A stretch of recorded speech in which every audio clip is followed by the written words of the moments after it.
Happy fucking Tuesday. Happy Tuesday. It's Tuesday, my dudes. My boys. Hold on. I'm coming. Hold on. I'm coming. Oh, these lights are not on.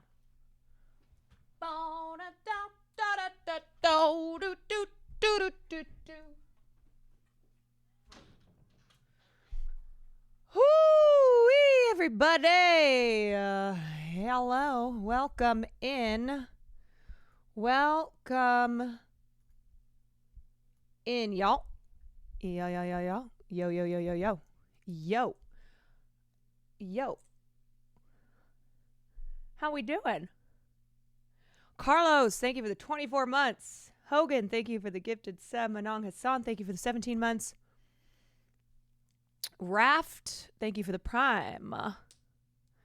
I love these random shout outs. When I'm checking my Twitch activity feed, it'll just say, Nandre gave you a shout out.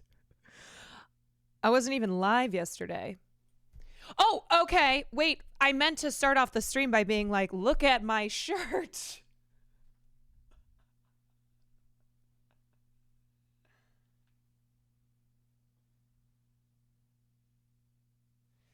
We are every single day holding space for this podcast. This was a gift from Sam. You went live at 3. Oh, wait. I see. I rated. Yeah, I've got my days mixed up. Anyway, this was a gift that I got from Sandwich on our 1-month anniversary. She gave this to me on the podcast. It is a sleigh. Yeah, she goes, I got you a gift. And I went, no, because I didn't get her a gift. I hate getting a gift when I didn't get someone else a gift, but I accepted the gift because this is everything. Yeah, I think she must have ordered this immediately. Lunat, thank you for the 19 months. I think she must have ordered this immediately after Holding Space first appeared. Yep. The podcast is so good. Thanks. Thank you. Yeah, we are officially 1 month in and we did it, Joe. We did it. Where's the shirt with, you know what? Yeah, we need like a Holding Space ception of this, but with Sam and I doing it like within, you know?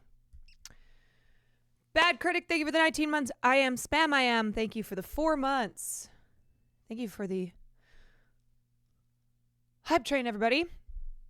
I'm so glad that you are all loving the pod. Every single person, every one of you, including you, Tiny Tim. Jen, thank you for the 23 months. Think you guys should never see Wicked. Talk about how you're going to see it next week, every episode. Yeah, we discussed that. We were like, what if we just never see Wicked? But every single week we talk about how, okay, we're finally going to go see Wicked. All my homies listen to LMK. Everybody's listening. Every single person ever is listening to LMK. Caroline, I really appreciate your stream and I wish you the best of 2025. This year been wow. Thank you. I wish you the same. Wait until Wicked Part 2 so you can watch the complete story. Yeah. We will, every single week leading up to Wicked Part 2, talk about how we're going to see Wicked. Concussed, thank you for the gifted sub. Y'all, I feel, you know, I had gotten to a point where I was feeling anxiety about streaming. It was not a good place to be. But because now I'm busy with my podcast, so that's one day a week that I definitely don't stream, and I've had things here and there, I've been missing streaming, which is good. It's good. It's better for me. Also, look at this nail. I have to go. I have so much to do this week, including this. I wanted to get back to a place where I was excited to go live and stream, rather than feeling the opposite way. So it's good. Phoenix, thank you for the 9 months. Now you can anxiety about podcasting. Honestly, I have been so excited, and I'm hoping that this excitement stays. But Mondays, I used to hate Mondays. So one reason why I wanted to do Mondays as podcast days is because I've always hated Mondays. I'm such a Garfield. I know. I'm such a Garfield. And I do my dinner to movie streams on Sundays, and those just take a lot out of me. So I was like, ugh, Mondays suck. I want to do something else on Monday. And it's been really great to have podcasts on Mondays. Bro, I think it's time I finally replaced this monitor, even though it's not old, because it just loves to shit out on me. Like, my second monitor is just constantly like, bloop, goodbye. Goodbye, no. Maybe I'll just get like 5 monitors. Maybe I'll get as many monitors as the scene in Dark Knight Rises where Lucius Fox takes Batman and shows him all the monitors that he has. Maybe that's what I'll do. I don't know if this is rude, but I half enjoy it when you don't stream, because then I actually have time to watch other movies. No, I get it. It's very funny when I'll see people be like, I love Caroline streams, but also I have so much to do. And I'm like, I get it, because you don't want to miss out on the stream. You don't want to have FOMO. But you also need to watch Silo. You got movies to watch. We're heading into award season, y'all. We got a lot of movies to watch. Zio, thank you for the 22 months. No, those of you who don't know the term KLUTED, you missed out on film night. You missed out on the night that we watched Clute with Jane Fonda and Donald Sutherland. And that is how the term KLUTED has now become a part of the Quantourage slang. Yeah, some of you were excluded. Some of you were excluded from the understanding of it. Cool Bean, thank you for the 2 months. Oh my God, this fucking monitor, man. I'm just going to turn it off for now. And then hopefully it'll work. I've replaced the cable. I plug in, I plug out, I plug back in, and it just it'll just do this. She'll just be like, no, girl, I don't think so. So currently I'm on one monitor. So we'll just chit chat right now. But yeah, we've got, is Silo good? I fucking love Silo. Don't listen to Nandre. If you in here watch Nandre, don't listen to him on Silo. Listen to me. Sasha, thank you for the 19 months. Silo is a show that takes place in a dystopian future where there was basically the Earth's atmosphere turned to poison, and it story is about a colony of 10,000 people who are living underground in a silo, and it's got Rebecca Ferguson in it, which, let me tell you, I am a Rebecca Ferguson stan. I'm obsessed with her. I'm also just obsessed with her outside of her performances. Every interview she does, she's so kooky. She's so crazy. I love her. Like, that's how I feel every time I watch Rebecca Ferguson do an interview. I'm like, she's so crazy. I love her. I'm a Ferg. Me too. I'm a Ferg. Preston, thank you for the bits. Is she the one that called out The Rock? She's the one who, do you remember we did the, I had the stream where we tried to figure out who Rebecca Ferguson was talking about when she mentioned an actor that she had worked with who she fucking hates. And they had to end up filming their scenes like not together, or she like not face to face. And she gave clues.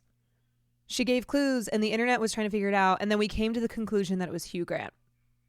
But I had like a whole document, spreadsheet, all that jazz. Chris, thank you for the 10 months. Okay. All right. I turned this on and it worked for a second and now not again. Let me just try to unplug and plug back in. One moment.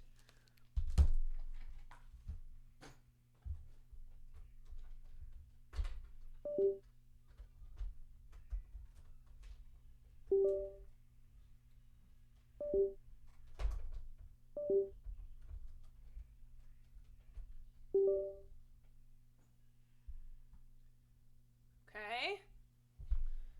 Did something happen? Okay. All right. Ooh.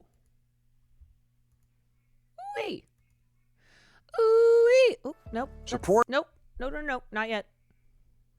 Not yet. Don't play. Do not play. The shirt is hilarious. I know, it's awesome. It's the perfect gift. It really is. Silo season 2 wasn't so good so far, in my opinion. Only the engineer episode. I've only watched the first episode because I gotta catch up on the, I think 2 and 3 are out now.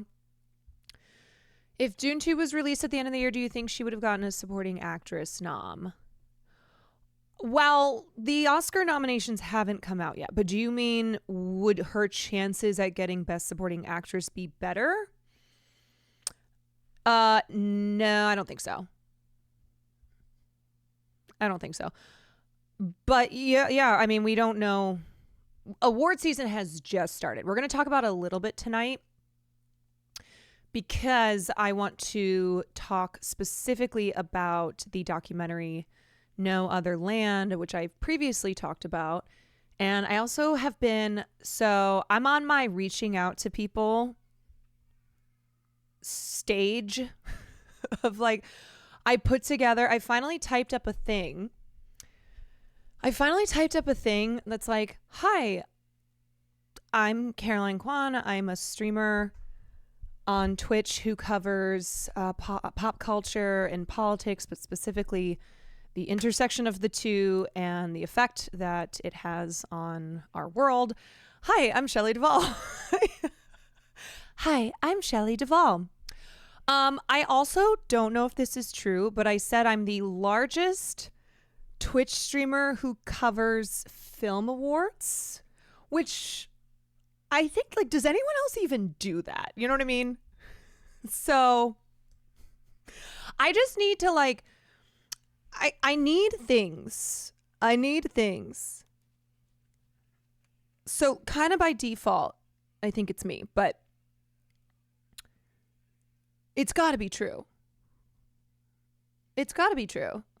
Like, literally, who else is obsessed or even fucking knows about TV and film award shows in the way I do? Kai just started doing that.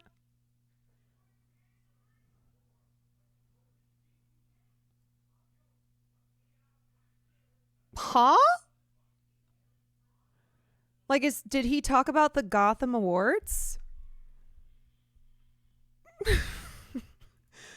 Did he cover the New York Film Critics Circle Award winners? It's just you and Will, but it's not even Will. I don't mean film. I don't mean I'm the biggest film streamer. And I don't just mean specifically the Oscars, even though I don't think anyone covers the Oscars the way that I do. I'm talking like film and television awards circuit, like in general. Yep, all that. Okay, now I know you're lying. Now I know that's not true. You're the largest female streamer who covers film while sometimes shoving a frozen pie into your face. That's true. You were also the #1 Twitch streamer in Armenia for the month of September. That's true, too. That's very true. I mean, you're the only one to get banned for it. That is also true. Multiple times. Anyway, whatever. I'm in my ego era, okay? I'm in my, like, I need to start saying definitive statements about myself so that I can pitch myself to people who I want to interview. You know? So whether or not it's true, it doesn't matter. You know? I got to give them something to be like, oh, okay, that's a big deal. And then they'll Google me. They'll Google me and see my IMDb and other things. And then they'll be like, great. There's no one on this platform that can cover pop culture and also tie it into politics the way you do. Thank you, Flunky. Thank you. Filibuster, thank you for the 9 months. Okay, so I reached out to the documentarians of No Other Land. I also just reached out to Adam Pearson, if anyone has seen A Different Man with Sebastian Stan, who I stan. I'm a Sebastian Stan. I am a Sebastian Stan. And Adam, so this is the film, which really has just not gotten any help from A24 whatsoever. Like, they have really done zero marketing, but it won big at Gotham Awards, which was very surprising, but also great. But anyway, so Adam Pearson, he's British. He's an actor. He has neurofibromatosis, and he's like a public speaker, activist, performer. Anyway, so I thought this was a really great film. I watched it last night. Distribution or whatever, not good, but it was playing in Toronto for a while. Yeah.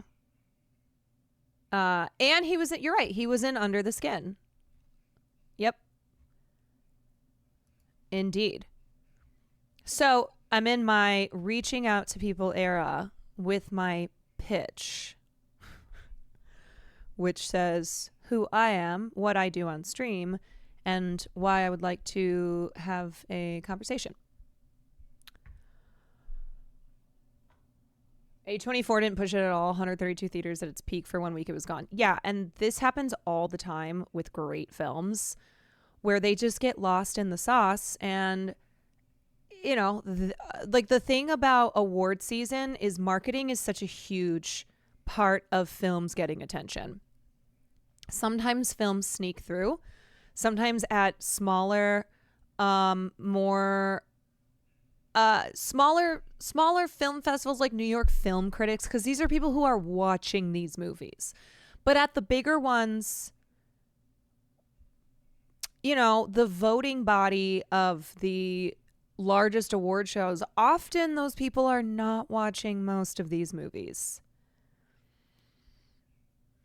Nandre! Reach out to this.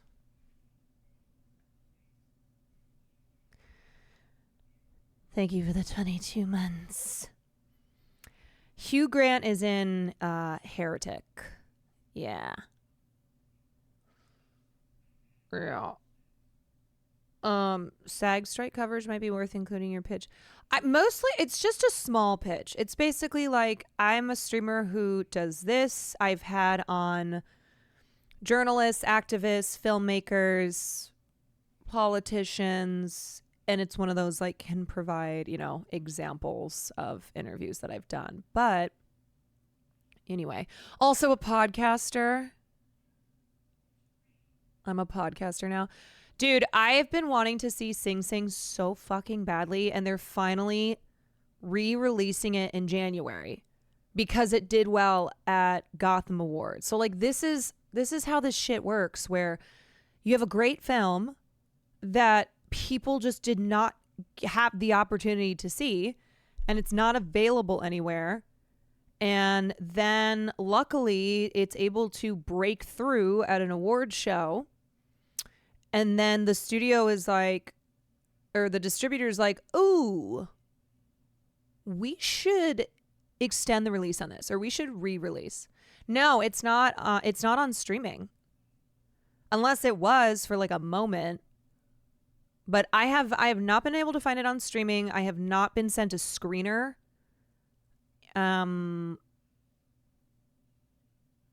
Unless if somebody's like, oh, actually, here's where you can watch it, please let me know.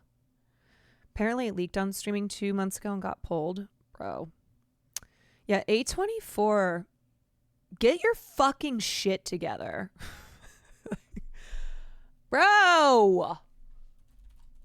So Sing Sing, here, we can watch the trailer. Sing Sing in particular is a film that personally speaks to me because it's the story about a man who is wrongfully convicted, goes to prison, and then joins a theater group. And it's starring Coleman Domingo. I love Coleman Domingo, huge fan. But this personally speaks to me because when I was in college, I performed a play in a maximum security prison in Missouri. I performed the play Three Sisters. And it was an incredible experience, is what I will say. It was an incredible experience. And I just remember going into it, I was like 20 and I was scared. I was like, we're going into a prison to do a play. Like, they're not going to want this. They're just going to, harass me. And this doesn't seem like a welcoming environment. And it's one of the best audiences I have ever performed in front of. Yeah, they laughed, they cried, they applauded. They loved it. They absolutely loved it, and they were so respectful. And it just was, it was like a real special experience. And that day she started the steps to becoming an abolitionist. So anyway, this is A24 Sing Sing, which luckily is going to be re-released this January because it won awards at Gotham Awards last night. But otherwise, you have not been able to watch this film and would not have been able to watch it, most likely, without the wins that it had last night. To die. To sleep.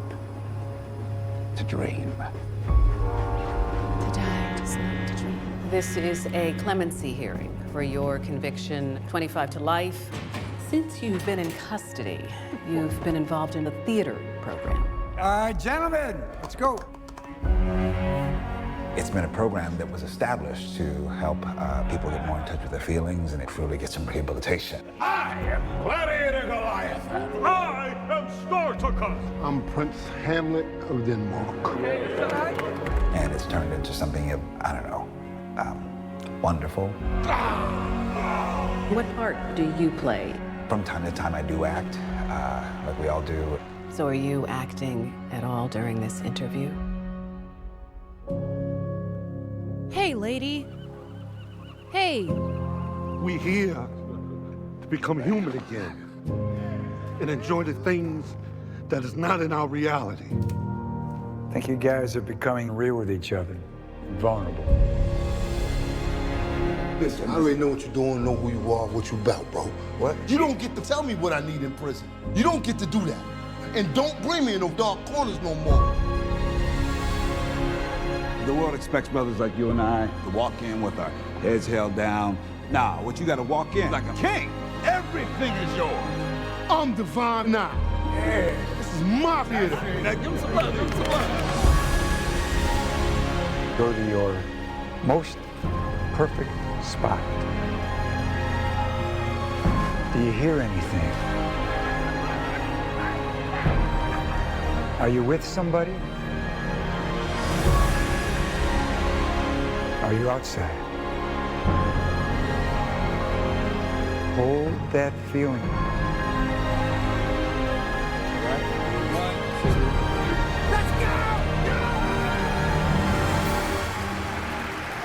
You gotta admit that I murdered that Hamlet, bro.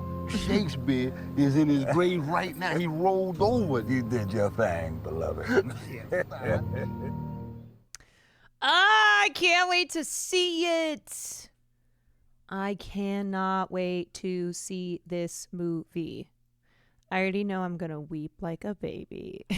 I can't say this. I would be audibly bawling in the theater. Yeah, but that's what's so great. That's what's so wonderful. Loved this movie. I'm jealous that you already got to see it. Yeah, I'm holding space for Coleman Domingo being nominated for this film. Being nominated for an actually good movie this year. Look, Color Purple was good. Okay. The other one he was nominated for was not good. That one was bad. Rustin, he was nominated for Best Actor for that one, and that was not good, but I'm hoping he gets I haven't even seen this movie yet. I'm like, I hope he gets a Best Actor nomination. I just think he should probably be nominated for every performance that he does because he's just that good. He I think is one of the best living actors. Like Rustin was not good, and I think I said this when I reviewed Rustin, he is the reason that film got any marks from me because of how good he is. Crockett, thank you for the 11 months. Sound Killer, thank you for the 16 months. Ara Salim, thank you for the 3. Picture of a Snail, thank you for the 17 months. James Lee, thank you for the 4. Kids Door, thank you for the 4 date. I'm holding space for how Charles Melton can still win Best Supporting Actor. I'm just holding space for Charles Melton's next film where he gets that Best Supporting Actor nom. You know? Off topic, I just saw your shirt ripping YouTube short. You and Will just have a box of shirts dedicated to just getting ripped. The shirt ripping thing is his. I think I've ripped maybe 2 shirts and then some paper towels.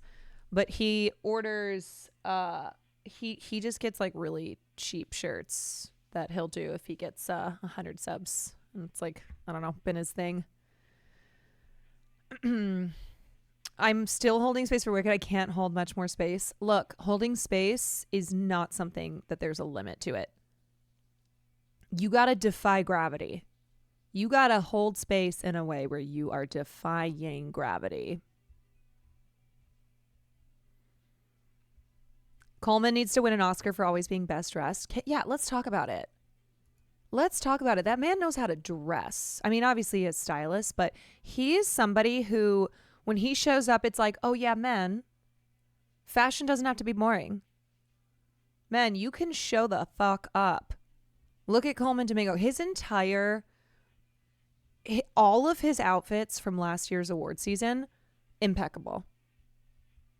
Speaking of dresses, I still don't have mine. Ronald! Slay Ronald, thank you for the 10 community subs. Slay the house boots down. I do not have my... I don't have anything ready for Streamer Awards yet.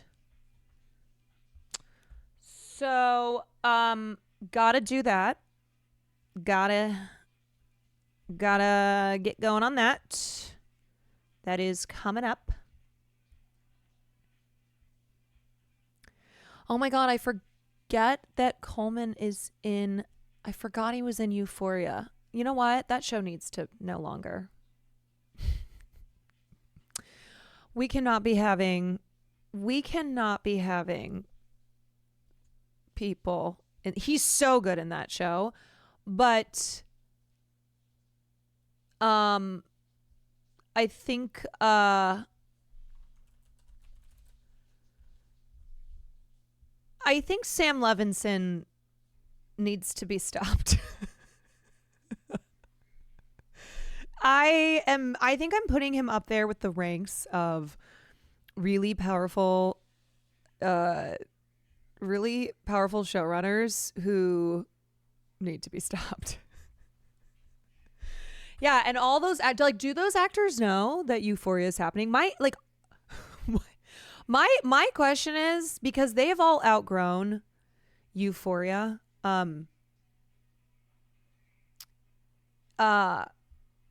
do they know that they're still doing Euphoria? Zup, thank you for the 8 months.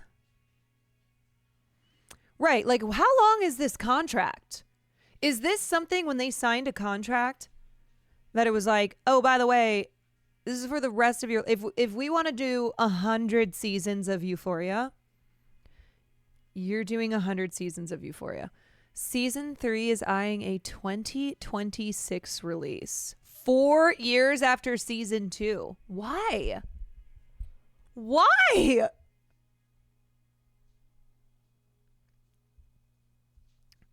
At this point, just keep it, because 8 episodes should not take 4 years to make.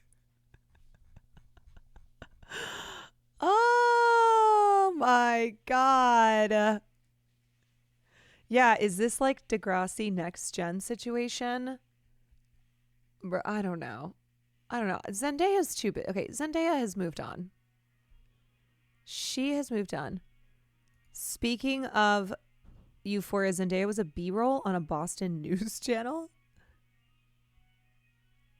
Zendaya and her mother Claire seen on local news broadcast in Boston recently.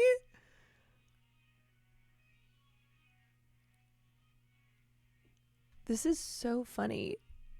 How random. How random. Oh, stars, they're just like us. They are just like us. No, that's not the TV. That's Will's music that he's playing in our bathroom. Speaking of our bathroom, so last night when we went to go to bed, I discovered more diarrhea puddle spots. But here's the thing, Farley, it wasn't Will. Farley tried his best to make it into the bathroom. And I've told Will this. I said, you don't know how many times I get up to let him outside because you're all the way in your stream room. You don't hear him hitting his little bell. No, it was far. Oh, sorry. I should have given context to this, but I got home last night from the podcast and I smelled shit. And I was like, why does that smell so bad? And I went to my room and I saw first a puddle on the carpet. And then I made my way into the bathroom and there was more. It was diarrhea. One of these days that is going to fall. And I am going to be permabanned. Poor Will having to get ready in my Dragon Army. Thank you for the 5. On time with that 5, those 5 gifteds. So, poor baby was sick. Yeah, he was sicky and I wasn't home. And so I went, he had tried to make it into the bathroom because he knows that that's where poop goes when he can't go outside. When he cannot go outside, he knows to go to the bathroom. See, this is why we should have trained him on the toilet. We should have done like he did in Bruce Almighty. We gotta train Farley to go on the toilet. But yeah, he was sicky and it was sad. Poor Bubba's. Here's the clip. Sorry, you guys, I have to use I'm really sorry. Okay. I was trying to lift up his tail to see where the poo-poo was. So I had to use the camera, okay? All right? Yeah, I just I didn't show full hole. I know. I did forever humiliate him. I'm sorry. Mom, not in front of everybody. Mom, come on. Mom, why are you showing my poopy butthole? Yeah, I apologize. My B. You just went and exposed his little tutor hole to the world. Mom, it wasn't me, it was Dad. But it was so sad because he kept shaking. And then when I came in the room and discovered, or when we were going to bed, and then I don't know how I missed more diarrhea puddles. But when I turned, I was like, there's more. He was shaking. He was so filled with shame. No longer filled with diarrhea. I know, he was filled with shame, though. Yeah, he was embarrassed. I know. What did he eat? I don't know. But I know it's not my fault. I immediately said to Will, I was like, what did you give him? Now at dog school, they call him Poopy Butthole Boy. They call him Poopy Butthole Boy.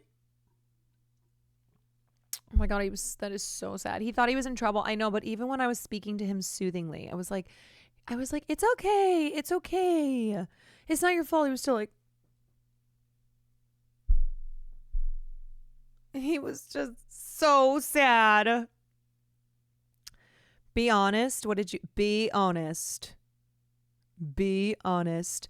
Okay, my dad, he drove a Rolls Royce. No, I didn't give him anything. I was gone all day. It was not me. It was not me. I always blame these things on Will. I'm always like, what did you feed him? Because Will does give him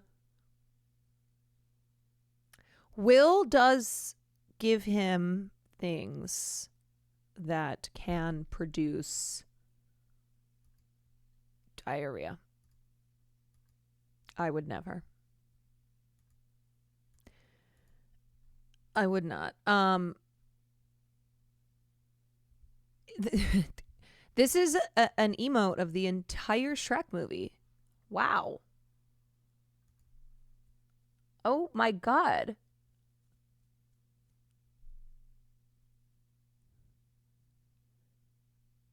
That really is the entire Shrek movie.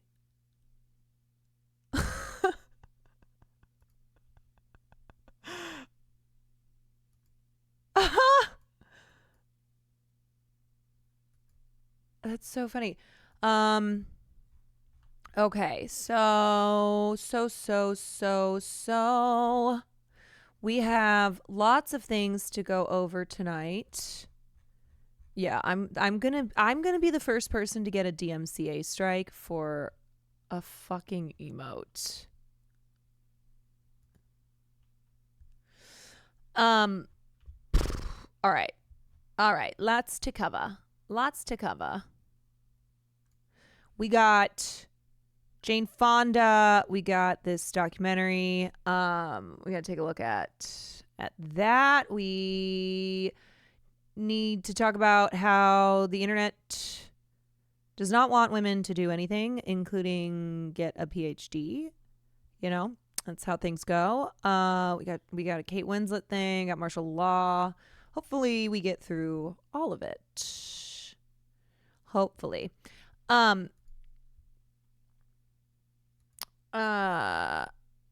was going to start off by saying concerning what the fuck is this?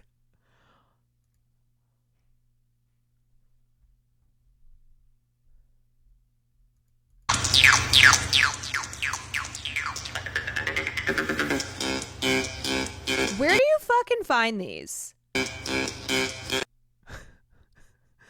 Where?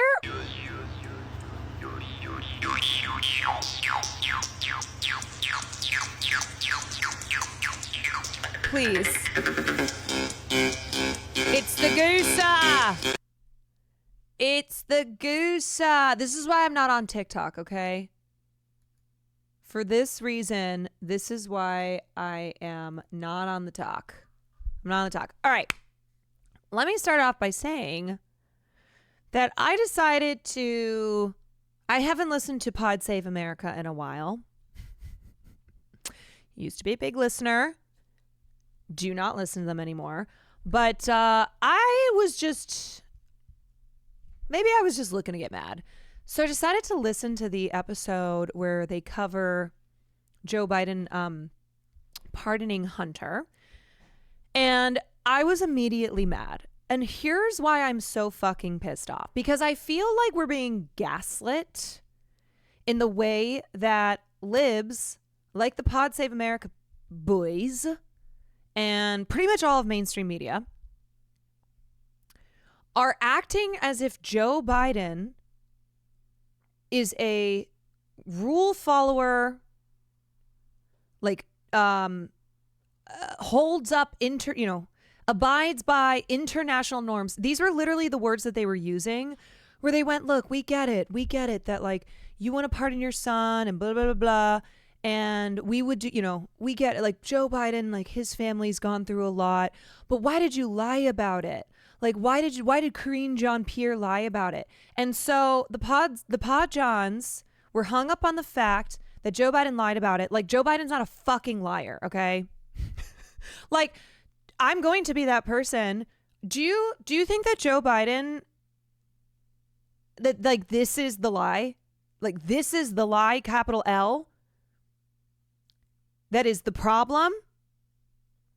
Really? Because I don't think that Joe Biden saying I'm not going to pardon my son and then pardoning his son is I cannot believe Joe Biden lied.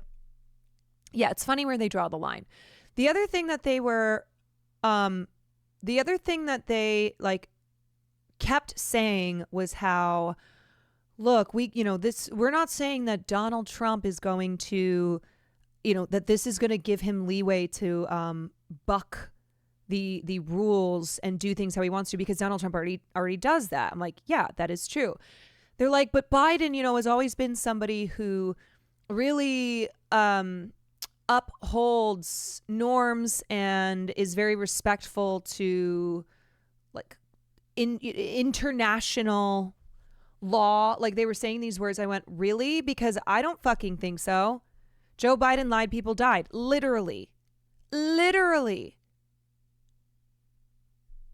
And I went, it is so disgusting to hear them have more empathy for the Biden family, and to pretend as if Joe Biden is some upstanding guy, that he's all about decorum, right? That he's all about honoring and upholding the law, when no, he's fucking not.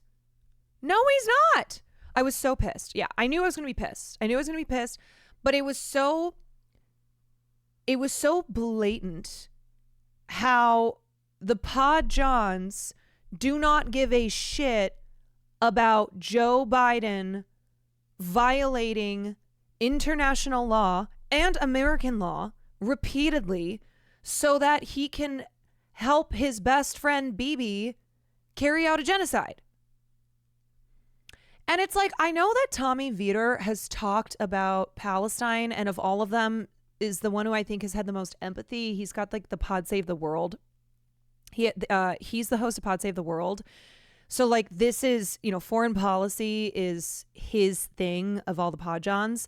But it was just, I was listening to that podcast and I went, man, I wish there was one person sitting here being like, hey, actually, I can point to so many instances of Joe Biden lying that are drastically worse than him lying about pardoning his son, about not pardoning his son than pardoning his son.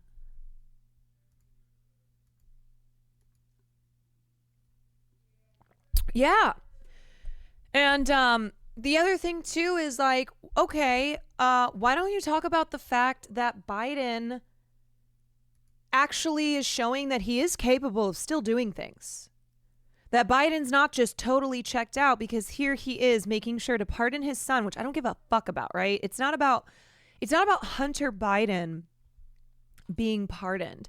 It's about the fact that there are still so many low-level drug offenders sitting in prison, that Biden is not utilizing these last 2 months that he's in office to do anything but help his own family.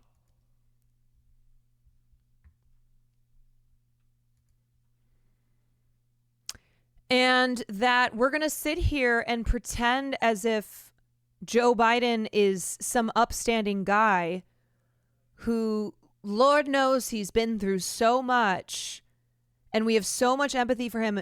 And it's unfortunate that the pardon of Hunter is going to be how people remember him when he goes out. No, it's not. That's not going to be what people remember him for, nor what they should remember him for.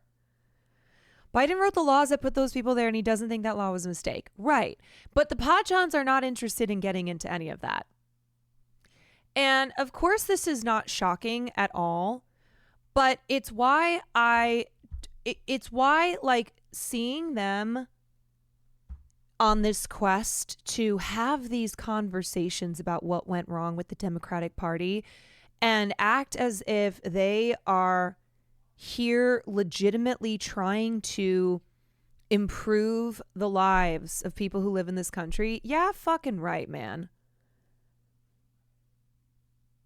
The way that they still only have smoke for Biden because he decided to run for a second term, which it took him a while to get to that point, mind you.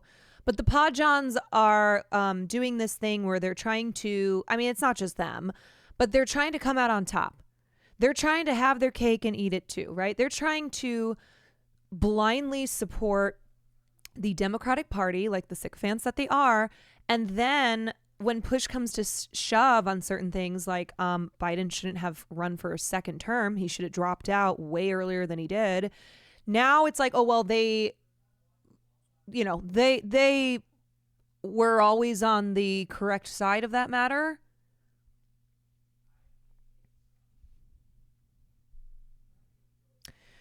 I mean, I'm no Joe Biden fan by any means, but TBH, he can go ahead and pardon his son. Oh, I don't care. Like, yeah, pardon Hunter Biden. This is not feeling upset that he pardoned Hunter Biden. Yeah, Hunter Biden, free him, whatever. The issue is that Joe Biden has had this time to and clearly is aware that he can that he has certain executive powers, and we know he's aware because he used that to pardon his son, but that the laws that he helped construct that have put many people in prison for years and years and years, that he is not working overtime to make sure that those people have been pardoned, that their sentences have been commuted, et cetera, et cetera. And that it's like the gaslighting. Gaslighting is not the right word. It's the way that people like the Podjons and the rest of liberal media are so upset about Biden lying that he wasn't going to pardon his son, and then he did pardon his son, because they're like, he should have just said he was going to pardon his son. There's so much focus on this. It's like, oh, you guys do care about things. Okay. You just care about things that is not actually the thing you should be caring about. It's the hypocrisy for me. Yeah, exactly. Important to remember, he didn't pardon the Missouri man, Marcellus Williams. Yeah. No, he would not even respond at all. He said nothing about it. Like, this is what outrages you of all things. Yeah. It's so maddening. It's really, really, really maddening. It's more about putting it into context with the things that he's done.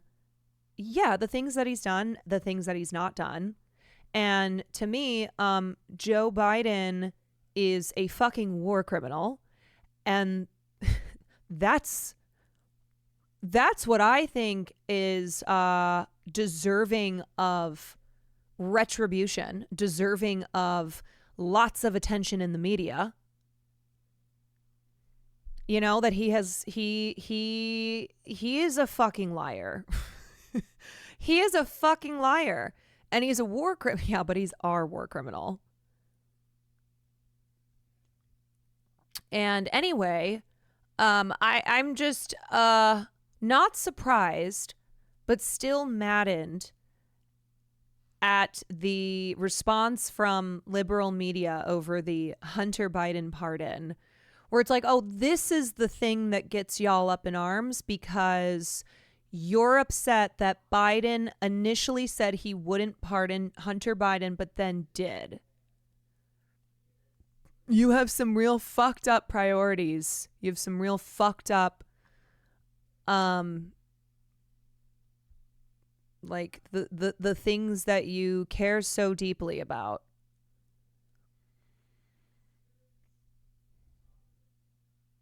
Also, yeah, hit him with perjury and violations of the Leahy law. I don't give a fuck. Right. It's like,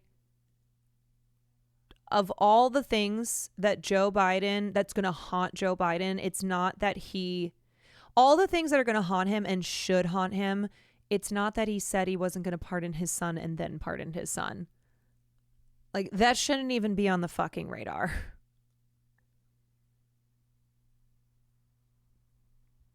DC Bala, thank you for the 7 months.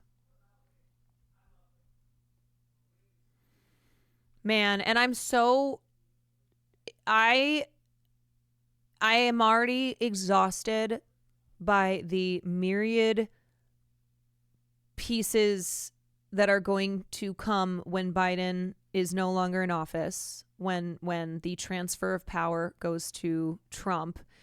And, you know, Pod Save will probably have an entire fucking episode where they're like, thank you, Joe. Thank you, Joe Biden. You know, there's going to be 8,000 opinion pieces, tweets, etc., where everyone's like, thank you, Joe Biden. And what I will say is that if I had an ice cream cone, if Joe Biden had an ice cream cone, I would rip that ice cream cone out of his hand and shove it in his fucking face. That's what I would do, okay? Jesus. That's Genocide Joe, baby. Yeah, or just rip the ice cream cone out of his hand and then throw it on the ground. Because if you shove it in his face, then at least he gets to, you know, gets a little taste of it. But I would take that ice cream cone and throw it onto the ground and be like, that's the least that you deserve. You evil bitch. I hope that's a joke. I hope everyone who's like, wow, you're so cruel. It was. Okay. Because I was like, no, that's not even close to what he deserves. But anyway, yeah, this isn't a, well, if, you know, if I'm a parent, I pardon my child. I don't give a fuck about Hunter Biden. Free him. Free everybody. Free everybody who has been persecuted, unfairly, who's been targeted, et cetera, et cetera. But my problem with Joe Biden is not that he pardoned his son and not that he lied about pardoning his son.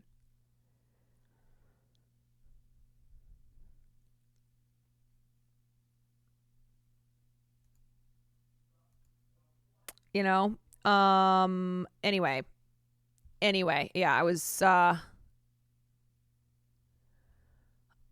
just listened to a little bit of that podcast episode today. I went, nope. See, this is why I don't listen to this anymore, because there is nobody here who's pushing back on any of this. There's nobody here who's offering a different perspective. Nobody who's like, hey guys, actually Joe Biden violates international law and norms all the time. Do you know what's happening in Gaza? Or what was, in Lebanon?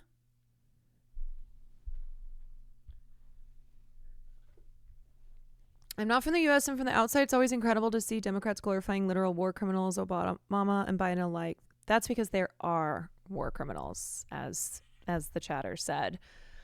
Yeah, I mean, Henry Kissinger, when he died, it was exultations from across the political spectrum. Hillary Clinton, also a war criminal, who Henry Kissinger was her mentor. Like, she was very close with him. The fucked up thing is that people would literally be more okay with having pardoned Hunter if he extended that same clemency to literally anyone else. Well, on the right, they're doing the whole, the bullshit purity politics where they're like, oh, so Joe Biden, you think that you can just pardon your son and think that we're not, that it's not a political thing, blah, blah, blah, blah, blah. They're just hypocrites, okay? They're fucking whiny baby hypocrites. But then liberals are like, oh, I can't believe he lied. I can't believe the message that this is sending. What about democracy? Sounds like the Podjons didn't learn anything from having Hassan on. Let me tell you, okay, I haven't listened to that episode yet. The reason that the Podjons have Hassan on is not because they're actually genuinely trying to learn from someone like Hassan. It's because Hassan is the biggest leftist commentator. It's because Hassan brings in views. Clicks, There's a reason he only talked, and he talked to Lovett, right? Lovett, who Hassan had and Will had on their podcast once upon a time. But yeah, I mean, I think it's great that Hassan went on there, and I think for people listening, hopefully they hear that shit and they're like, huh, you know what? This makes sense. Or damn, I've been waiting for a different perspective on this. But no, the Podjons are not about to they're not about to like take this analysis, take this understanding, and not be not have their number one priority be helping the Democrats to win elections. I think it was funny. The comments were like, yeah, we need to listen to this Hassan guy more.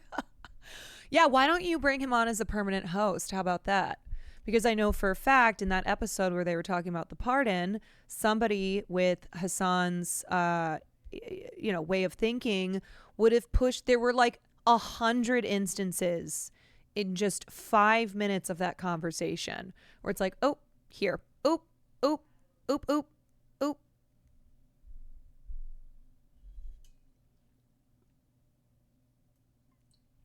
But anyway, it's just, yeah, it's stupid. It's just, it's very, it's continuously very frustrating. Okay. Let's take a look at No Other Land. No Other Land. All right. So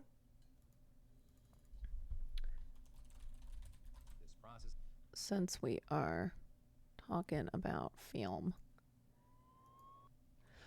Okay, so there is a documentary that was released this year called No Other Land. And I talked about this documentary previously when I covered the Berlin Film Festival because the filmmakers, Yuval Abraham and Bassel Adra. So Yuval is an Israeli journalist and Bassel is a Palestinian activist. They together made this documentary and it has won multiple awards this season, including recently the New York Film Critics Best Documentary and the Gotham Awards Best Documentary. And yet this film has still struggled. Oh, sorry, is the music still? This film has still struggled to get a U.S. distributor. And I am not surprised at all. I don't think anyone is surprised by this.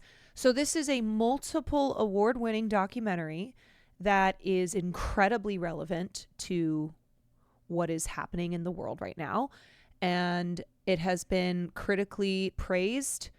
And yet, no U.S. distributor. I wonder why. So, the media response in Berlin, and this is when I covered it. Do you remember when they gave their speech after they won? And then they were accused of being anti-Semitic. And remember, half of the filmmaking team is Israeli, okay? Yuval Abraham is Israeli. So they were accused of anti-Semitism, death threats, harassment came their way, et cetera, et cetera. And that is because in their speech at the Berlin Film Festival, they condemned the apartheid state of Israel, the genocide. They called on Germany to stop sending arms to Israel. And they were blasted as anti-Semitic. Fucking classic, right? Abraham, a Jewish Israeli who is descended from Holocaust survivors. Yeah, half of his family died in the Holocaust. Received such an inundation of death threats that he delayed his return home to Israel. Later, when a video surfaced of Claudia Roth, who's the German Minister of Culture, applauding during the acceptance speech, she clarified that she was only clapping for Abraham, not for Adra, who is Palestinian. Yeah, remember that? We covered all this. I think this was back in March. Where the German Minister of Culture said, oh, no. I was only clapping for the Israeli filmmaker, not the Palestinian one. I'm not anti-Semitic. Germany stands with Israel. Because this will absolve us of having done the Holocaust. All right, let's take a look at the trailer.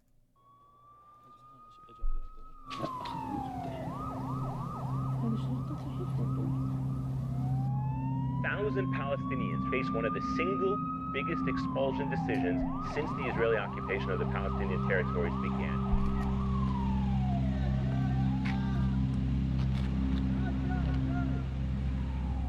هاي قصة عن القوة. أنا اسمي باسل.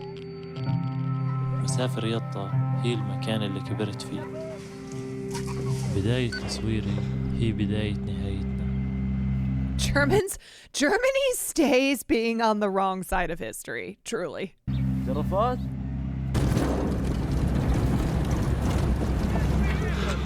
أنا متعب خير.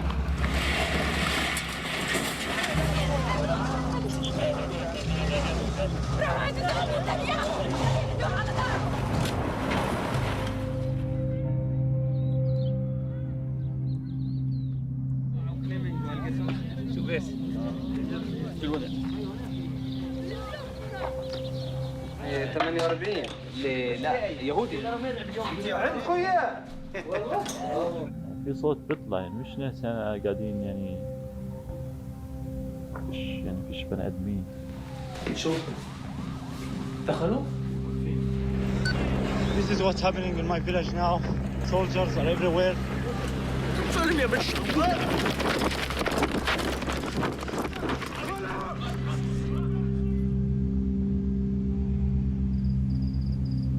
يكون كثير حلو إذا بصير صفاء. بعدين انتوا بتيجوا تزوروني، ليش أنا بزوركم؟ ولا لا؟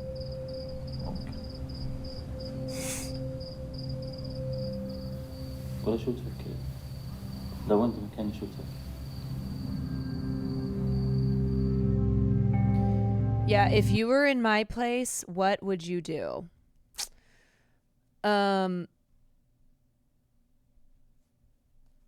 It's a great question, right?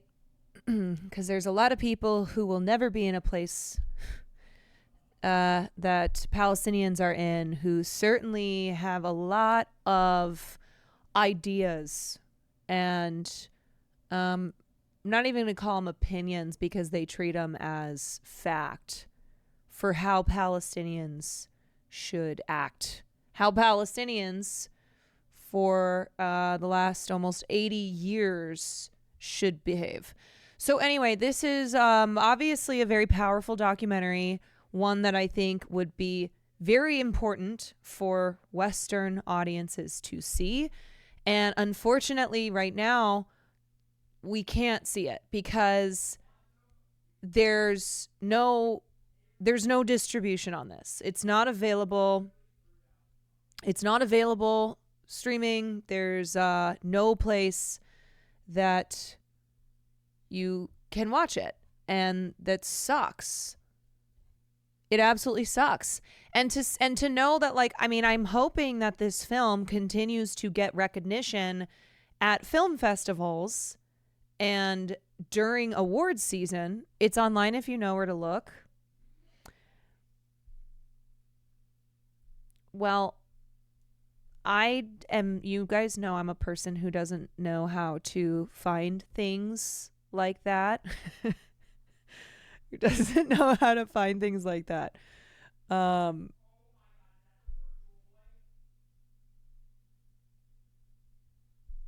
But we shouldn't need to know where to look. It should be distributed. Exactly.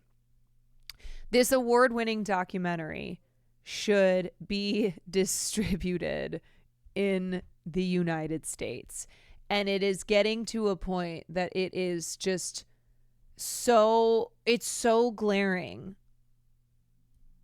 that no US distributor will distribute this film. Honestly, I'm like, let's form a distribution company.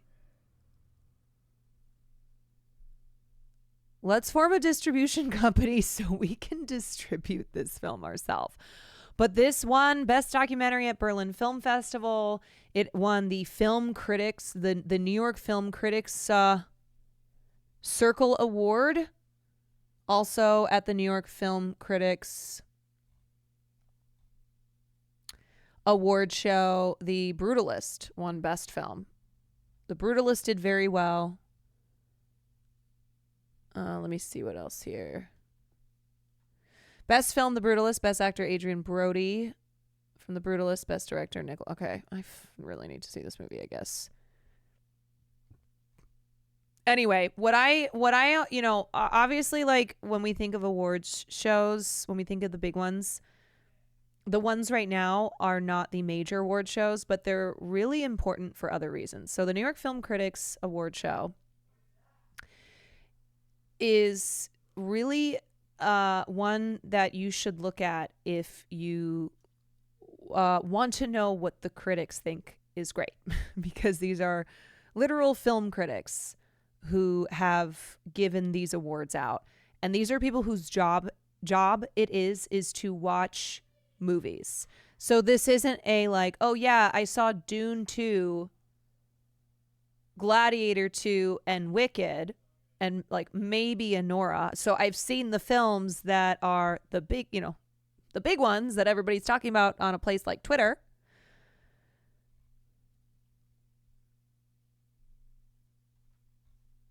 All right. So I want to watch this interview with the filmmakers of No Other Land. Tanya Sita, thank you for the 5 months. Princess Moonsprout, thank you for the Prime. Hey, now Dune 2 and Wicked were great. Look, you know what I'm saying. You know what I'm saying, that there are a lot of members of voting bodies for award shows that do not watch as many movies as they should watch. And they tend to watch the big ones. They tend to watch the ones that get a lot of attention, which often is because of effective marketing.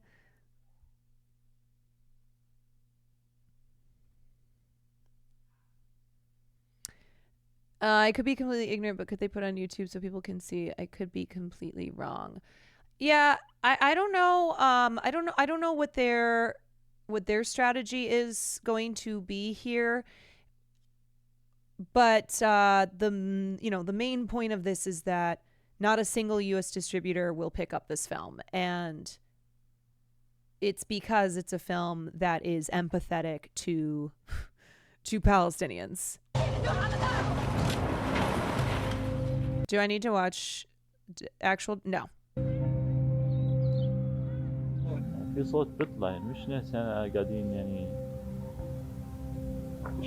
فيش بني آدمين.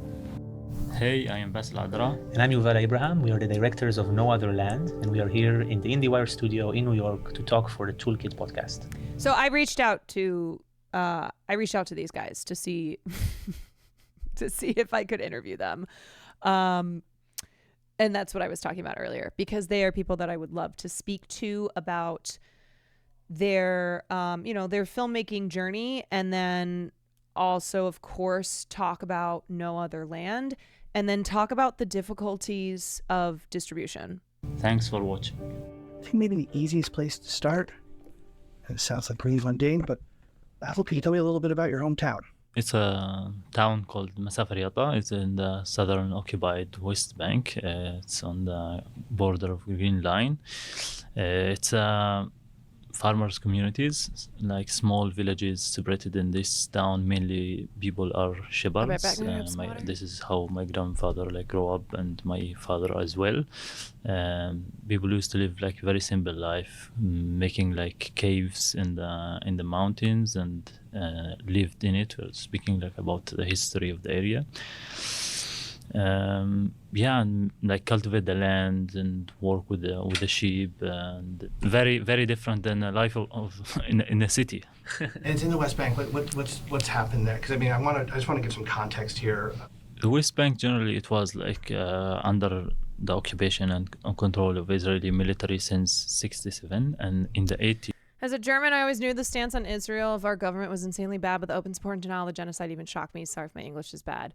Yeah, it's, very obviously a way to try and let Germany off the hook for doing the Holocaust, where they have said so as much, where they stand with Israel because, again, Israel has spent a lot of time and a lot of resources on the messaging that Israel represents every Jew in this world.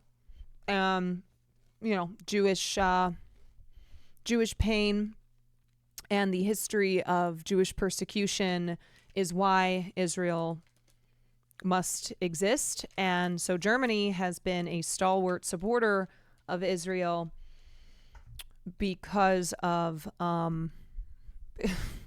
yet again, Germany on the wrong side of history, and you cannot atone for doing a genocide by supporting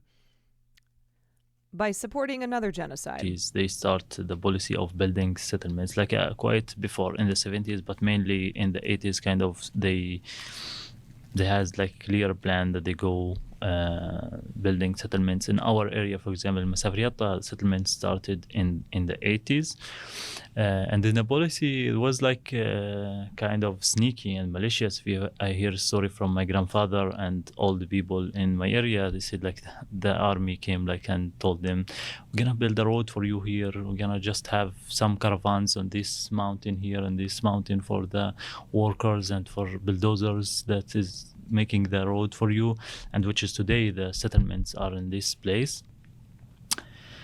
And the area split it between, like it's like kind of improved. Israel used the settlements and the designating big and huge lands as a firing zone area, which is like to take communities from people and farming areas for the Israeli military to do trainings.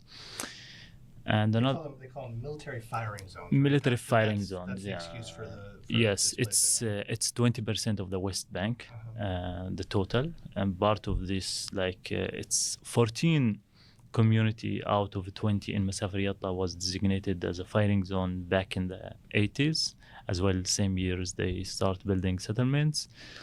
And another thing, the state land policy, where they take also lands. Some of it were designated even state land from the Ottoman period, from Turkish period. And they legitimize it to take the land that we are the state, as a state of Israel, and we decide what to do with this land. And mainly it goes for to legitimize the building of settlements and outposts. And then with the Oslo Agreement, this area, West Bank, were split in 3 areas: Area A, Area B, Area C. Area A, where you have the Palestinian Authority controls everything, supposed to be controlling everything. Area B, it's shared security for Israel, civil in the civil rules for the Palestinian Authority. Area C, where I live, where Masafer Yatta is completely under the Israeli military control for from security. If we want to build a home, we need the permission from Israeli army. If we want to clean water, we need the permission from Israeli army. Whatever, anything, we want to move a stone, that's supposed to go through Israeli military rules on this land. They have to get permission and then they are denied. That is the reality of living in the West Bank for Palestinians. Is there are so many hoops that they have to jump through.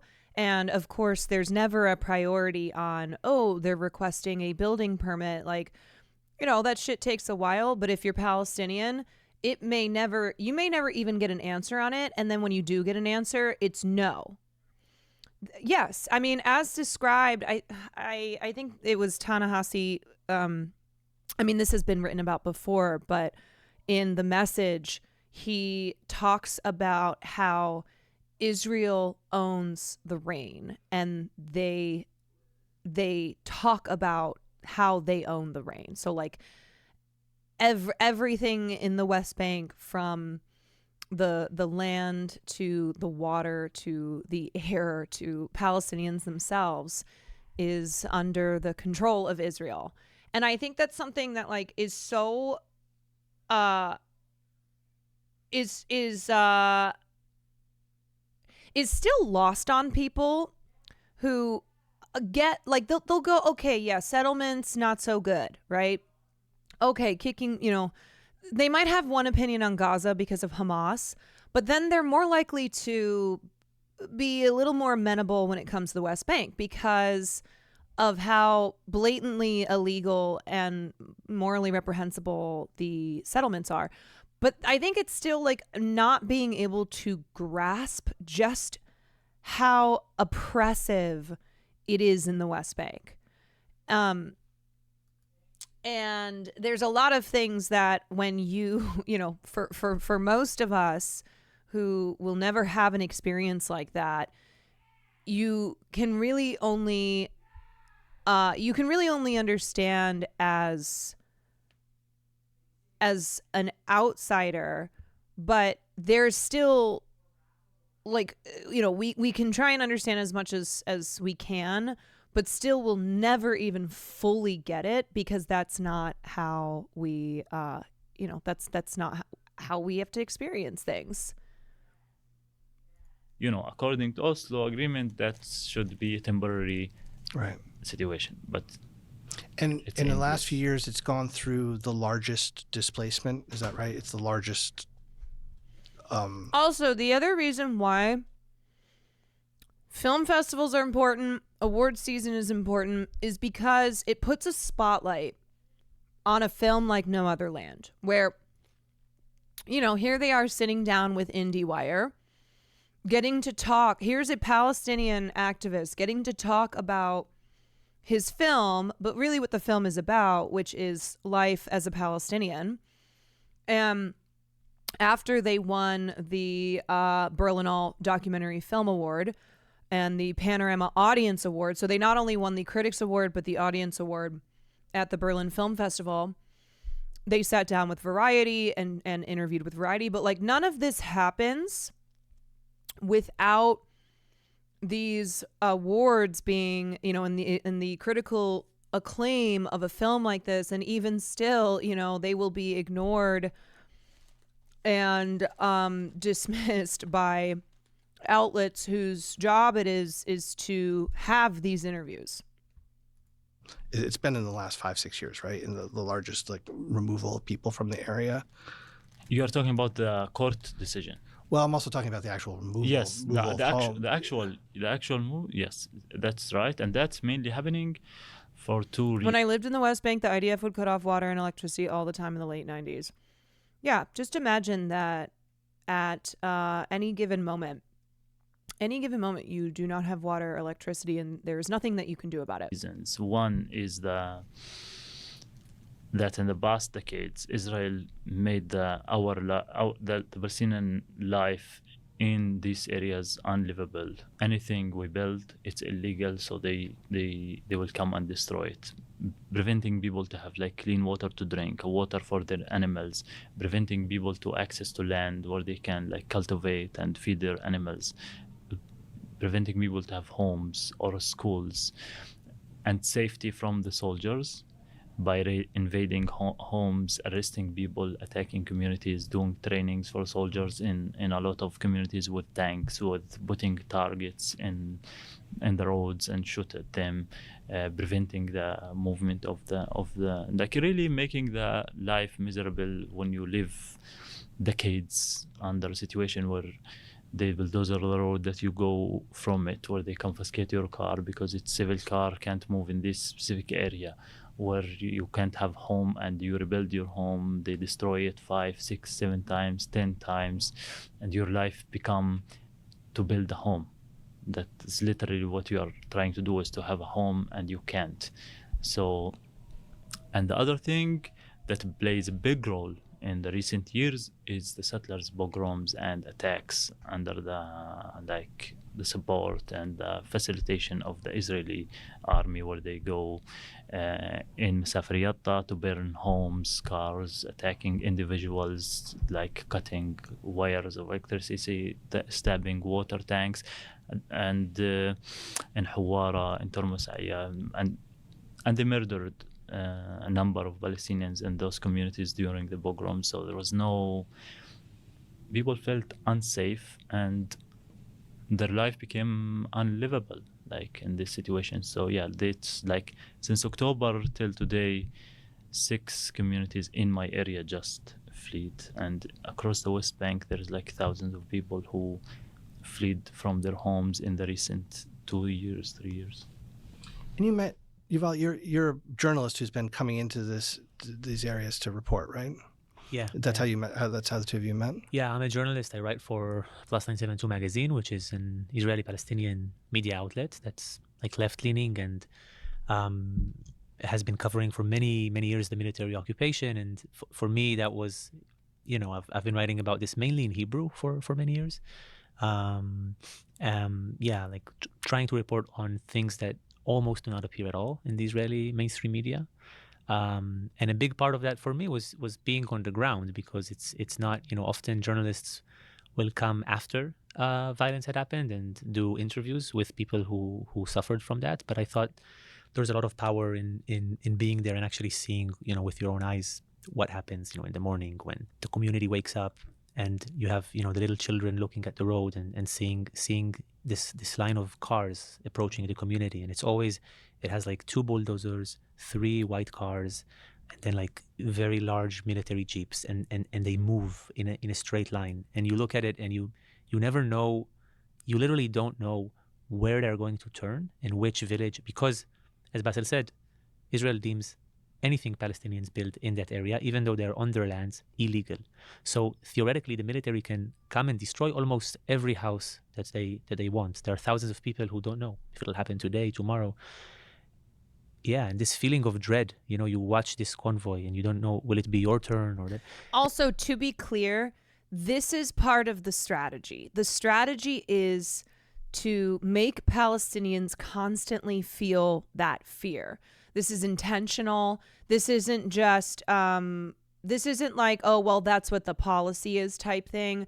No, it's psychological warfare. It's not just, it's not just physical warfare. It's psychological warfare to break their will to live, to make them constantly feel in terror. Like that is terrorism, right? Is to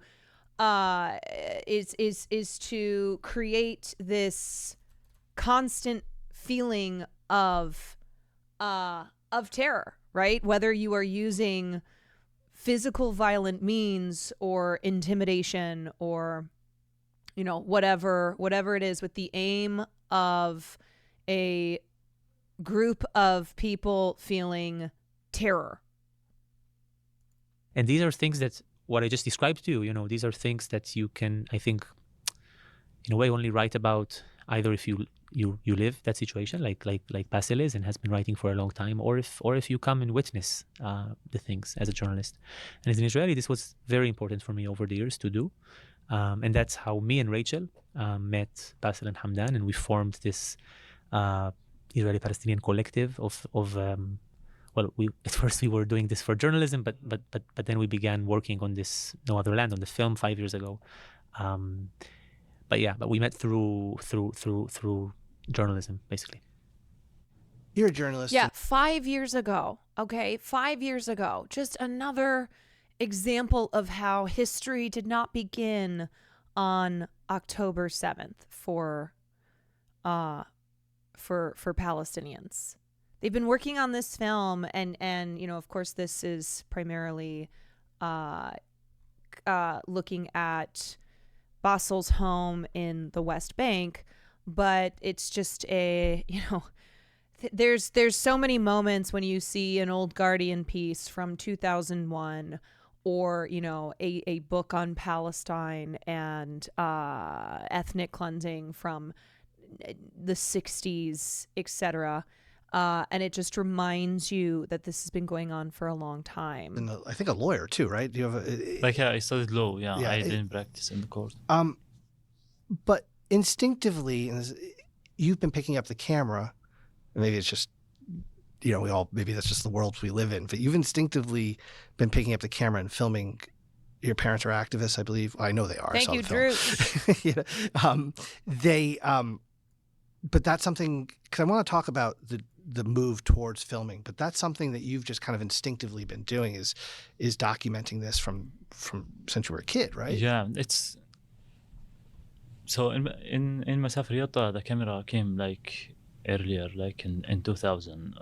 It's something was new to the people of the area. Before that, like things that would happen in Masafer Yatta stays in Masafer Yatta and among the people, but it never went out of the area. And activists who came, international and Israeli left-wing activists who start to come in solidarity with the people in my community to support them, brought these cameras with them. And then they taught some of the community members how to use those cameras. Wow. So I grew up, see those activists. I grew up with them. I grew up like seeing the cameras around me. So I start to use it myself and learn how to use it and go. And then that is remarkable that and also so sad, like so fucking sad that for Palestinians they have to document the injustices against them. So he's talking about where, you know, in the early 2000s, where what happened in his community and all, you know, all the communities around him would just stay there because the world didn't give a shit about like investigating and, you know, and not to say that there have not been activists and journalists who have been, who have cared about Palestine, but that Israeli activists and journalists gave them cameras and taught them how to use them so that they could document their day-to-day lives. Krista, thank you for the 19 months. I thought about it a lot, and I think like still there's no enough people knows about Masafer Yatta. There's about like our stories should be separated like bigger than what it is, and people should know the injustice that we are living and going through. So that's like I thought that I should continue using the camera as it is the only tool that basically we have on the ground in our hands. And I start like move on taking the camera and filming, and then start use like social media to upload footage, videos, try to influence people on social media about what's happening, to tell them that we exist in this world and we're living this kind of life, and we have this injustice that continue, and we have those evidence that they're filming here and there in the communities, try to show to the people. Thank you, Sarah. And yeah, like felt like also with the years using it a responsibility that whenever something happen, people calls me to call the activist or to go myself like film what's happening. I felt the responsibility to move on, like even in many times it wasn't safe, and I got hurt and arrested by military for approaching to places and to film them doing I want to talk stuff. about that. Yeah. I want to come back because I that's the first thing that popped into my mind watching it is there. Well, I want to come back to that. There is something here. I think, right? You would hope that the facts, you would hope that the information that this is what's happening to people would be enough. But there is something, and I think your film's a big testament to this. There is something about the immediate of watching a family watch their home be destroyed and watching kids run around. There's something about that cuts through maybe a lot of, is that part of this? Is that element of the need to make a film in that sense? Is that the images somehow cut through all? Yeah, I think, I mean, we talked about it, that an image really speaks much louder and much deeper than what you can say with words and what we're saying right now, even on this interview. And at least for me, part of the reason to want, as a journalist, to want to explore this medium of cinema and of documentary filmmaking is exactly as you said. I think it allows to show, first of all, the human consequences of the bigger, political frameworks that are often discussed in the news, and to show really the things that are more day to day, that are, yes, like a mother sitting with her son who was shot because they were trying to rebuild their house, and they're sitting in a dirty cave in Masafer Yatta, in Basel's community, because they cannot build the house because it will be destroyed by the military. And so much can be said about this policy and about how the military declines 99% of Palestinian requests for building permits, and how absurd it is that a military will decide for Palestinians where they can build. So much can be said, and so much is being said, but just looking at this mother with her son in the cave and being there with them, and this is something that documentary can achieve, that really I think it touches on such a deeper sort of emotional truth, and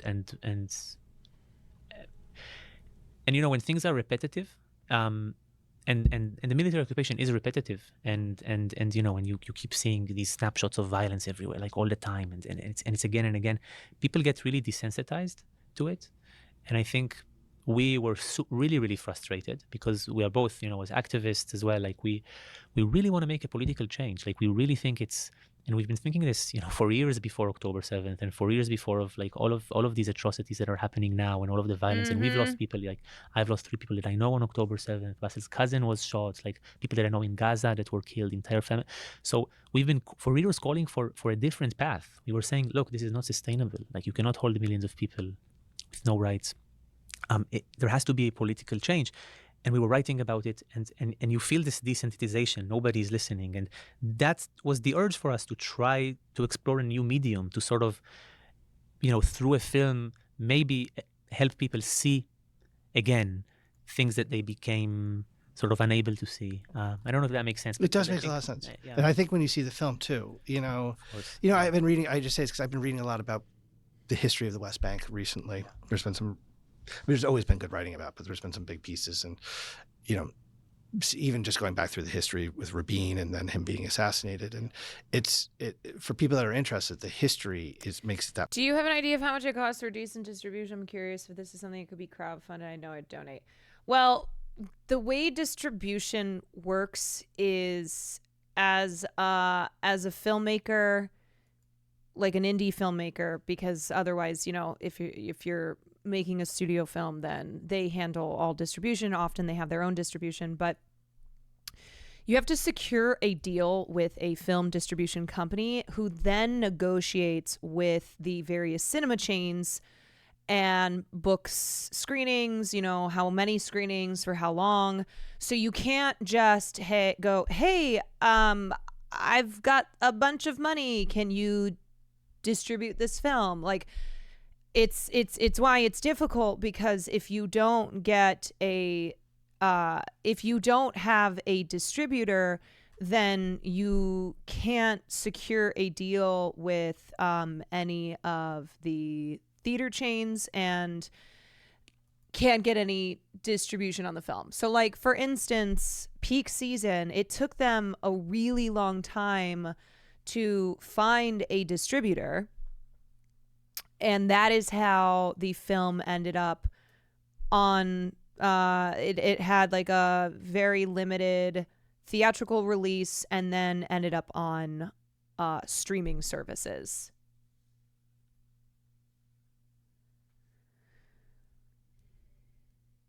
Not only do they have to endure the emotional burden of watching family and friends be killed left and right, they also have to be good spokespeople.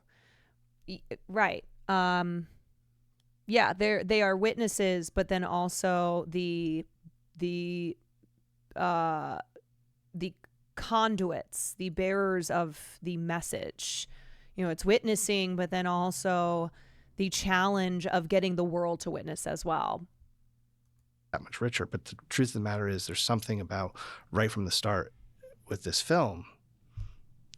You instantly are connecting with, like, how are you doing this? I know they managed to play a bunch of the bigger indie theaters for no other land in New York. I think they were at Lincoln Center and IFC for a few weeks.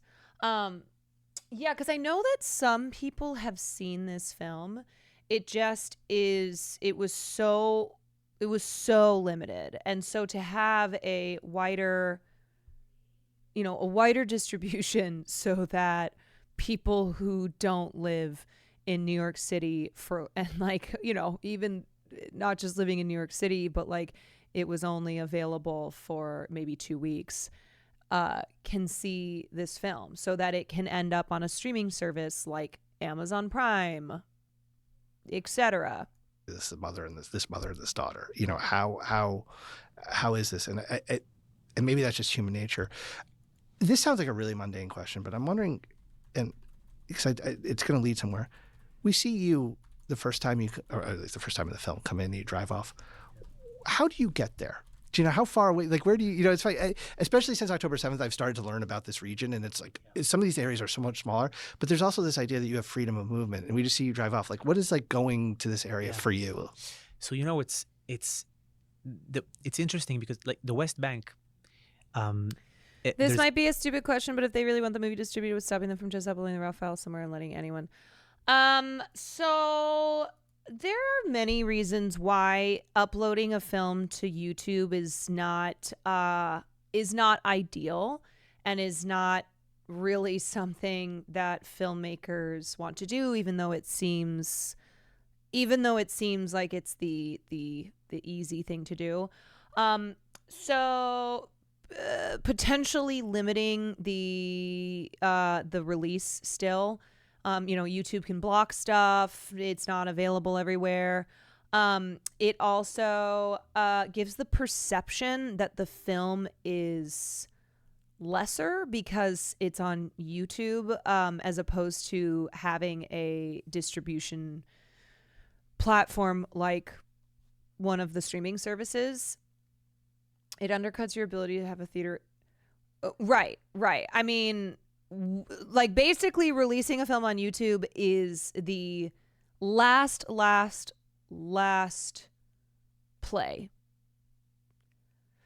You can also make less money because it's so widely available. Yeah, absolutely. It can affect revenue, quality control. It might then end up getting just the quality fucked up because it's YouTube. Never in my life have I had someone tell me you gotta watch this YouTube movie I saw. Yeah, so usually if a film is on YouTube, it's because it's it's like a no-name filmmaker who's like, yeah, I made this thing and I'll put it on YouTube. Or because it's a film that's already been distributed and now is being made available on YouTube as well. So very, very, very, very last resort. And again, it's just ridiculous that this is a documentary that is winning multiple awards at very prestigious film festivals and, potentially could end up with an Oscar nomination. IDK, that would be really cool. And it's not available to be seen in the United States. It's the Green Line, right? And that's the border that was that was basically occupied, especially said in 1967. And there are checkpoints. It'll 100% get Oscar nomination. I hope so. I truly, truly, truly hope so. It would be crazy for it not to.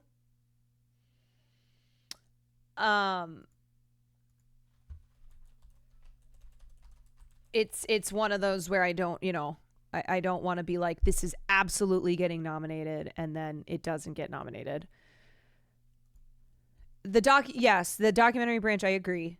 It's it's a very specific branch of the voting body. It's not just the general Oscar or the nomination body. That it's not like a general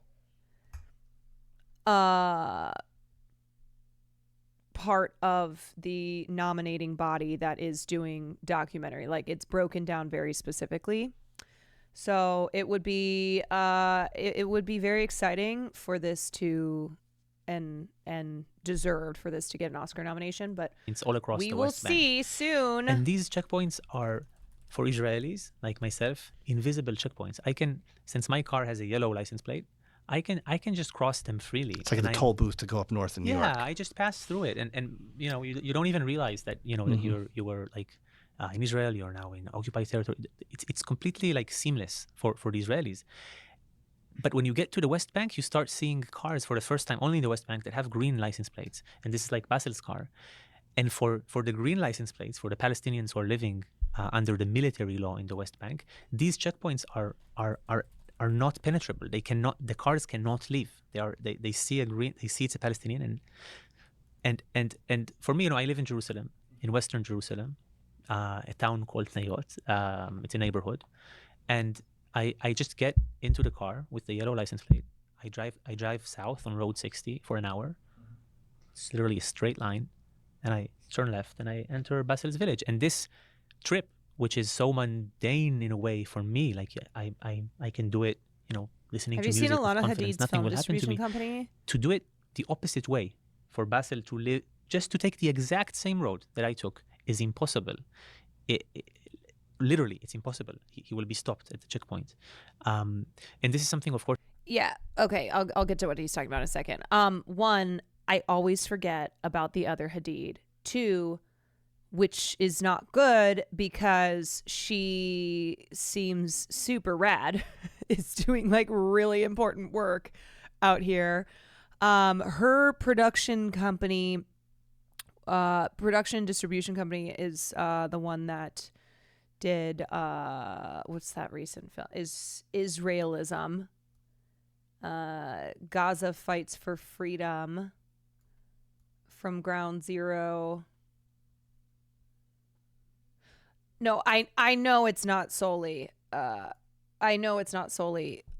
Hadid, but I was kind of joking, but when I said like I forget about the other Hadid. Okay, anyway, so yeah, what he's talking about is exactly what Ta-Nehisi was talking about, is exactly what anybody who is not Palestinian and has visited the West Bank has talked about, where there are different rules and rights if you are non-Palestinian, where these fucking checkpoints, which are designed to stop Palestinians from having freedom of movement, it'll take 8 or 9 hours by design, and then often they can't even go where they're trying to go.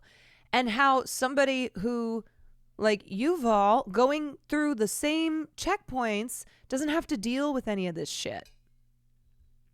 Of course, that we explore in the film, like I think it was important for us to it's not even a power, like we say the word power imbalance, but it's truly, two people living under two different systems of law, controlled by one state that dictate, their ability to move in the land.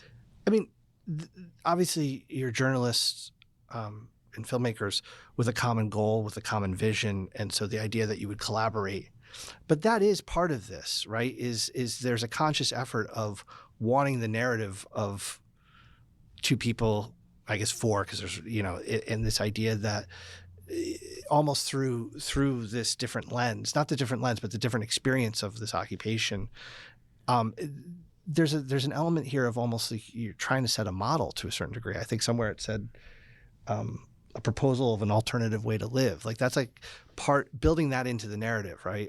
That the Palestinian and someone that's from Israel. It's very nuanced, I think, because often people look at it and they think, because they hear Palestinian Israelis, they think, oh, that's so beautiful. We're sitting together and eating hummus and having, and of course it's not that, because we the values that we share are based on the understanding that we are currently resisting a very unjust system that is really keeping Basel and millions of Palestinians entrapped with no rights. And we are doing that together because we believe that there can be a path if there is a political solution. There can be a path which is rooted in empathy for both people, for the Palestinians and the Israelis, and who are dependent on one another.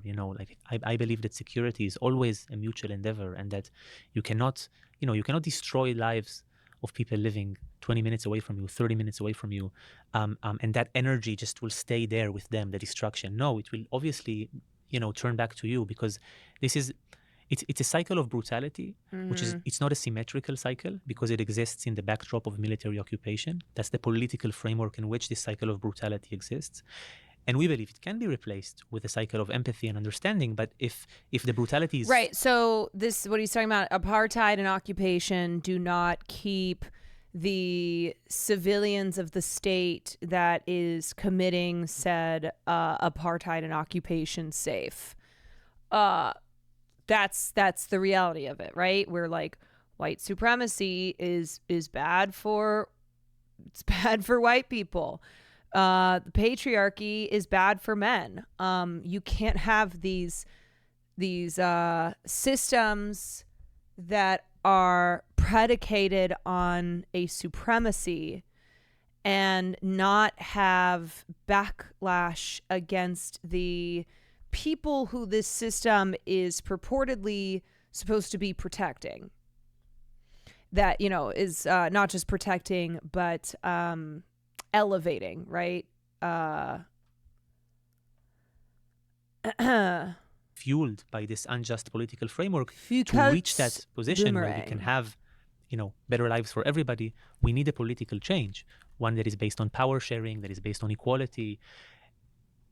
And this is all very utopian because right now, really, like the path to reach that is it's very hard to speak about hope because we cannot see a political horizon. It's going completely the opposite. I want to talk about, because the world that you've released this film into, but let's go, because it obviously changed quite a bit in the last year. Watching this, I mean, the bravery of the filming is and standing up and is amazing. I have to ask though, because for all that the military does, and does ruthlessly and does it without regard, there's part of me that's sitting there going, why? I'm shocked they're letting you film. Of all the rights that they're trampling all over,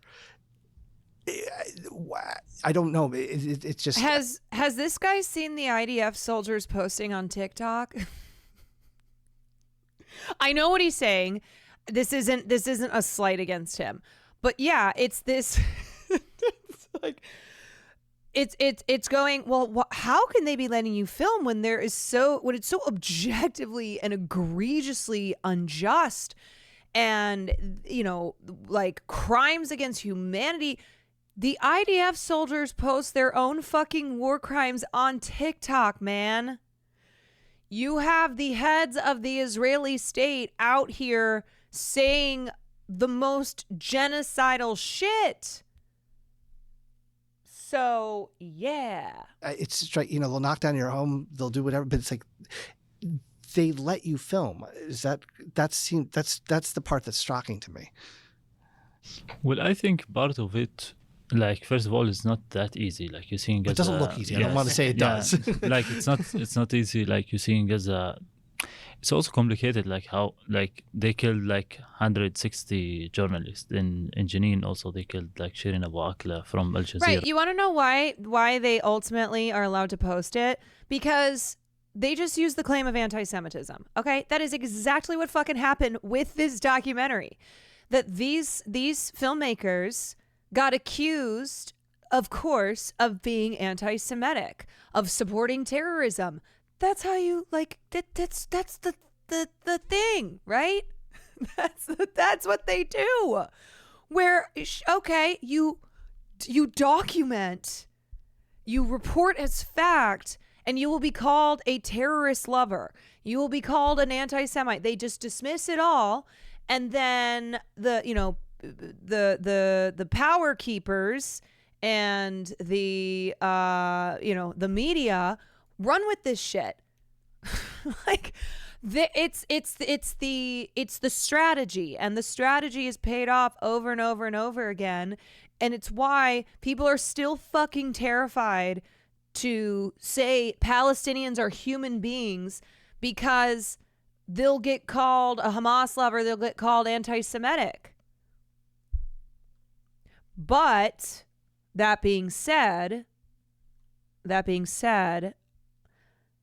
there are so many people who have stood on business. There are so many people who have seen a documentary like this, who have read a book, who have opened their eyes. And the more that tide turned, the more that falsehoods of, false claims of anti-Semitism and, calling everybody a terrorist, like, falls on deaf ears. It's invalidated, but it also sucks because it muddies the waters on anti-Semitism, and that is why Zionism is anti-Semitic. That is why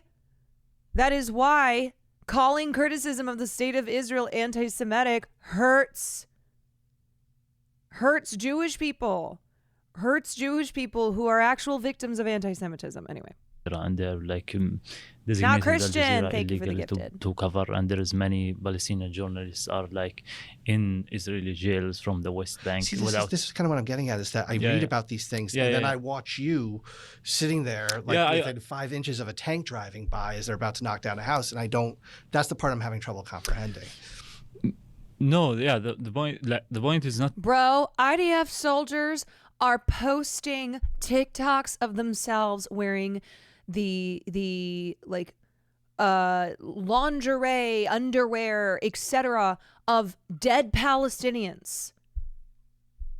They are rifling through their homes that they have bombed and posting photos wearing bras of Palestinian women who either have had to flee for their lives or are fucking dead because of those same soldiers. They post them daily. They have documented their war crimes to the point that the International Court of Justice, that South Africa, in bringing their case against Israel, used the TikToks as part of their evidence. They have documented their own war crimes. Anyway. It's not easy. Like a lot of time, first of all, we move. If we're in the field, we move not one person, like together. And for that, you see in some scenes I got like or attacked or arrested. Also, I was like in once like running away from the settlers. Be good, everyone. That I'll be was right back. really hard moment. Like when they tried to catch me, they were like vandalizing a whole community. And I was like lucky that I really ran away from them before they catch me. But also there's a lot of restrict by the military and by the settlers. So they many times invaded my home because I host activists and because I'm activist myself and because of the cameras. And once they have confiscated like 5 cameras from a table that we use like to go film, and a car and a laptop. That's from the home.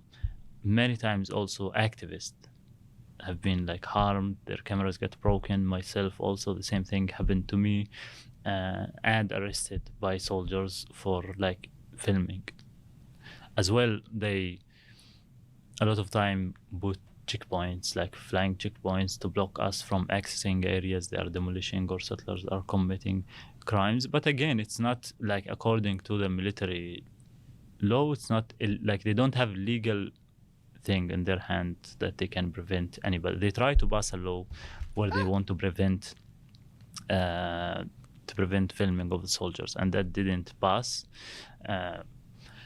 But also they know that there is no consequences. Like you look at Gaza today, the soldiers making crimes and they're filming it. Like I know a commander that a year ago in the summer 2023, he arrested me because I refused to open my phone. He wanted to show to see materials that I filmed for them there, and he decided to blindfold me and take me to the military base. They tortured me for like hours under the sun in July. I saw the same commander in a video in Gaza this year of him like blowing up Palestinian buildings, and his friends filming him cutting the military card that he finished his service. They know that there is no consequences. They know that they can he finished his service. This military commander on his way out, rather than be like, you know what? I've done some real fucked up shit here. Let me just blow up one more building. Let me just have one final glass of champagne. Let me just toast my service in the IOF and blow up another building. Like,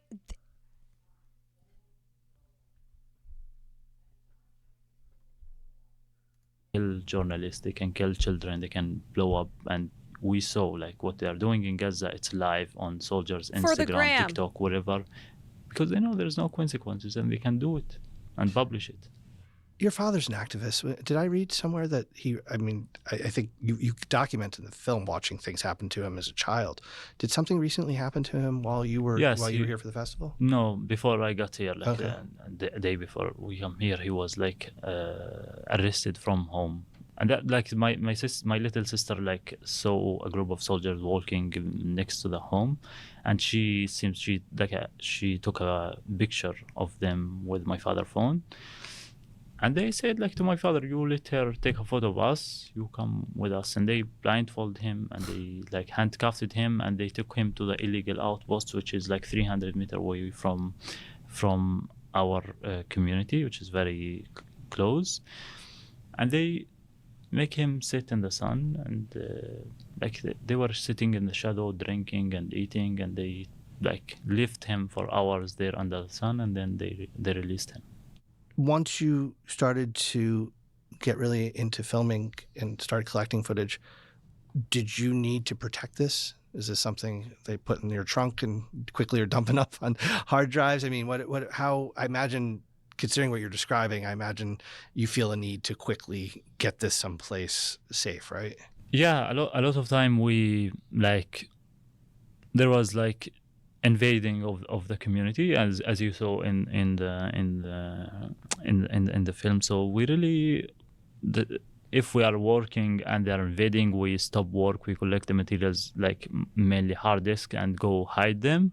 Or when we go to sleep as well, we hide them in a place, because mostly the military come at night, so we hide them really well.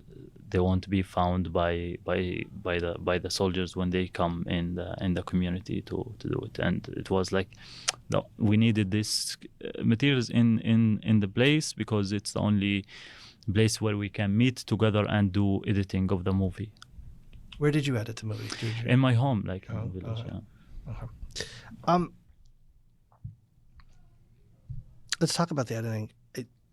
Obviously, the footage you guys have gotten and the stories are amazing. I'd like to say this up front. I think this film is incredibly edited, and W editing. You know, I think anybody that knows this area knows, and probably all the things. I have to imagine between the history, between the time period, and between the incredible amount of footage you have, getting there was not easy. And I imagine it's very hard for something like this to not want to show more and or explain more, right? I'm wondering if you could talk about how you ended up with this very lean, beautiful 90-minute film. Thank you. Yeah, it's a real difficult challenge to crunch. You know, it's 20 years. Like there's footage in the film from when Bassel is 5 years old, so you're like 28 today. So it's 23 years crunched into. I bet you're sitting there going, "That's not going on the editing room floor. We have to have that in." I almost, you know. No, when we discovered that, because there was, we not only had a lot of archive material, a lot of that archive material was just like sitting in old tapes that were never really digitized. So that was, I think also such an amazing, because we just found that just some random person just filmed Bassel. Like it was literally, super rare. It's not as if we had endless footage of Bassel as a child, and also for people in the Masafariata community, like to see themselves, when they are young and 20 years ago, and there were no pictures. Like today, everybody is filming with their phones, but going 20 years back, that was not the case. Yeah, and I think to crunch that all into 90 minutes was difficult, and it took us years to understand how to do this. I think maybe there are several challenges that I can speak of in the edit. I think the first was, how do you take a very repetitive situation where there is so many instances of violence, and you don't lose completely the repetition. We wanted to have a sense of repetition because that reflects the way life under the military occupation is. But how do you pick the scenes that will create a sort of sense of escalation in a way that matches? Because a lot of the way the military works is that if you just look at one instance of violence, it looks random, like every week a different house. But when you tie it together, you can paint a picture of a policy, and that was a challenge. And another challenge was, we have different threads, like in the film. So you have the story of the community, you have the story of us as activists and the relations between me and Bassel. You have Haroun and his mother, who are like sort of like one family that we focus on. And when we edited the first cuts, we would screen it to people, and then they would say, well, we at a certain point we forgot about one of the threads. And so when you're telling a narrative that has multiple threads, you have to really be thoughtful about how to keep, to interweave them in a way that the viewer doesn't lose track of neither one. And then also there was this emotional, we did not want, and I remember me and Bassel talking about it when we were starting to do this work, like we did not want a film that will depict only like violence again and again and again, and only like one kind of emotion. And this was also something we were thinking about while editing, like how do we remember to have this sort of path through the emotions of the viewer as well, so that so the viewer is not desensitized, feeling exactly the same thing over and over again. But there are moments of joy and moments of contemplation and moments. Yeah, and we worked with Anne Fabini, because it's the first film we're making, and we learned how to edit while doing it, which was quite a... Yeah, those people that have cut lots of documentaries before are helpful. Yeah. Am I right? This film premiered in Berlin in the winter. Yeah, I love what he's talking about there, because this is, this is a documentary, and it's depicting real people and real things happening, but it's also a film, and they're telling a story, and there's narrative. And so he's talking about how we didn't just want this to be violence over and over and over and over again. One, because you become desensitized, and two, because that's not the full picture of anybody's life. And this is something we talk about a lot with Black representation in film, where Black representation in film should not just be police brutality. It should not just be slavery. And within those stories too, it shouldn't just be a focus on, look how much violence is enacted on these Black bodies. It's telling a story that is, with No Other Land, that depicts the reality of life in this one Palestinian community, which is, of course, representative of life in all Palestinian territories, but also showing and humanizing Palestinian people, right? And Palestinian people who are, despite the horrors that they have faced for a long, long time, and the rights that have been denied to them, that they persevere, that they find joy in life still. I mean, I saw a picture the other day of like this young boy who thought that, I think it was an aid worker who had posted it, but they thought that that the person was a journalist, and they wanted to pose for a photo, and so he had this really big smile on his face. And there's so much horror that's come out of Gaza, but also people have tried to show moments of kindness and humanity, like somebody feeding all the stray cats, Palestinians like singing and telling stories. And anyway, so that's what he's talking about here, where we are, we are telling a narrative that has to be taking decades and condensing it into 90 minutes, and also needs to do justice to Palestinian people. Like February. Okay. So February 2024. Obviously, you also have October 7th, 2023. And I'm guessing at that point you're deep in the edit, getting ready for festivals. You're probably done, to a certain degree. The film exists in a pre-October 7th world, but then you're bringing it out into a post-October 7th world. And I obviously have aspirations of this film, but I'm wondering what the world, all these things seem to have been heightened and become more extreme in the last year. And I'm wondering if you talk about that, about bringing this film out in that world. Yeah, I can say, Basil, you can say, I think immediately, after October, we met like on October 8th or October 9th. And this is after we were working for 5 years on the film. And I was devastated. Basil was like, we were all, at that certain point, I was thinking, like, first of all, I was thinking of the Israeli society, like, after the trauma that society went through, like, why will they want to watch, like, somebody, there was like, why will they want to watch something else, right? And then also the atrocities in Gaza and the amount of people, generally speaking, like the amount of people dying, and it was so dramatic that that we were thinking, well, what is our story, which is like a story of a community. How does it fit into to all of this? Like when the volumes are so high, like people, their ears become completely deaf and they cannot, and we were wondering, like, will anybody care even to watch the film? Like, and I think as the months passed, we realized how wrong we were, and how urgent the film is, especially now in, like, I think the post-October world, because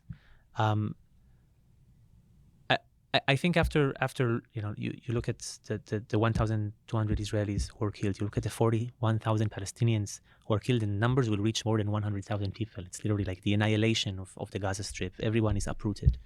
You look at the amount of death and suffering, and you ask yourself, well, how can the world allow this to continue, and why isn't there a political solution that will change it? And as our film really is, in a way, it's a plea, it's a plea for calling for this political solution. To me, it feels more urgent than ever, and especially here in the United States, when people here in the United States are generally living, people in power are living pretty good lives, and I think they make decisions that influence people who are living in the Middle East in a really horrible way, and people should watch the film in order to understand, I think, the implications, amongst other things, of U.S. foreign policy. Also, sorry, but if you're only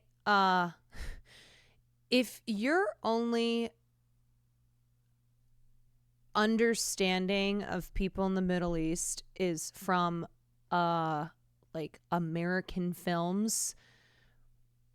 For instance, I was watching, oh God, what was it? I can't remember. It was an action film from the 80s. And the film opens up and there is there's a Middle Eastern character who says Allah Akbar, blows himself up, and this cop, like as the main character cop is about to like arrest him. And I just we talk about representation all the time, and still I'll watch a film that either I haven't seen before or I haven't seen in a long time and be like, oh my God. Oh my God. There are a lot of people who the only depiction of Middle Eastern people that they've ever seen is from some big American action film. It's like, what film? I'm blanking. I can't remember. I can't remember what film it was. Ultimately, I thought the film was great, but it's just a reminder of like that this was just so normal. It's been so normal forever to have these just really awful, stereotypical, one-dimensional, one-sided type of depictions. It's very common. I remember a while back you covered the guy who wrote a book and I think did some sort of video on depictions of Middle Eastern people in film. Yeah, that was a great video. Also, I think that was Edward Said. I think that's what the wait, no, was it Edward Said? I can't remember. It was Real Arabs, REE. Yeah. Oh, sorry. It was Jack. It was Edward Said, and then it was also Jack Shaheen's book, Real Bad Arabs. So Edward Said's book, Orientalism, and then Jack Shaheen's Real Bad Arabs, which was the focus of the YouTube video we watched. That has not, White there Grizzly, were points in history. months. You mentioned the 90s. I think there were points in history where if there was enough U.S. pressure, we could have maybe not solved everything, but we could have reached a political solution that would have kept the flames much lower and brought a much better life for the people in the land. So there's a part of the film, if I get this wrong, please correct me, but I think there's a part of the film when you're filming in like 2019, 2020. Yeah. I don't know if it's you. I think it might be you. And there's a determination that you're going to stop this, that you're going to stop. And this belief that you could stop it by filming. And I don't know if it's you who says this, but that the United States, once the United States sees this, right? Is that once the United States sees this, they're going to stop Israel from doing this. How could they not? And that was in the back of, I just say it because it's in the movie. That's, to a certain degree, you were saying that almost felt like the target audience based on what was announced in that, I don't know if it's 2019, 2020 filming, right? Yeah, it's,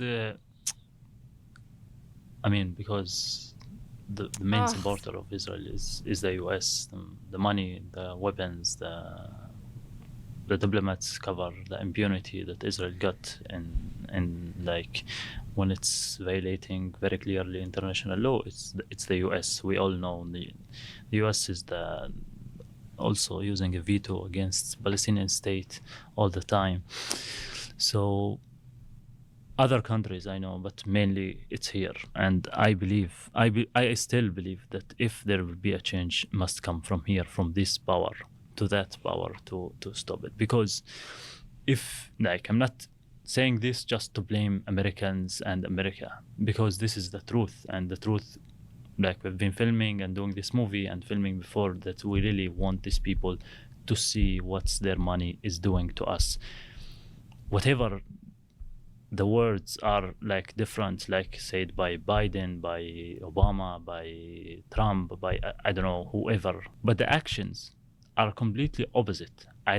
What does it mean to me when US president stand and say we will work in the path for two-state solution, but when countries around the world voting for recognizing Palestinian state, you will use veto against it? When Israel is continuing with its project of settlements around the West Bank, you say that you condemn that, but what you do is you keep militarize Israel. A lot of Israeli settlers organizations that aims to destroy our communities and to build the settlements, and which they are doing. They're getting millions of dollars, and they are registered here in New York City, such as Regavim organization that was founded by Israeli settler, and today is a minister, Bezalel Smotrich. He found and registered a organization called Regavim here in the US, and it gets millions of dollars. And the aim very clear, like, go to their social media, is to destruct our communities and to expand the settlements. So I mean, if this is the actions, working tirelessly for a ceasefire is what it's giving. What I can get from the words that you are saying of we want two-state solution, and no, if you want two-state solution, you can do it, and you are the only one that can enforce it. We're at the New York Film Festival right now. I mean, that's why you're here. Your film played this weekend. It's got a few more screenings left. That idea of making people aware of where their money goes or where their political support goes, it like one thing, and this is a small, not small, I don't mean small, but this is one piece of it. Like, something is part of this, because I know a lot of filmmakers, and I don't know if you, I apologize, I don't know if you were part of this as well, but like calling out the New York Film Festival, Bloomberg is a sponsor. And money from them is going to organizations that has this kind of effect. Is that something, I wonder, is that part of this? Is even something like the sponsor of a film festival making you aware of where dollars are going? Is that important? I personally think it's very important. I think we can all do better in that sense. And we read the letter speaking about the Bloomberg Foundation, and it's, I don't know, maybe it's doing incredible things in the cultural scene in New York City, but we saw that it's also funding a project where it's sort of a leadership program for, like, the heads of the Israeli settler municipalities. And it's such an absurd, contradiction that literally those same municipalities that are responsible for the destruction of Basel's community and are clearly breaking international law the leaders of those municipalities are receiving funding from like the same source that is funding parts of the New York Film Festival. And yes, and we believe that this is wrong. And in a way, because we are filmmakers who are participating in the festival, and we are grateful for, for the stage that we got in the festival, and we don't take it for granted. We suddenly have a little bit of power. We don't usually have power, but yeah, we suddenly have a little bit of power to tell the festival that it's actually not okay to be doing that.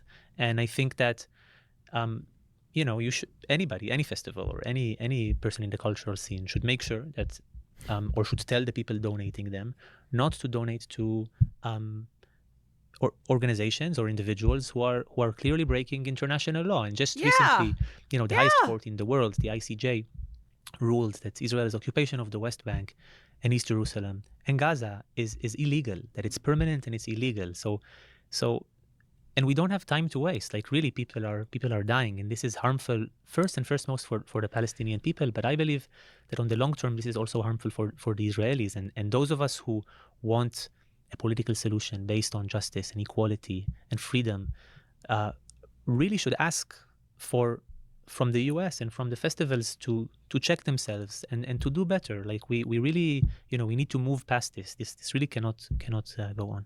So we have covered a couple instances where protesters went to film festivals because a sponsor of a film festival is directly contributing to this illegal settler activity because they are directly contributing to genocide. One instance was the Tilda Swinton. What is that fucking movie? The Room Next Door. Directed by Pedro Almodovar, where protesters showed up. Of course, the crowd was like, boo, boo. And to that I go, what the fuck are you doing at a film festival? Watching films that ask you to have empathy for the people and the stories depicted. And here you are when something is happening in real life in front of your eyes going, boo, you suck, get out of here. Anyway, Pedro, rather than letting them be, kicked out and booed and whatnot, let them speak, let them talk. And Tilda Swinton said, yeah, I mean, I think that this needs to be heard, and connected it to the themes in their film, that everybody in the little audience had bought a little ticket and put the little booties in the seats to watch, and somehow we're missing that connection from having watched this film and applying it to real life. I cannot. It is baffling to me. It is baffling to me that a patron of the arts, that somebody who would go to a film festival like the New York Film Festival, whatever, would turn around and be completely devoid of any humanity and compassion and empathy and understanding when confronted with injustice in real life. Yeah, but it's just a movie. Going back to this idea, because we want your film to be seen. And then not along at the land acknowledgement pre-rolls that run before every screening. It's a great film, but I mean, for all the reasons that we're talking about too. I had read, as an Israeli journalist, that, and if I got this wrong, please correct me, but that you had found, I don't know if this is specifically a post-October 7th world, but I think it is, that you've had trouble getting a reception for the type of reporting that you were doing within Israel in more recently. Is that, I'm trying to figure out this world that we're putting this film into. Is that the case? Is that things have become so divisive that even just reporting on something like this is more problematic?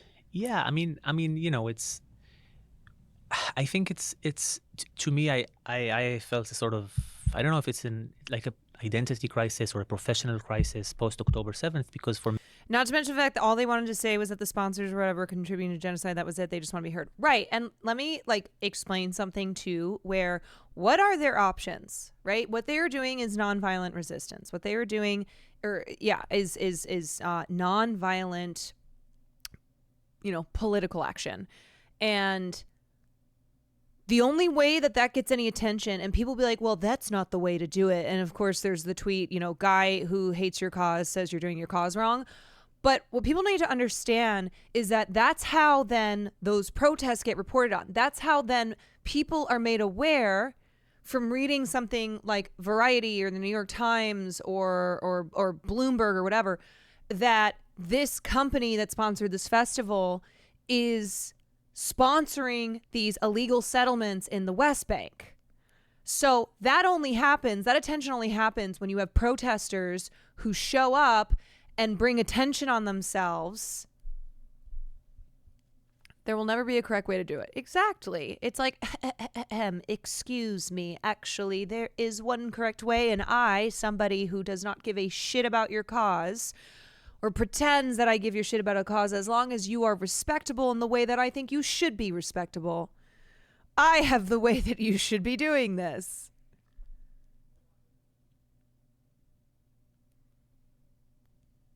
Reminds me of when protesters interrupted a live performance of Les Mis. I saw tons of people being upset about it. Like, brother, do you know what Les Mis is about? One day more. Yeah, Les Mis is certainly not about the motherfucking revolution in France. Viva la revolution. Many, many years, my prime audience was the Israeli population, and I was writing in Hebrew, and it was never easy because, you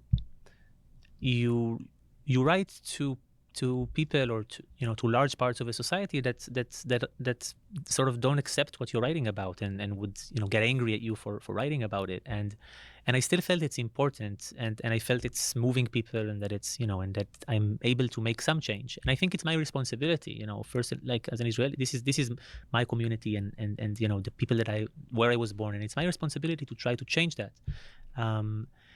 And I don't know, in the past year, I feel I had this, because we're making the film, and it's mainly oriented towards international audiences. So suddenly we're speaking in English and, faced more towards the West. And I also felt really that people stopped completely, like the little amount of people who cared about it in the Israeli society now completely do not.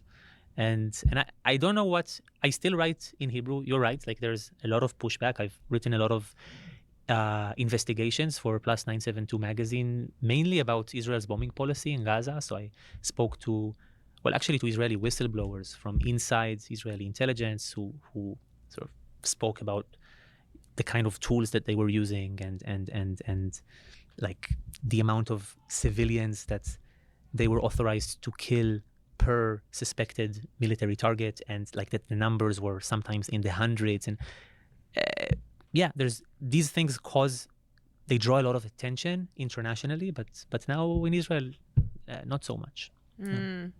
It's an incredibly well-reviewed film. Festivals are programming it. It's also a very timely film. What are the conversations like with distributors? Is this something, I'm asking straight up, is this something that people are having trouble? Because Hollywood has got its own issues in terms of how to discuss this.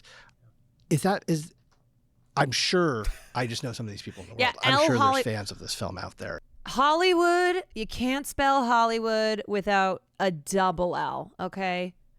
Double L Hollywood. In the distribution world. So we're not having those, we're working with Cinetic who are in touch with many different distributors. What we know is that there are ongoing conversations with distributors, and it seems to me like, on the one hand, people really love the film, and very strong reactions. Yeah, I think our review was like one of the best reviews I've read this year. Yeah, that David wrote. Yeah. David wrote it. David really supported the film, and we were really moved by the review, and really great reactions, and also an urgency. I think the public really, really wants to see the film. Like, people are asking us, when will it be available in the United States, and it's the first film we're making, so we don't know all of the considerations and all. But I think we are still hopeful that it will get strong distribution in the United States. For us, it will be really, it's like a crime if it's not out there to be seen, to spark conversations, and yes, I mean, obviously, maybe some distributors are afraid to engage with the topic of Israel-Palestine, but isn't this why we're making documentaries? I mean, isn't like to spark, even if you label this as politically sensitive, even though I think anybody who watches the film,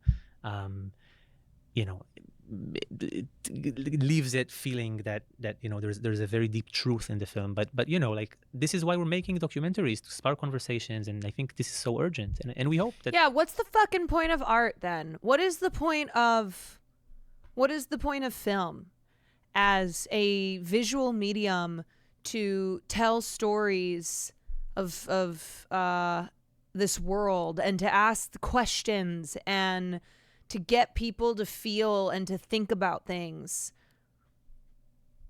Like, it's so leave politics out of my art. I don't want no dang politics in my film. Yeah, the purpose is to make Disney billions of dollars. But really, I mean, it's such cowardice. It is. It is such fucking cowardice that whether it is this film or, someone like Rami Youssef on the red carpet of last year's awards circuit, we can't talk about Palestine at all. We can't. Well, if we do, it just must be from the standpoint of they're all terrorists. They're all bad. All these brown people in the Middle East, terrorist, bad. And it is truly such a blind spot, and these conversations need to be had. They're being had, of course, but a film like this, which is obviously, even without having seen it, very well made, very compelling, very powerful, has been winning awards, has been critically acclaimed, and it deserves and needs to be seen. The distributor will step up and take the film. Yeah, I hope so too. All right. Well, congratulations. It's quite. I say that a lot to great films, but this one is quite. Just the accomplishment and what you all put into making something like this. It kind of puts it all. It puts filmmaking in perspective, I guess. So, but really, I can't wait for more people to see this one. So, thank you very much. We too. Thank you. Appreciate it. Oh, that was a great interview. That was Bassel Adra and Yuval Abraham, who are a Palestinian and Israeli filmmaking duo and activists. Yuval's also a journalist. And they documented the destruction of Bassel's hometown in the West Bank and made a film called No Other Land. And last night it won at the Gotham Awards, and then it also recently won at the New York Film Critics Awards, which is very exciting, and hoping that this wins gets the daddy of all nominations, which is the Oscars. Berlinale is a massive festival. It's roughly equivalent to Tribeca or Sundance or Wimbus. That was huge. Yeah. The Berlin Film Festival is a very renowned international film festival. I used to work in international production at Sony, and my boss would go to I would have to get her ready to go to Berlin, Cannes, Venice, Sundance, and TIFF. I think those were the main ones that she went to.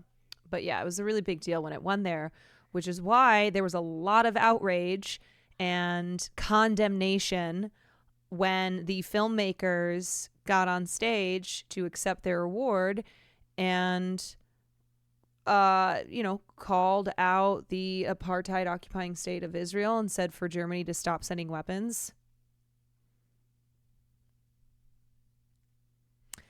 Anyone here watched it? If you did, how was it? There was somebody in here who said that they had seen it. Or wait, was that Sing Sing? I can't remember. We've talked about a lot of movies tonight.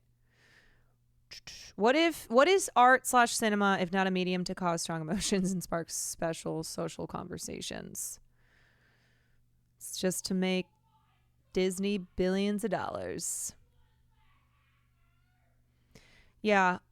Y'all, I talk all the time about how important and and powerful of a medium film is. It is one that I deeply, deeply love. But I think what's also, where representation, where truth can be used as a, truth in film can be a very powerful way to change hearts and minds. Film can also be used as propaganda. It can also be a way to, a way to keep a false narrative in people's minds and to, influence our politics, vice versa.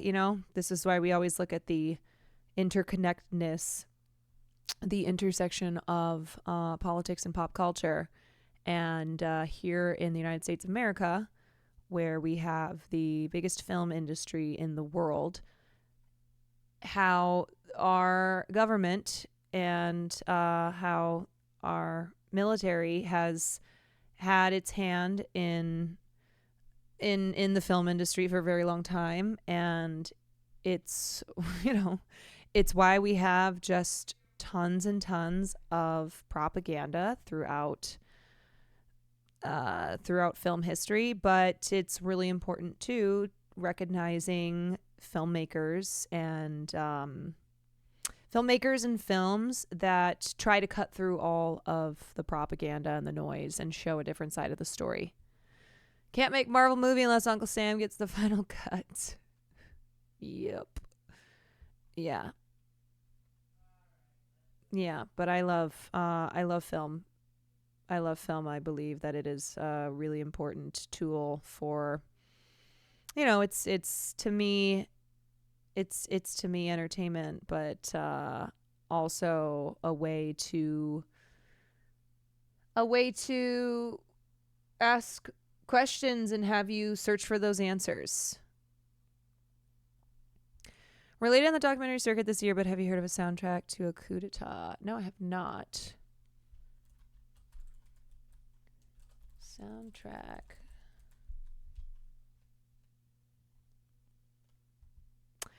Oh, this was released on 9/11. Looks at the political machinations behind the 1961 assassination of Congolese leader Patrice Lumumba.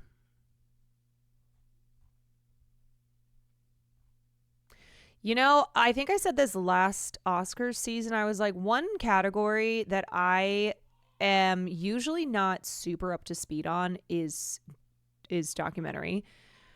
Not because I'm like, I don't watch documentaries. Like, no. I only want fictional films. But just often you really have to like either be in certain corners of the internet or have to really be paying attention to documentaries that are coming out this year, or else like you'll just miss it, Like I first became aware of No Other Land because I pretty much cover all things Israel-Palestine related, all things Israel and Palestine as it relates to the entertainment industry. And so I was looking at the Berlin Film Festival and like when that whole thing happened. Where do people even watch documentaries these days?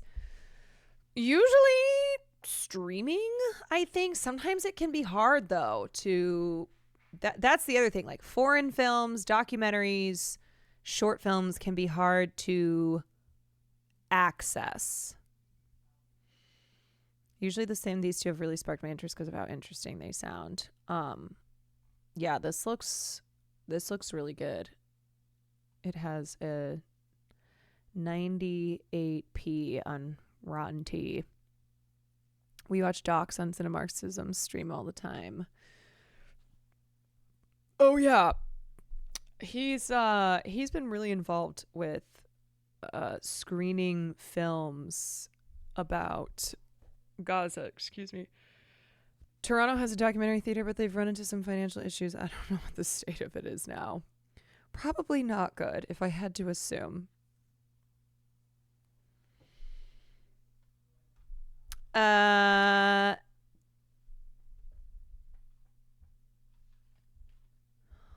This is a complete vibe ship, but there's some very unserious Twitter drama going on right now.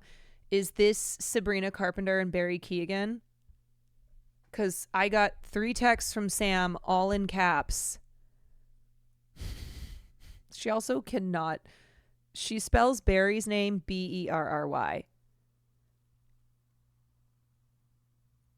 I don't think I've ever gotten a text from Sam all in caps, let alone 3. And she wrote me, Sabrina Carpenter, Barry broke up, allegedly cheated in her with some girl, and that girl retweeted a post about him cheating. It happening. Lot of misspelled words, because I think she was... I think it was a, like, she saw it and then ran to text me in all caps and just, like, vomiting it all out. Cheated in her. Probably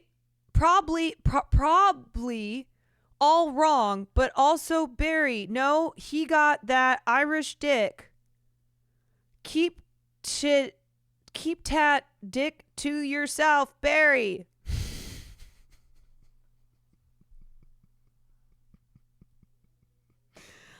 I'm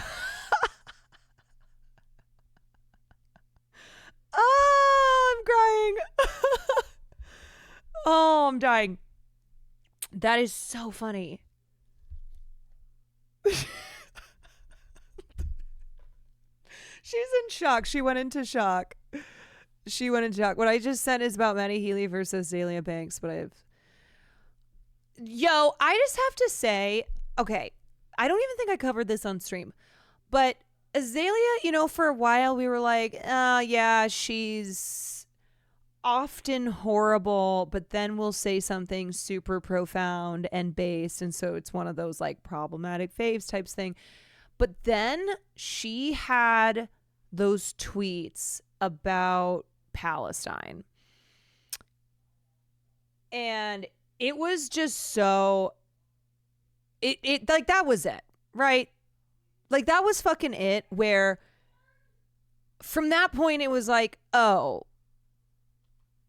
it's done. It's done. There's no more like, oh, well, when she, okay, she's problematic, but when she, like when she's right type thing. No, it was so... It's funny because she said Israelis treated her horrible when she went there. No, I know. And I'm just so... I think I'm just fucking done with her. I think I'm just fucking done. So what is Azalea Banks and Maddie Healy? Oh no, it's a mid-off. Oh no, the girlies are fighting. Engage in heated exchange on Twitter. Oh no.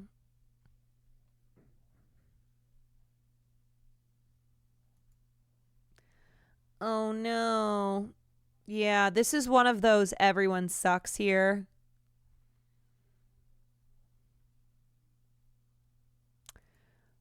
Wait, I'm confused. Is this his... Why is this his Twitter account? Truman Black? Good morning, guys.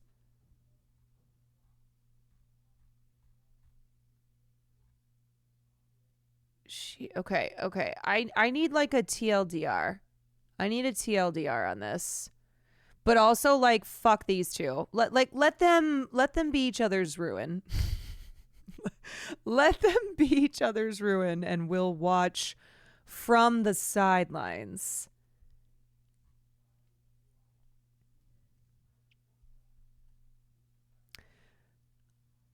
I know you think you're like some episode of The Library is Open, but I'm not the one. Talk to me like I'm not going to side-eye you at an awards. I'll fucking slap you so hard I'll get a Guinness World Record for the highest a rat some bitch calls a wig has ever flown. The bitch looked like... TLDR, someone help.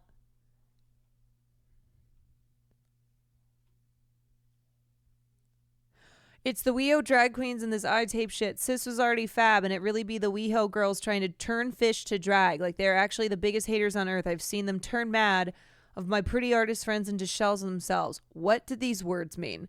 LMAO, Matt was just looking for an opportunity to very mildly prod at me because Taylor dumped him after I pointed out how inappropriate it was for her to be dating a homosexual heroin addict. LOL, he'll be aight.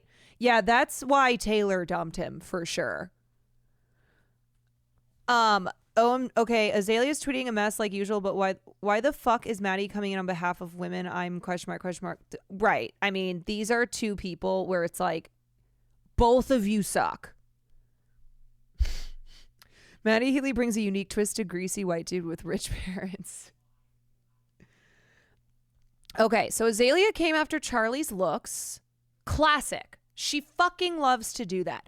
This is classic. Oh my God. Classic Azalea, where she will just go after a woman's looks. And then it'll start things off like that. So she went after Charlie's looks. Charlie is engaged to Maddie's bandmate, so they're friends. So Maddie clapped back, but he did microaggressions. Classic. Oh, Maddie Healy and microaggressions. Name a better, worse duo. And he threatened physical violence, but then he walked it back. He then said, I shouldn't be saying I'm going to hit a woman. Stop being mean to my friends. And then said, this is usually when I deactivate. Okay, so here he is. This is roundabout when I'd normally deactivate. She'd fucking batter me, to be fair. Nah, I can't be saying I'm going to hit a girl. That's insane. I'm sorry. You just can't keep being so mean about my mates and my misses. It's really hurtful. Gets me well defensive. Oh my God. Okay. And on that point, if I see one little shitbag Twitter barista say one thing about my Gabby ever, I will use my mental illness to full effect and I will dox and fuck you up. I'm so over pretending to have different standards online because it's not real. Well, a fucking slap is. I just have to say, Will Neff, where's this energy?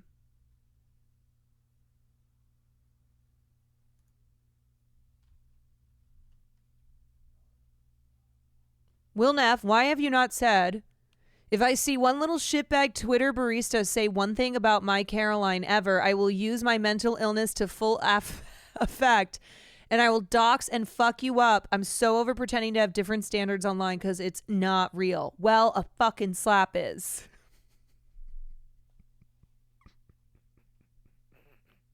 He also used the wrong effect. I just need to put that out. The bitch looked like Frankenstein to me. You both look like you share needles, Lamau. Oh my God. Okay, so I think this is the tweet. Charlie used to be so pretty. Ugh, Boa, I swear them WeHo gays be having the girls questioning themselves. Meanwhile, they all scraping K off a cookie sheet, eating cold bossa nova, and sharing panties. Tuh. This is an Azalea classic. Literally an Azalea classic to say, oh, insert female artist, actor, whoever's name. They used to be so pretty. And then a bunch of like really specific insults, which there are things in here which I'm like, okay, this is true. But the point being that you're nasty. You're fucking nasty, man. Why do you do this? You do this. You do this.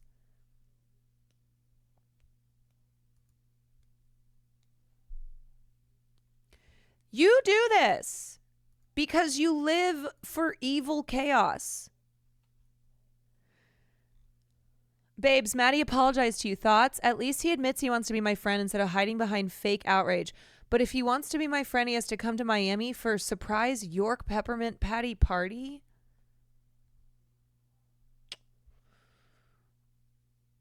Yo. What? What? What?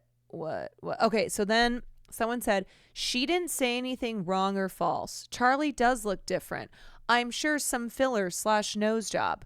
It's the WeHo drag queens and this eye tape shit. Why are we talking about the WeHo drag queens?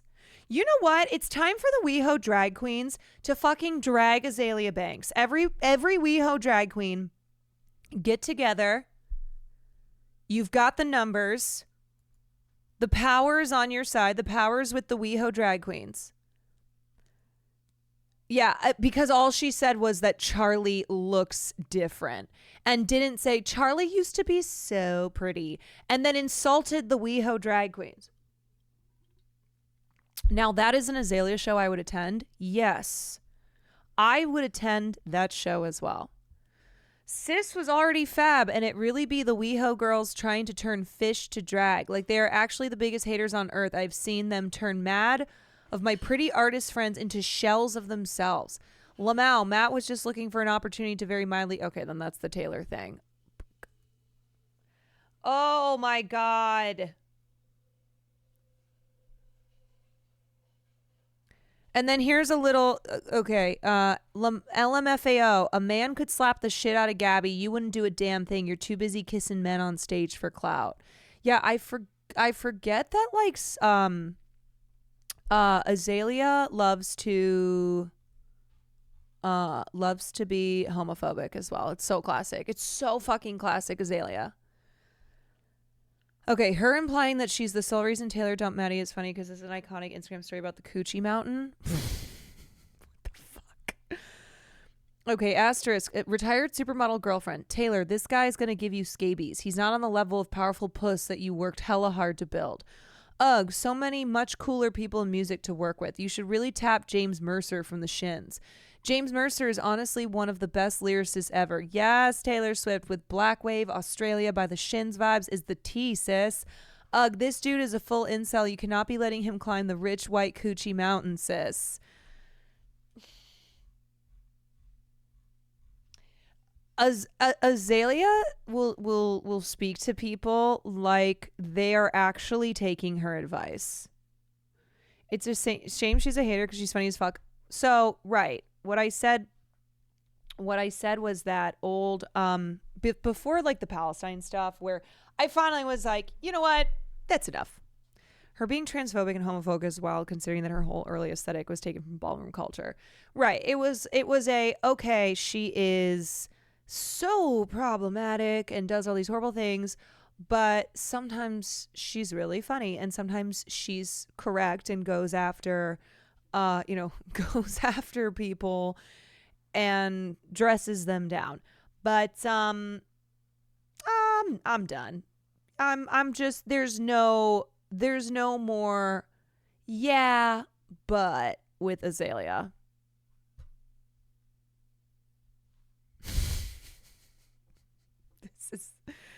This whole thing, man. Oh God. Lord help us. Lord help us, Jesus.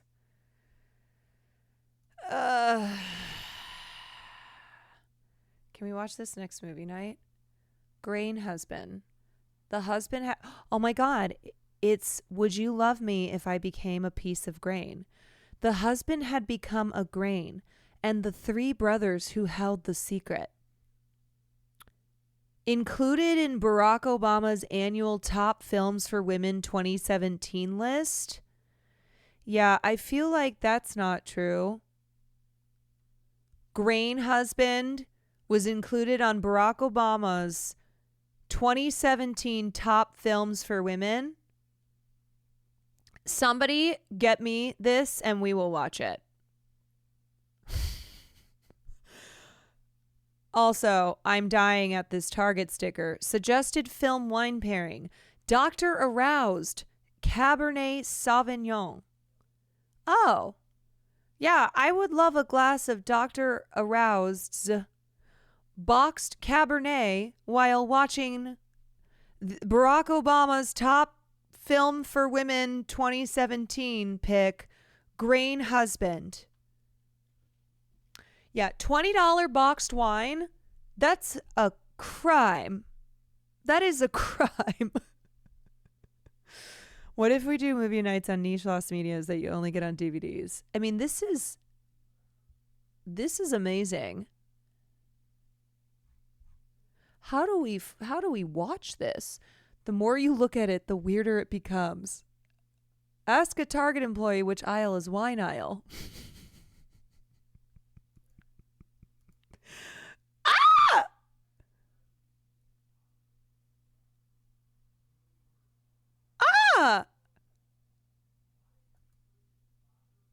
Why do these look like the knockoff Jonas Brothers?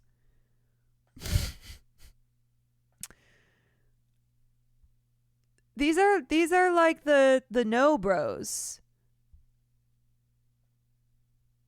Jonas Others. Ah!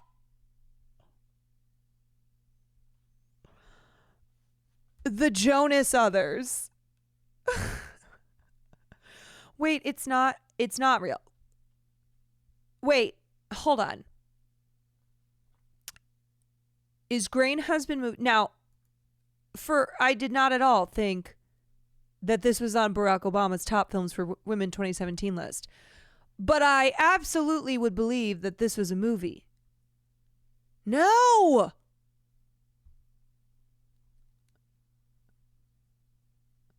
Please.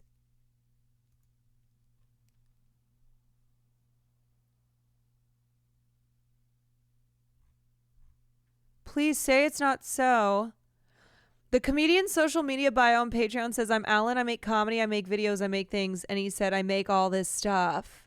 Newsweek contacted Obama by... Newsweek was like, hi, this is Jane Smith from Newsweek trying to get a statement from the former president on this film, Grain Husband, which there is a part of the film cover that lists this as one of Barack Obama's favorite films for women in 2017. We just wanted to verify that. Was this on the former president's top films for women 2017 list? You know what, y'all?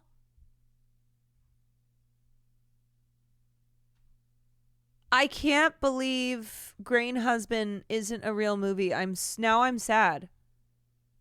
Now I'm sad. Now my life is over. Now this has to be made. I need this. Somebody put it in the movie. Make a movie, please. Please. How is Grain Husband not real, but Vincent Gallo's career is? That's what I'm saying. Like, come on. Now I need this. The three brothers held the key. Like, I had assumed, obviously, that all this shit is false. Richard Roper of the Chicago Sun-Times. I was like, did not write this. Barack Obama did not have this on the list. But I really did think that someone somewhere had made this movie because this is absolutely a movie that someone somewhere should have made. It's really well done. I mean, it is very well done. Hats off to Alan Wagner. I'm actually interested to see what happens in this. Oh my God. If it was real, it'd be a pro-life allegory. Oh yeah, you know that this has like evangelical Christian written all over it. All over it. Man, you know what? I'm really sad. I'm really sad to find out that Grain Husband doesn't exist. I'm really sad. This really did get made and seems like Oscar bait. Carol and Stephen's life together was perfect. Wait, is this Matthew McConaughey? Fuck. What? Carol and Stephen's life Dude, YouTube loves to do this. Where it's like, hi, can you Tiptoes 2003. Together was perfect. I've got to get going. Right this second. Ah! Hey, baby. Hey, sweetie. I love you. There's one small problem.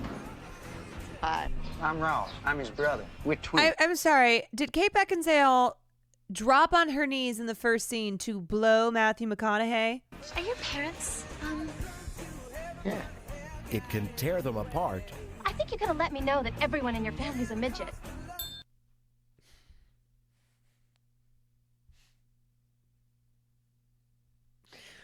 Oh, 2003. The year that the United States invaded Iraq. The year that Defying Gravity first hit our ear holes, and The Year That Tiptoes, starring Matthew McConaughey, premiered. They're not midgets, Carol. They're dwarfs. Whatever. Or bring them together. Hey, welcome. I'm Steven. Ah, there you are. This is Steven's father, Bruno, and his mom, Kathleen. And over behind the bar is Steven's brother, Rolf. Hi. You could have prepared us for this, don't you think? What is this movie? What is this movie? There are so many lost films from the early 2000s that you see them and you're like, ain't no way, but also I'm not surprised. If you embarrass me, I'll never speak to you again, so just get it together. How's everybody drink? I think maybe I'm pregnant. When the going gets rough, it's only the size of your heart that counts. Would it really be that big of a deal if our kid was a dwarf? You knocked up this great girl and you didn't tell her that her baby's probably gonna be little. I'm not like you. We are so cute and cuddly.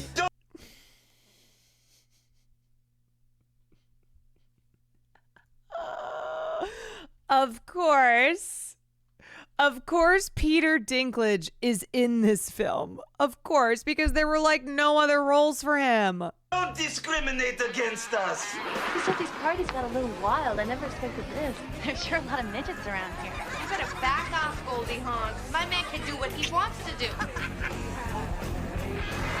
I'm ready for an adult relationship. What is this man doing in your bedroom?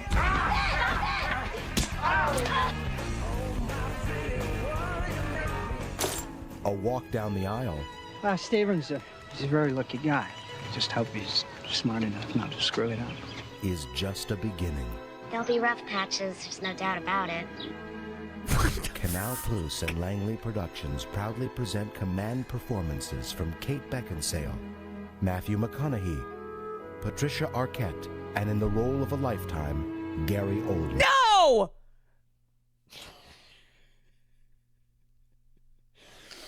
No, man! The role of a lifetime, Gary Oldman? We talking about Academy Award winner Gary Oldman? We talking about Gary Oldman of True Romance, Dracula, Leon the Professional, Darkest Hour, Fifth Element, The Dark Knight, Tinker Tailor. We're talking about that, Gary Oldman.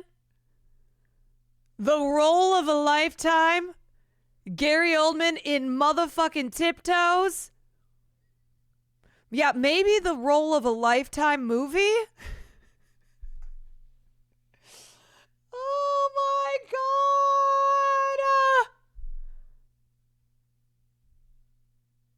Maybe the role of a lifetime movie.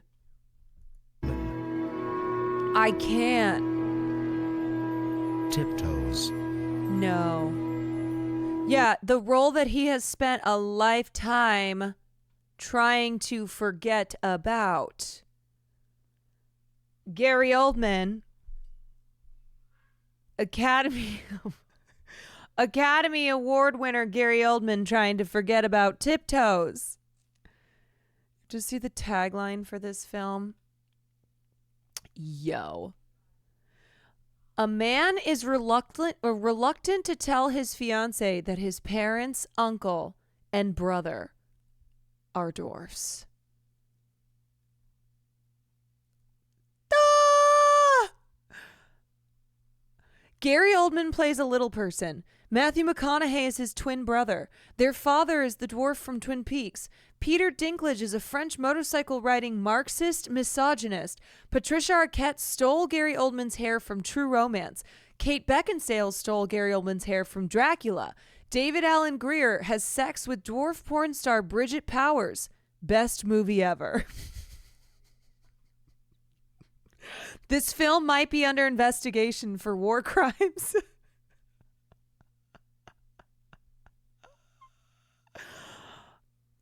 All right. I need honesty right now. Oh, wait. I missed the... Sorry. I read the synopsis. Oh, the tagline, it's the little things in life that matter. It's the little things in life that matter. Wow. Okay, I need chat honesty.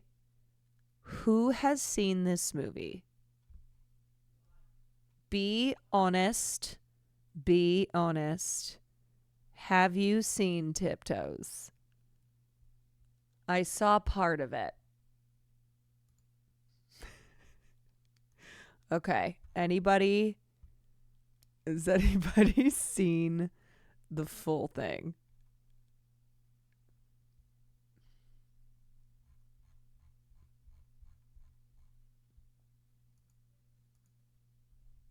Yes.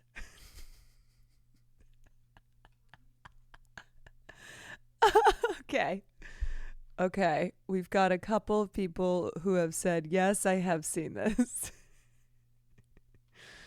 I have a long time ago. Cracked brought it up with they did film stuff. Oh my God. Oh, no judgment whatsoever of anybody who has seen this film, okay? I just need to know. I just need to know who has seen this. Oh my God. Hogan, thank you for the gifted role. In Gary Oldman, The Role of a Lifetime. I was an atheist before I watched Tiptoes, but now I wholeheartedly believe in hell. I've seen it with my own two eyes. I've seen it. Well, I mean, I saw a couple posts. I don't know how widespread it is. Found this in a time capsule. Oh my God. Oh my fucking God.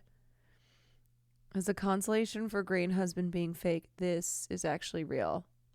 Fateful Findings, a paranormal thriller where a computer hacker exposes worldwide secrets. It's not Grain Husband, though. Does look good, though. Neil Breen. Of course, Neil Breen is in that fucking film. I tried to sign up for a Baby Girl. Screening with Nicole Kidman, and I'm not kidding you. I got the email inviting me to it. And by the time I clicked on it, which was maybe 5 minutes later, it was filled. I got hit with the, sorry, this screening is filled. And I went, it's been 5 minutes. It's been 5 fucking minutes. Pop Crave exclusive first look of Baby Girl starring Nicole Kidman and Harris Dickinson in theaters on Christmas Day. It was a really extraordinary journey to go on. I could feel there was something really, really magical on the precipice. Romi's this dimensional woman. She's the CEO, she's a mother, she's a wife. She's got it all. But underneath it, there's this animal that is asleep and that is very slowly waking up. From the minute I read it, I was obsessed with it. You don't see a woman going on this journey in the hands of a woman. Lena has this really wicked sense of mischief and humor. You expect the scene's gonna go one way, and it's the total opposite. It's about giving and taking power. What did you do, go to a library, look that up? This is what I'm talking No, about. I'm sorry, because it's I'm not- so sorry. No. The connection that we felt was incredibly important, not only for what she's doing in the film, but for the whole film.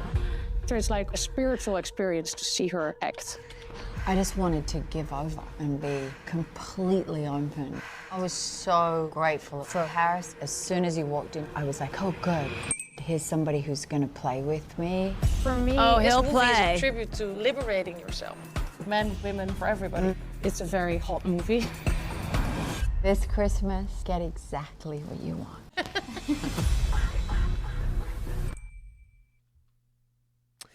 I love this trend of actresses after a certain age playing roles where they are having hot, steamy affairs with very sexy men who are half their age. Oh my. Yow. One ticket to Baby Girl, please. One ticket to Baby Girl, please. I should set a sub goal, and if we hit that sub goal, we'll watch Tiptoes. If we hit the Tiptoe sub goal. 1 ticket to Baby Girl, 1 ticket to Nosferatu. We're gonna do a back-to-back screening, double feature of Baby Girl and Nosferatu. I'm trying to see if Tiptoes is even available. Where we at sub-wise? How about whenever we get back to... Well, okay, fuck. We gotta do the Mormon. I owe that one. Mormon is like the idea of you. I did see the idea of you.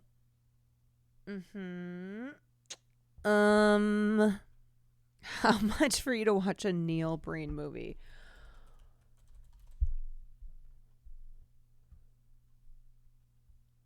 Oh my God. He's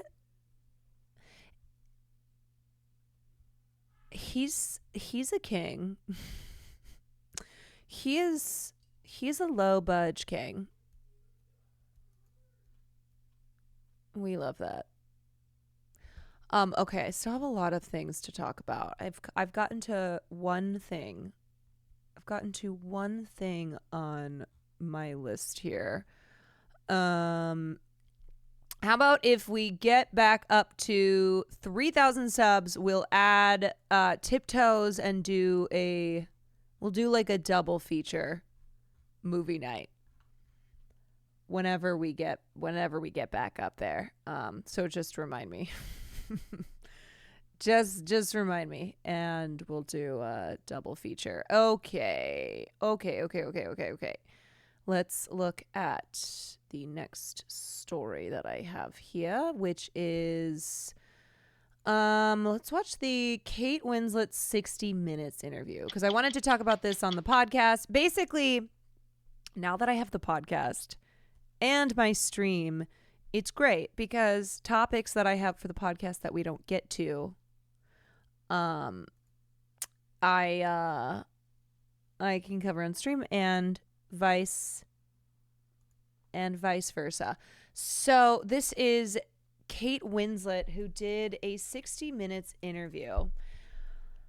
And she got very emotional talking about all of the body shaming that she received after Titanic. And keep in mind that Kate Winslet was 20 years old when she booked the role of Titanic. So where are your sloppy seconds? No, because there are also things that I don't cover on the stream that I cover on the podcast. So it goes both ways. Okay? Also, consider the podcast part of the stream, you know? So this was, of course, the end of the 20th century. This was the late 90s, going into the 2000s. And oh my God, was body shaming just so fucking normalized. And it's interesting because Keira Knightley also recently did an interview where she finally opened up about how vicious the media was to her after Pirates of the Caribbean. And it screwed her up so badly that she developed like mental health problems and didn't leave her apartment in her flat in London for 3 months. She was so harassed and hounded by the media. And like they would in every interview, because if you remember, she basically quit acting for a while. If you remember, Keira Knightley was, I mean, she still is very thin, but it was the era of like, of praising, like really, really praising, celebrities who were extremely thin, but then also shaming them and calling them anorexic. And then if they went and sought treatment, continuing to shame them. So it was really just like, what the fuck do you want? How do you win here? As a woman, as a female celebrity, how do you win? So you have Kate Winslet, who was bullied by the media and referred to as fat. There were, and then that, of course, was reflected in the fans of Titanic saying that the reason that Jack couldn't make it onto the floating piece of board was because Kate Winslet was too fat. Like, this is how people were talking about her. And she was 20 years old and 22 years old when the film came out, and this is what catapulted her into fame. And she said it was horrible. It was absolutely fucking horrible. And then you have Keira Knightley, who's on the opposite side, where she's being asked in every single interview about her weight. And then she would be asked about other celebrities who were very skinny. And one of which was, I think it was Ashley Olsen. It was either Ashley or Mary Kate, who ended up checking into a treatment facility for anorexia. And Keira Knightley was being asked about this in her interviews for her films. And in a way where, like, they were still mocking the Olsen twin for seeking treatment for anorexia. So it's like, okay, you want us to be like, you're gonna make fun of us for being fat, which again, Kate Winslet was not fat either. It's just that anybody who's not a size 00 in Hollywood, you're fat, we're gonna make fun of you. But then if you are a 00, or if you have an eating disorder, we are also going to shame you. And then if you seek treatment, we're going to shame you for that as well. So really, you can't win. And it's interesting to see this, to be talking about this having been 25 years ago, when another story that I have relates to this as well, where you just cannot win. Women, there is simply nothing, no way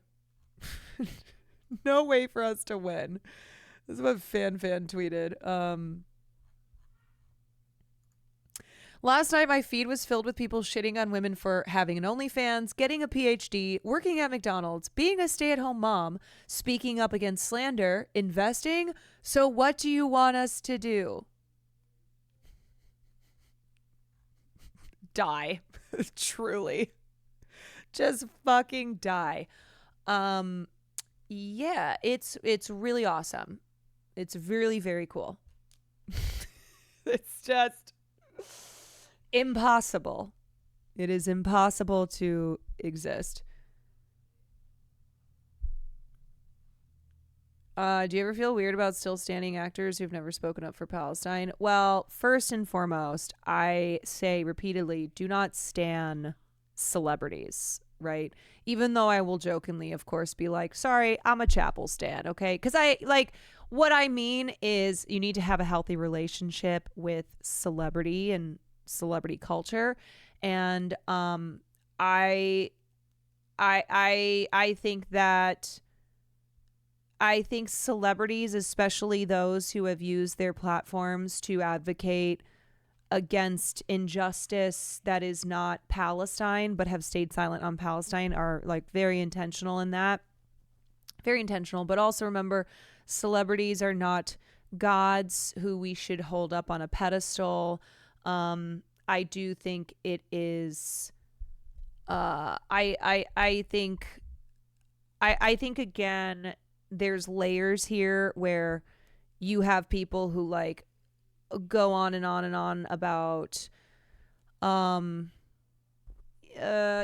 domestic U.S. issues and foreign issues like Ukraine, but continue to be silent on Palestine.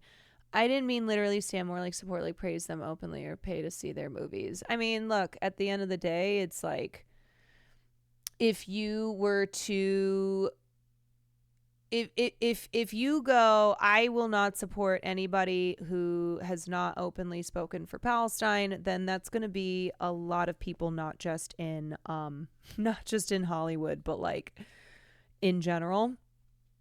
So, that's it. That's a decision for you. I will say that will keep you from consuming most music, art, just really everything, you know. It will be a thing. DJ Khaled, who's a Palestinian, was just on a late night show highlighting Palestinian cuisine, has not said a word about what's happening to his people. Yeah, that was like particularly egregious too, and a lot of people have been calling DJ Khaled out.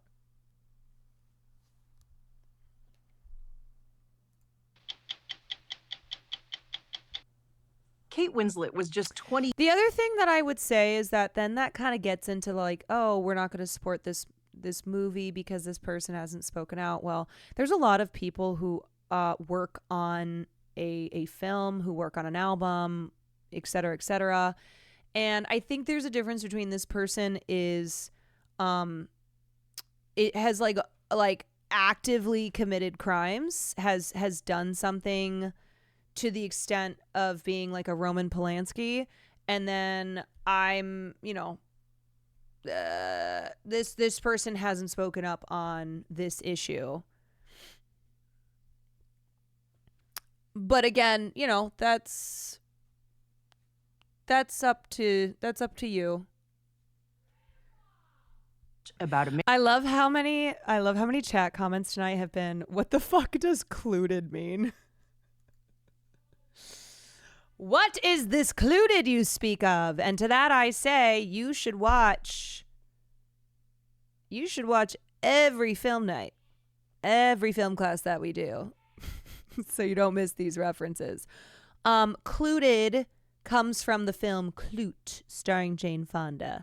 And this community just really fell in love with the use of klute as a verb. And that's where KLUTED came from. And so I don't know if we'll get to that tonight. We might end up watching it tomorrow, the Jane Fonda KLUTing Bill Maher. American. So interesting, because she also played a wasn't she in Civil War too? That was Kate, right? Or am I wrong? No. Yeah. No? Wait. Oh my God.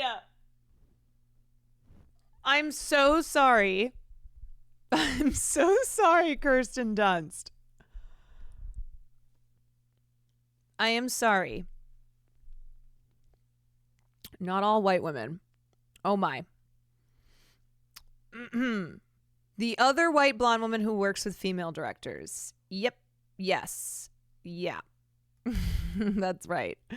Yeah, no, I just completely made that up. Okay. God. Oh my God. I was like, hold on, this is a 60 Minutes interview, but are they about to show titty? Oh!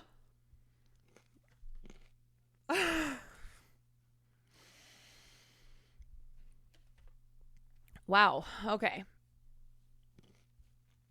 Do you think she won for the wrong role? I consider that her worst performance by far. I would say probably Eternal Sunshine. Mayhaps Sense and Sensibility. I don't know if I would call The Reader her worst role, but I would say that certainly, you know, and this happens a lot with actors where they win for the role that they shouldn't have won for. Y'all, that is like when I went in for an audition for Insecure and the casting director said, "Oh my, you're big." And then her gay assistant went, "She didn't mean big as in fat." Like she just, yep, that's Hollywood, baby. Yes, I am not a famous actor, but I too have been told to lose weight, that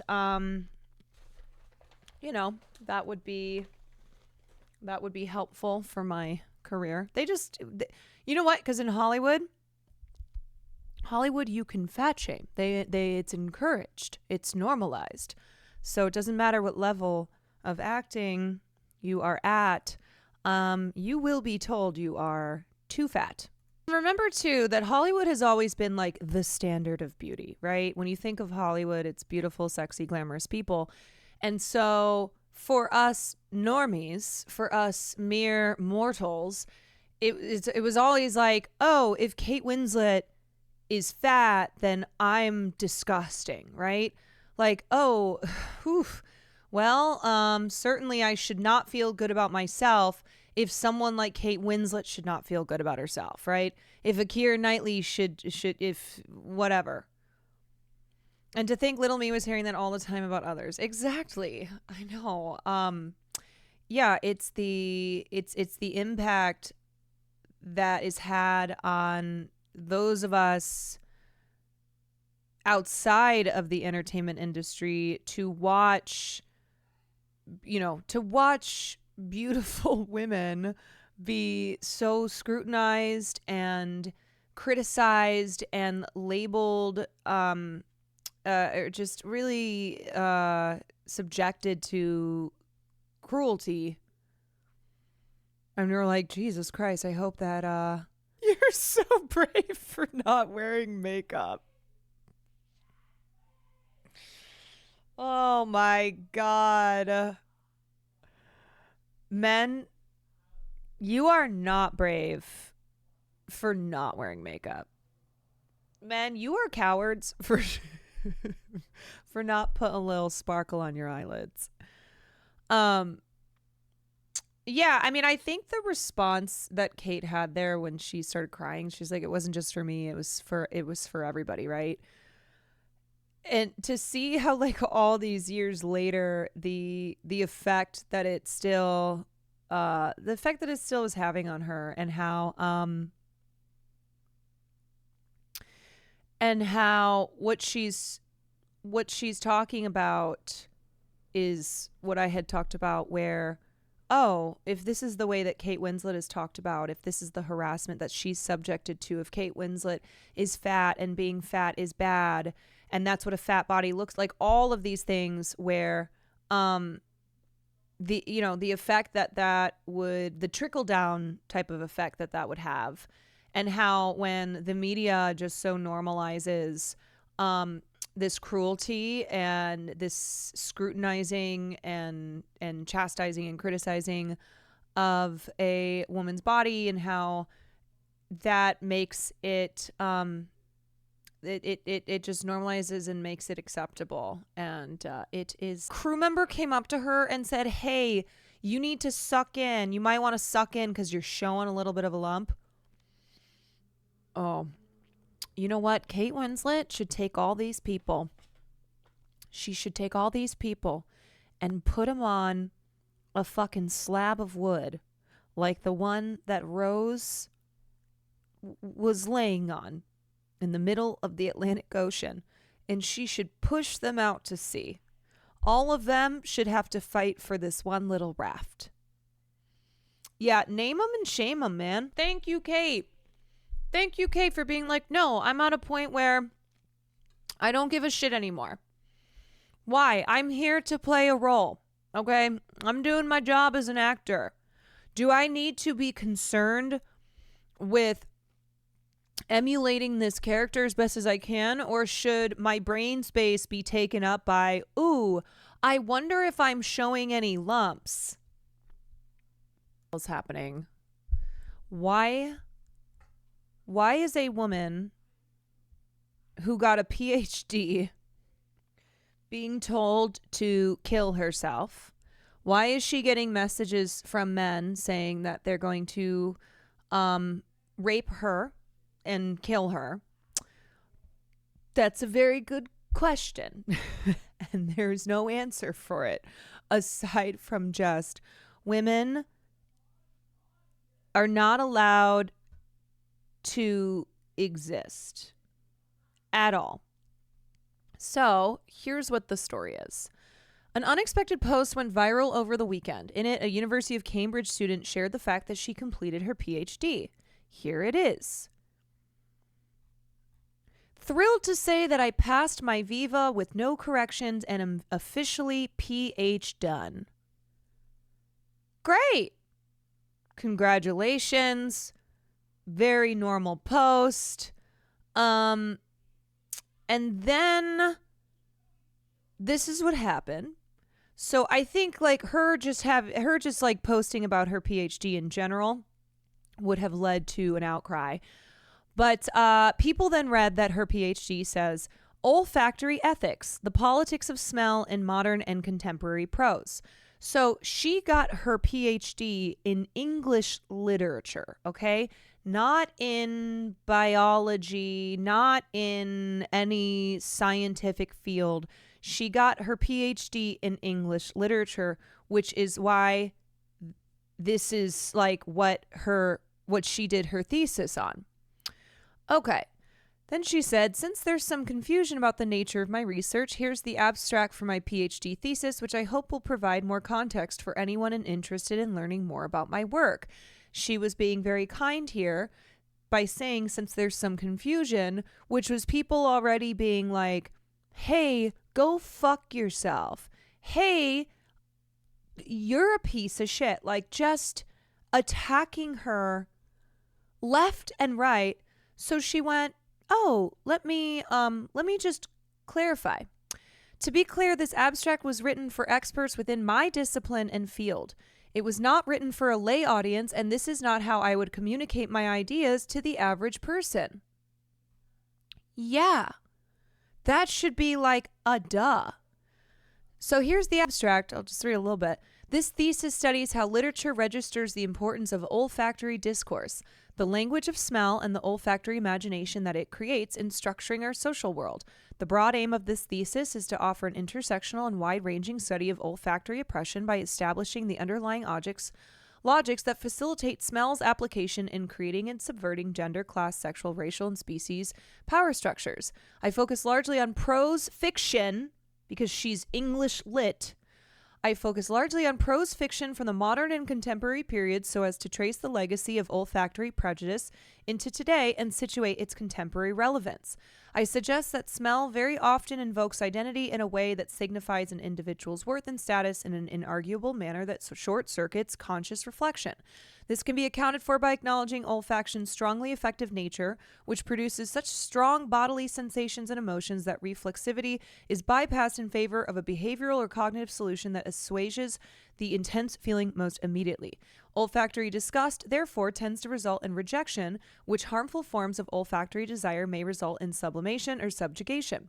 My thesis is particularly attentive to tensions and ambivalences that complicate the typically bifurcated affective spectrum of olfactory experiences, drawing attention to displeasurable olfactory relations that have socio-political utility.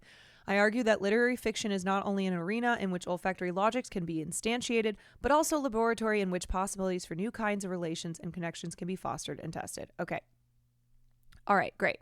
Like, good for her. And also, duh, of course this is not somebody who would like this is not for Jared on Twitter. All right. Her PhD, which all she did was post a photo of herself holding her thesis and say, yay, I'm PH done.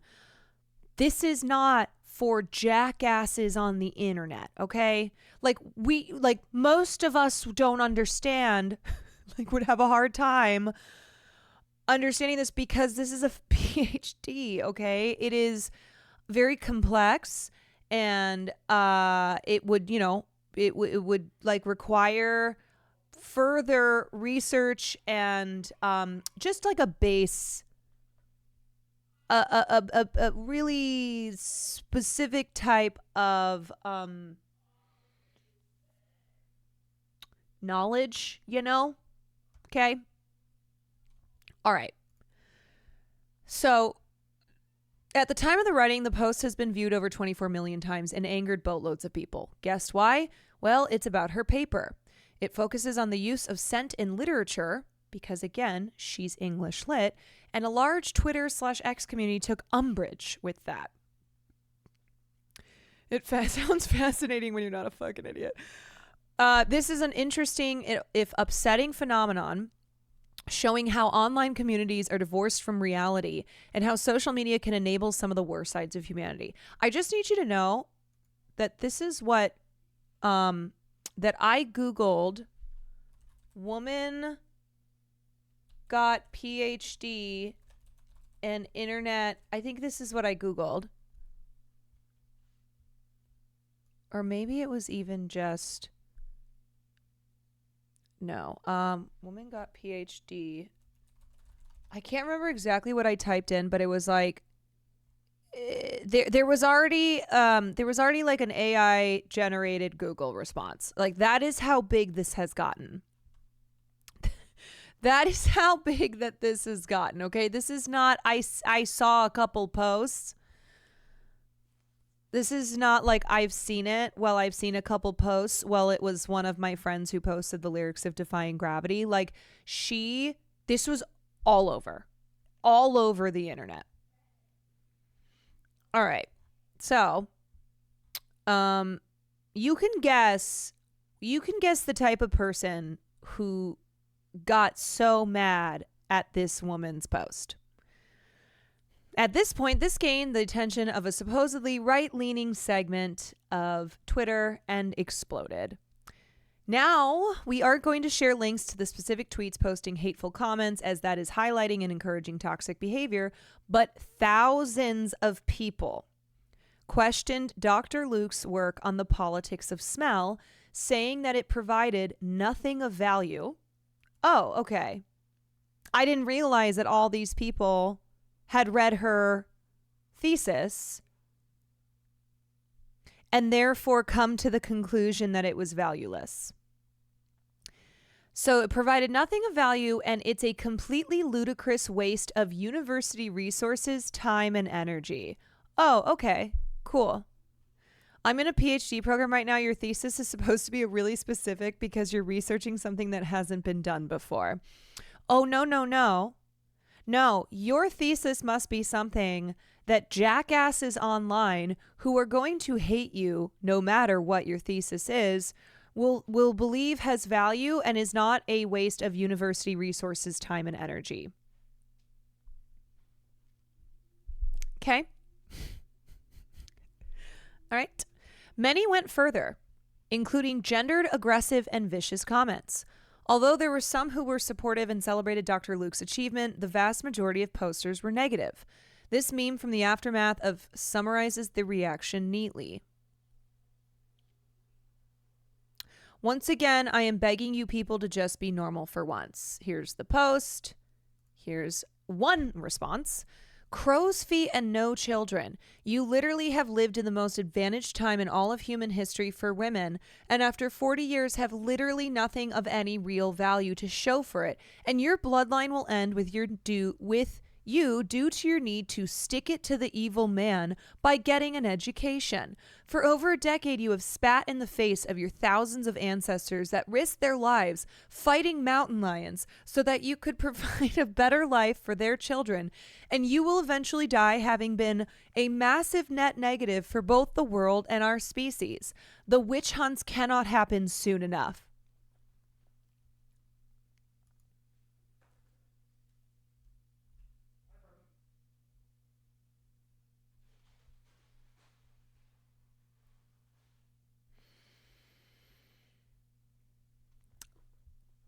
Afterbirth abortions.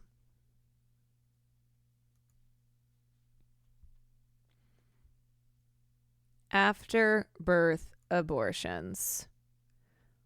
Yeah, okay. Also, a lot of people who end up getting a PhD have kids because it takes a really long time to get a PhD. There are also people who get a PhD and don't have children because getting a PhD requires a shit ton of work. My favorite thing that men do is just assign a woman an age, which they tend to, in my experience, it's usually 40. Like a woman who's in her 20s, A woman who's in her 20s or 30s will always get hit with the "you're 40." I get accused of this all. I get hit with the "you're 40 and have no children" all the time. I don't know what it is about that age in particular that 40 to these men is an old woman. That they're like, okay, what's an age of a woman where she is officially an old, disgusting lady? 40. Yeah. 40 equals barren. 40 equals your uterus has shriveled up, and therefore you are valueless. 40 equals you are not fuckable. You are not fuckable. You are, once again, valueless because you are not fuckable. Although, you know, I still want to fuck you too, though. But I'm going to tell you that no one will fuck you. Okay, so yeah, there's one example. Once again, I'm begging you people to just be normal for once. Many such cases.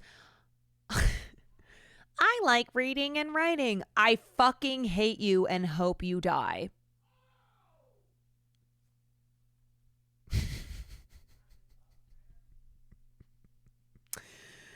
Yeah. So we've got the pancakes and waffles. And then we've got, I like this thing. Or here's something that I accomplished. I fucking hate you and hope you die. Very cool.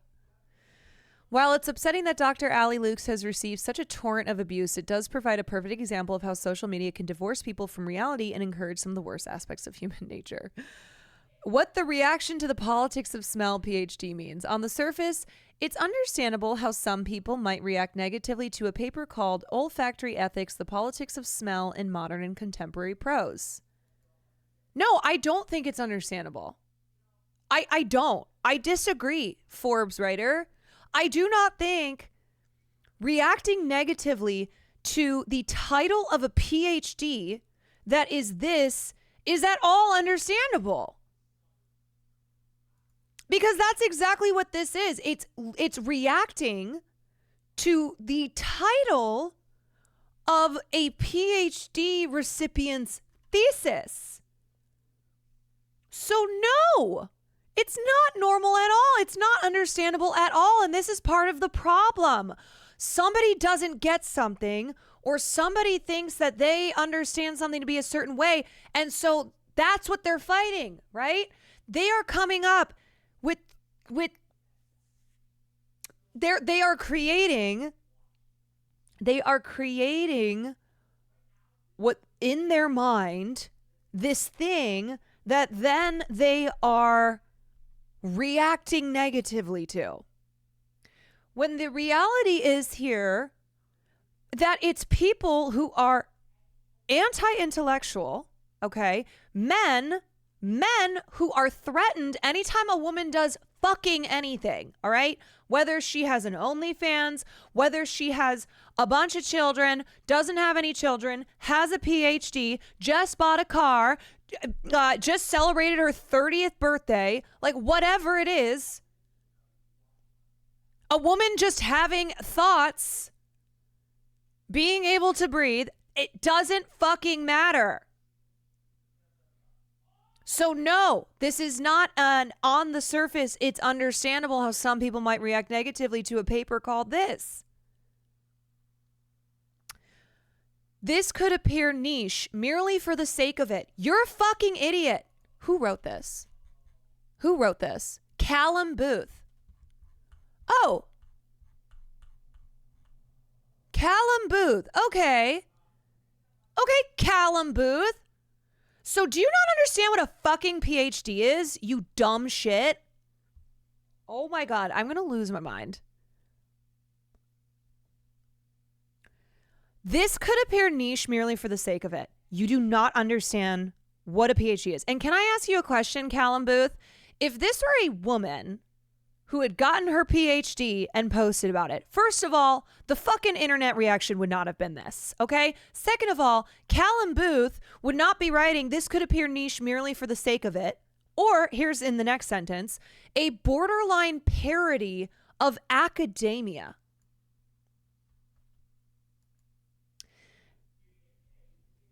afterbirth abortion for Callum. What the fuck, dude?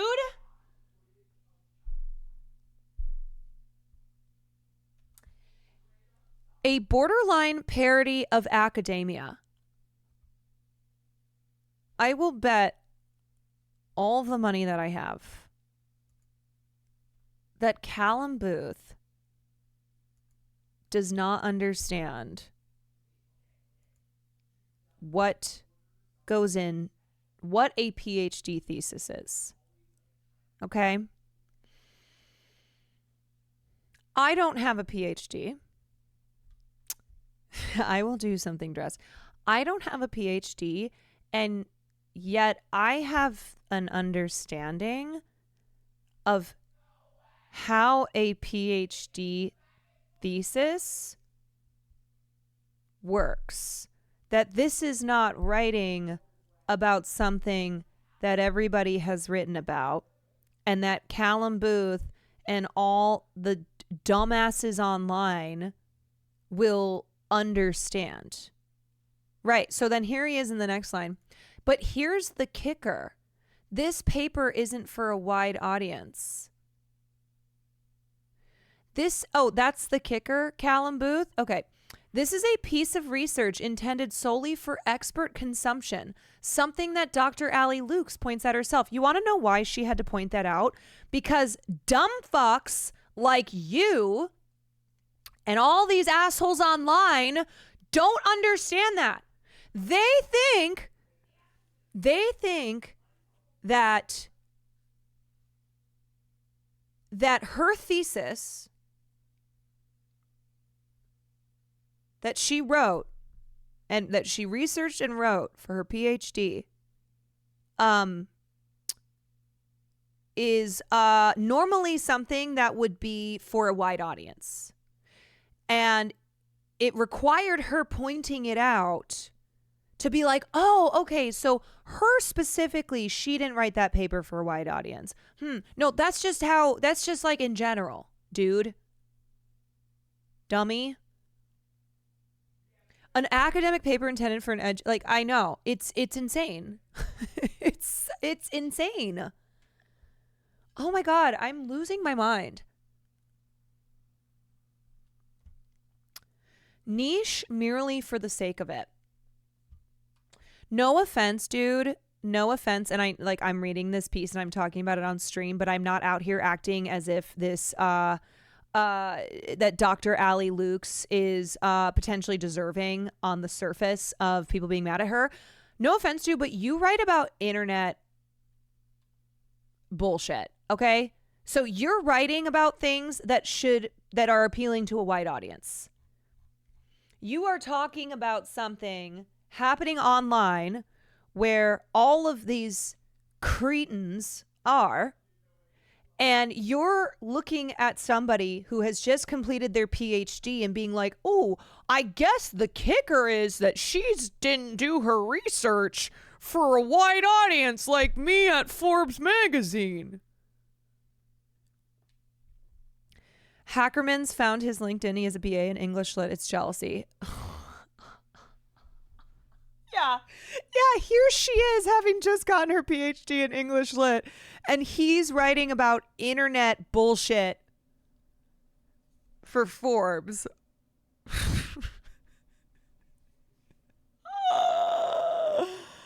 Oh my. Forbes contributors are basically unpaid freelance bloggers who can post whatever they want. I mean, that is what it said in his in his little bio here. Okay, dude, then go get a fucking PhD, okay? Okay. Pika, thank you for the 17 months. Oh, I cannot believe. I can't. As Dr. Lukes explains, this is written for others in her field. Of course, lay people are going to find this dense and borderline nonsensical. That's the nature of specific academic writing. But here's the thing, Callum. You should be understanding that she shouldn't have had to explain that. But the reason that she's explaining that is not to make this seem as if she's that this is an unusual thing, that she in particular, because that's the nature of specific academic writing. Again, the way he's framing this makes it seem as if it's like, oh, okay, so she explained that this isn't for everyone, but we didn't know that. So how were people supposed to know that? How was this guy with an avatar profile photo who told her that he was going to rape her supposed to know that her thesis wasn't for him?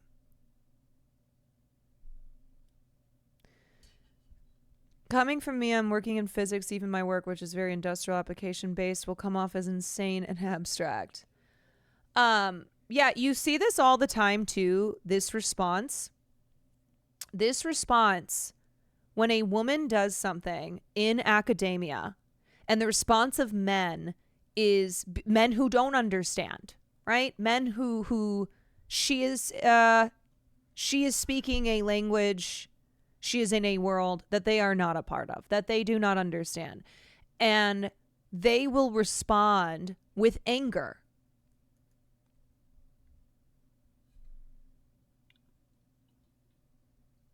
Callum mostly writes about memes. Okay, that makes sense. I get that. Okay. Yep. All right. Complaining about this is akin to seeing a snippet from a paper about quantum mechanics and moaning that you don't understand. The politics of smell thesis is simply not for the sort of wide consumption this social media storm is pushed into. The bigger issue, though, and what could drive the negative reaction...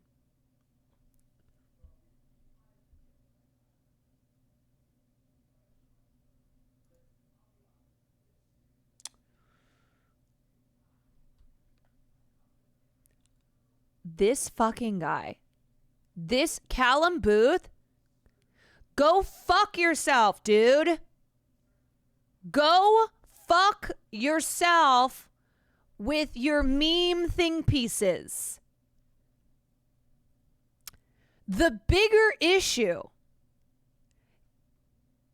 and what could drive the negative reaction to the olfactory paper is also down to how social media inflates people's egos. Studies show that people who share articles online and simply think they're experts get overconfident in their own knowledge. Combine this with the Dunning-Kruger effect, a cognitive bias in which people believe they know more than they do, and you get a mass of individuals unshakable in their perceived rightness. In the United States, approximately 1.3% of population have a PhD. That's about 4.5 million people. A tiny amount. More than 5 times that number of people saw Dr. Ali Luke's original tweet about finishing her thesis on the politics of smell. We can safely assume that the large majority of people commenting underneath her post don't have a doctorate and are unlikely to know what the nature of academic research entails. Yeah. Yet because of social media, they have an inflated sense of their own rightness and understanding of this world. I think we're missing out on a big piece of the pie here, Callum. The reaction to Dr. Ali Luke's olfactory PhD sadly shows the worst side of the internet, the part that believes it knows better than experts, that utterly misjudges the point of a post, and the one that resorts to vile insults over discussion. Yeah, let's take a look at the one that she finally was like, okay, this is enough. This is enough, because we're really we're really missing an important part here.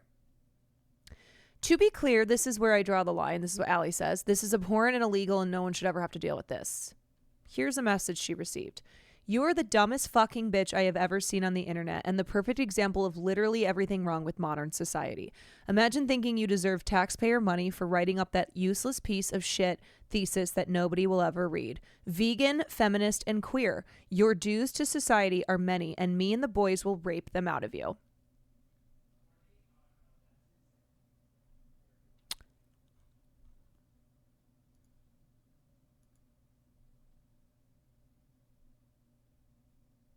Yeah, so I think there's a bigger problem here than simply social media inflates people's egos.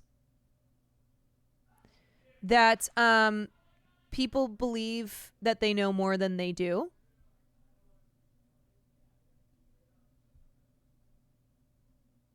And like, keep in mind that I'm not using one example as if this exists on its own. Okay? I'm not using one example to point out a larger problem here. Because, as I said before, you will notice that responses to women who are doing literally anything, whether they're getting a PhD, whether they are,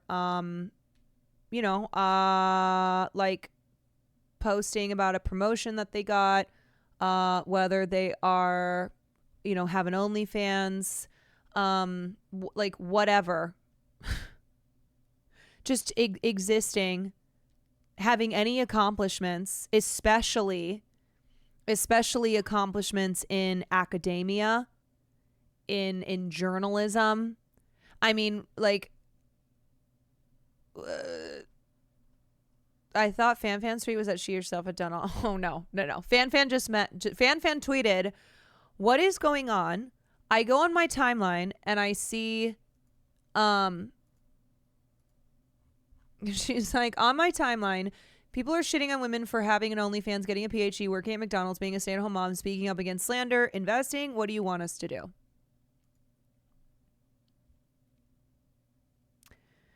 What's up, Speed? People are losing their minds at that girl Sophie something making $43 million on OnlyFans. Right. So they're not losing their minds. It's like the same people who would be like, W. Kai Cenat, first streamer to reach this amount of subs, those same people are angry about Sophie making $43 million on OnlyFans.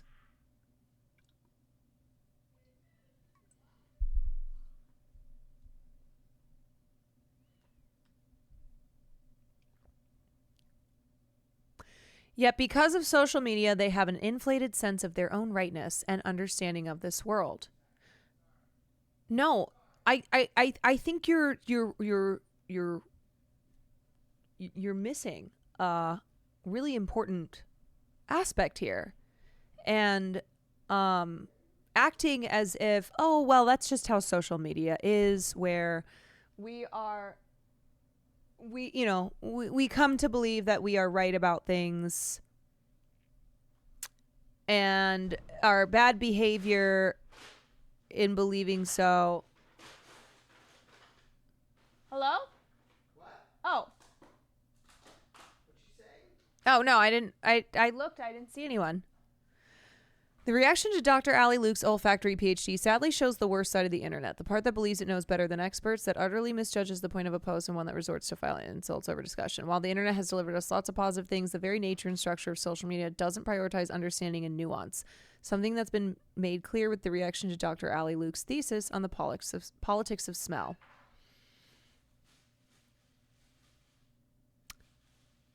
I think you could have saved yourself a lot of time here.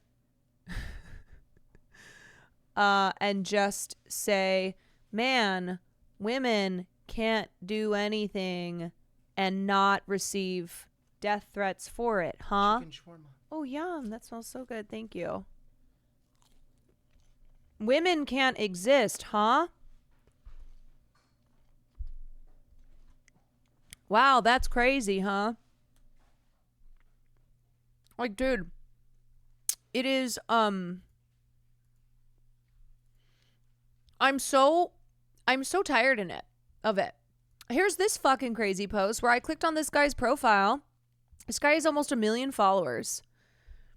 Claims to have a PhD in biotechnology. He's a science journalist. He's such a whack job, okay? He's a whack job, like always tweeting. I just looked at a couple tweets. He's like anti-vax, MAGA, all this crazy shit. So he posted, this has 72,000 likes. I spent half my life pursuing a PhD in biotechnology. I dedicated myself to honest science. What the fuck does that mean? Running experiments, being critical, trying to disprove my own hypotheses. Eventually, I earned my degree. It was grueling but meaningful work. Then you see this. See what? A woman who also got a PhD? This woman just received a PhD from one of the so-called elite universities for a thesis claiming that describing smells is racist. Oh, did you read her PhD? And that's what it was? Yes, you read that right. The core of her research, if you say someone stinks, people like them less, a concept any child learns from cartoons at age 4. Her abstract is stuffed with pretentious language and inflated words, making a simple idea sound profound. But what is worse is that this kind of scholarship is increasingly being legitimized. At least this is an eye-opener. Academia is dead. Oh, women killed academia. Women have ruined everything, y'all. Hold on, fart. Hold on.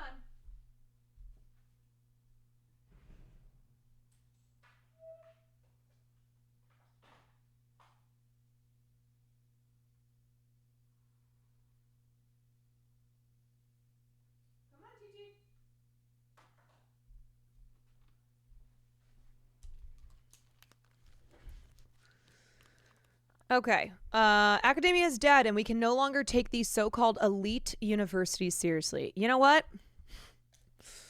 Fellas, we shouldn't have let them broads into college in the first place.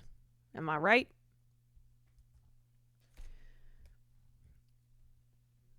Wait, if he's pursuing a PhD, that means he doesn't have it yet? Well, he claims that he has a PhD in biotechnology. I don't give a fuck, because this dude sucks. She used olfactory and intersectionality in the same sentence. I don't even see the connection. She reached so hard using Orwell. The more PhDs that come out like this, the more our profession is going to be a joke. Did she examine fart smells for her thesis? Most likely not. These are fake. Like, they're real people, but like it's all these people saying like, oh yes, I'm Dr. Lynn Flinderella. No, you're not. You're not. You're fucking not. And then this person said, where's your PhD from? Because I'm struggling to find your credentials online, LOL. All I find is a Dr. Simon Goddick with a PhD in zoology and one who authored a book for a design firm. Your parent website does also not have any mention of a school or proof of credentials. Nor does any of the work appear to be peer-reviewed, and on your About Me, you claim to be or have a background in journalism. It also reads like it was written by an 8th grader. This is the opening paragraph to the first article I clicked on that you published. You really want me to believe that you are legit or that you provide any sense of meaning or competition to academia? You can't even line up at the starting line, brother. My name is Dr. Simon Goddick, and I am a scientist. My academic background is biotechnology and systems thinking.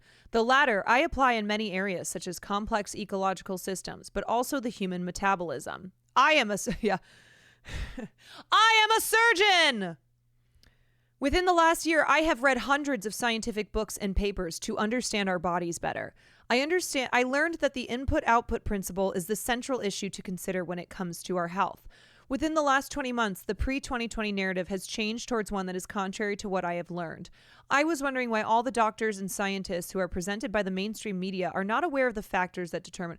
Yet this guy on his page is like extremely anti-vax, anti-science, etc. He sells supplements. I am a scientist.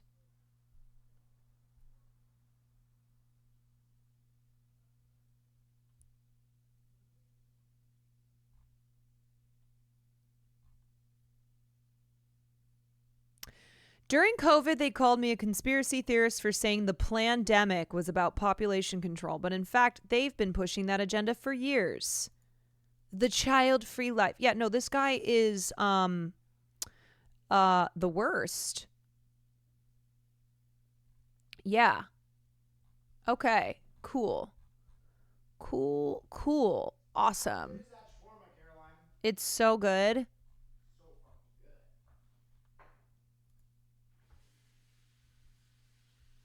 Man, I just am like,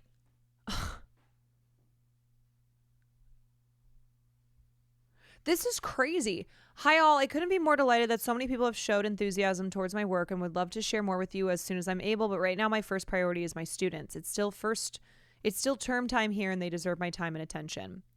Do you think she ever thought to herself, hey, I am really excited that I finished my PhD. It was a lot of work. I'm proud of it. I'm going to post a photo with a cute little caption online, and next thing is all of this.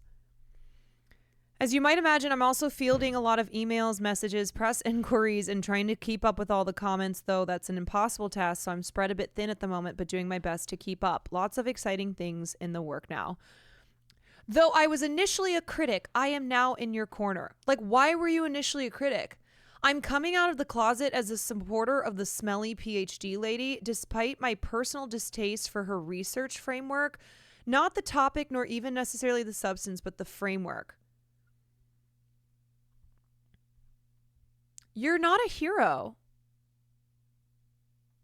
Now she's committed to remaining here on X.com, the Everything app, as a stalwart defender of her once regnant ideology, the aroma of which has rapidly soured for most on this app, but which cannot be too hastily dismantled, lest babies be mistaken for bathwater. Shut the fuck up. You are all so weird.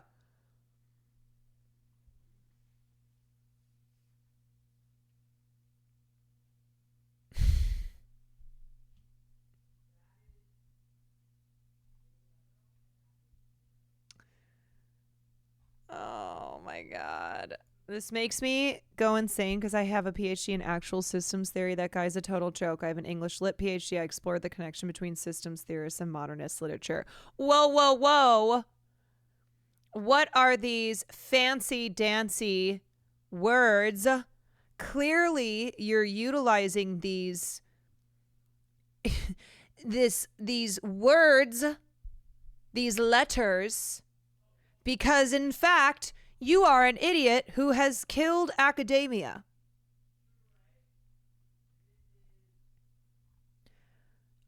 I am just... Of course, my post is not newsworthy. What is attracting the attention of the media is the way in which I have been treated by a minority of disgruntled folks. I am still genuinely bamboozled by the sheer volume of people entirely mischaracterizing the subject and argument of my thesis.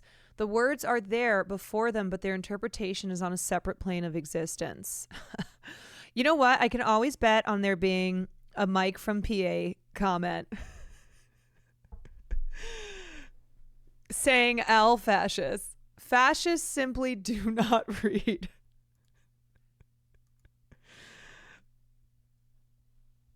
Classic Mike.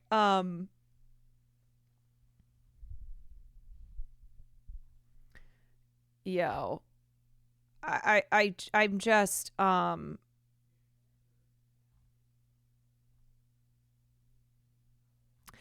look, you know it's because dumbasses online went, oh, this is woke. Like, it's already woke, this woman getting her PhD, but then they reduced it to, oh, if you smell and don't like the smell, you're a racist. And she's clearly talking about us.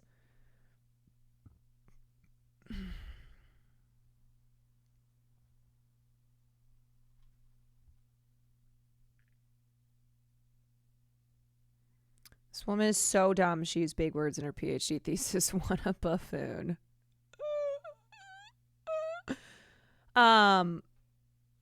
Yeah, I'll never forget the internet going after a woman who said, I love to drink coffee with my partner in the morning. And then the woman who was like, I made food for my neighbors. As a current PhD student, I also want to note this type of misogyny and disregard of work is also prevalent in the academic community. Male academics look down on us as women and also as minorities. Oh, I so fucking know.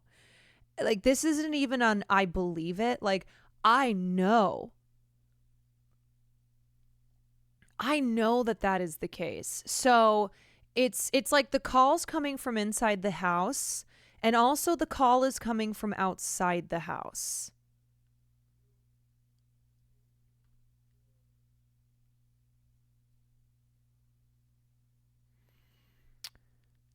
There's a famous conservative culture article from the 50s called The Two Cultures, basically saying that Western civ prioritized the humanities over the sciences and that we need to instead focus on hard sciences.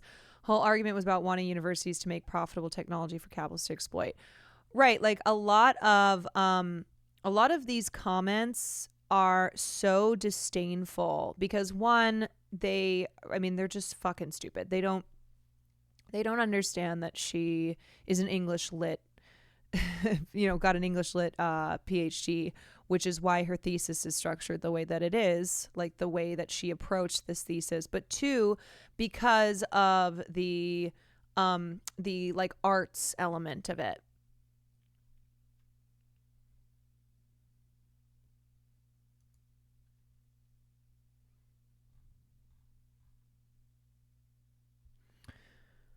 Okay, here's this fuckwad. This is the story. He now lives in the Brazilian jungle. Why has like some puma not eaten him?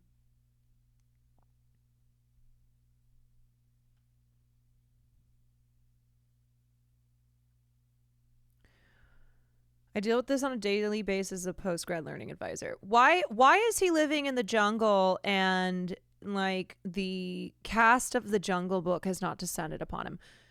So let's see. Beginning 2021, I spoke out against the rigged peer review. He said the peer review process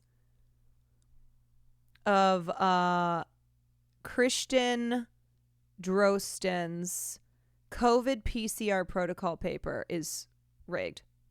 So he lost his job, faced other reprisals such as the freezing of my bank account. Hold on a second, my guy. Hold on. You speaking out and saying like, hey, this is rigged doesn't result in your bank account being frozen and the police on your doorstep. So what did you do? What did you do? Also, since I was unvaccinated and still am, my life in the Netherlands was unbearable. I just wanted and needed to get away.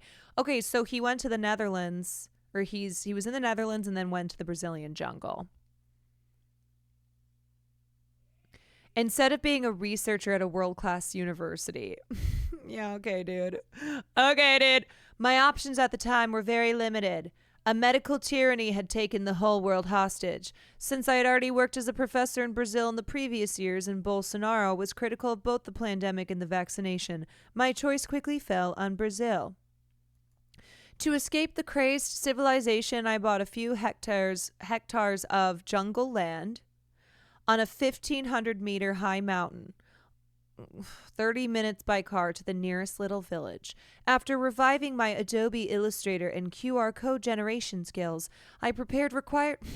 Okay, like literally this guy will do the most basic thing, but try to turn it into some, particular set of skills that he has.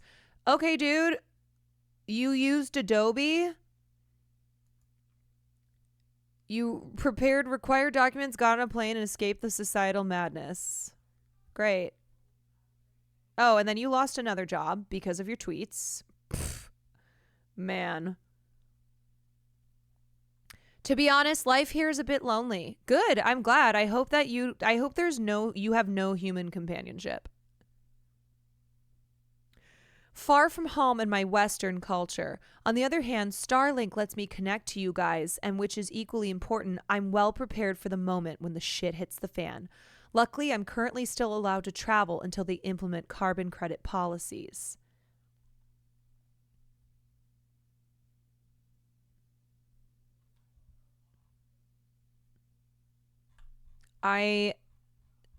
This guy really can't write for shit. I hate this man. Yeah, y'all, it's just, Mike Robot, thank you for the 5 months. It is so tiring. It really is so tiring. And obviously I know that, men, can be nasty to other men in often different ways, right? Because when we talk about how toxic male power structures have an effect on men and women, it's coming from like it's got the same root, but it manifests itself in different ways. But we need to just be so fucking real about how this is what is happening over and over again with women existing online, with women existing and doing anything in the world, like anything where they are doing something for themselves. You know, there are a lot of men who get very angry about women in academia, in journalism, in politics and positions of power, etc., because this all relates back to feeling threatened, right? Where, oh, women, they have it too good. How can women be doing all these things? I feel threatened. A woman should be in the kitchen. A woman's purpose is to have children. Like there are many men online who spend a lot of time talking about women's uteruses.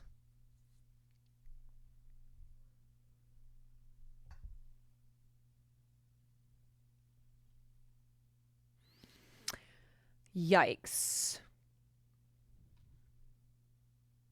Absolutely fucking yikes.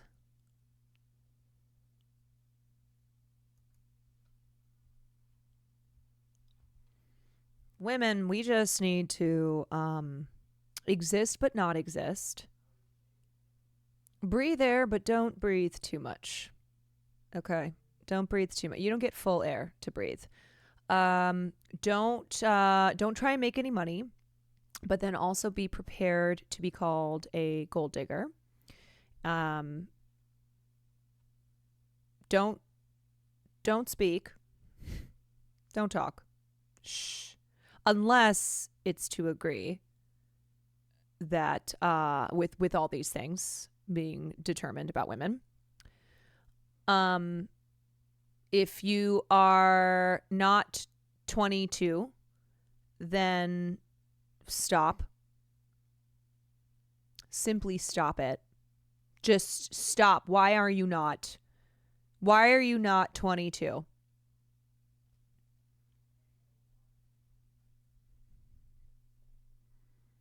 Yeah, over 22, you're 40.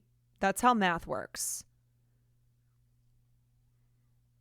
This type of behavior is why I was told to have a female soup. I was told a male PhD soup would never understand what it's like to support a woman in academia. Fucked. Hey. Ay, ay.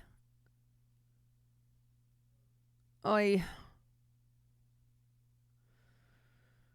Why are you not 22, Leo DiCaprio? Oh man, it's just fucking exhausting. It is exhausting every day to get online and be like, what woman are we sending death threats to and threatening to violently rape today? What was her crime? And by crime, what did she dare try and accomplish? And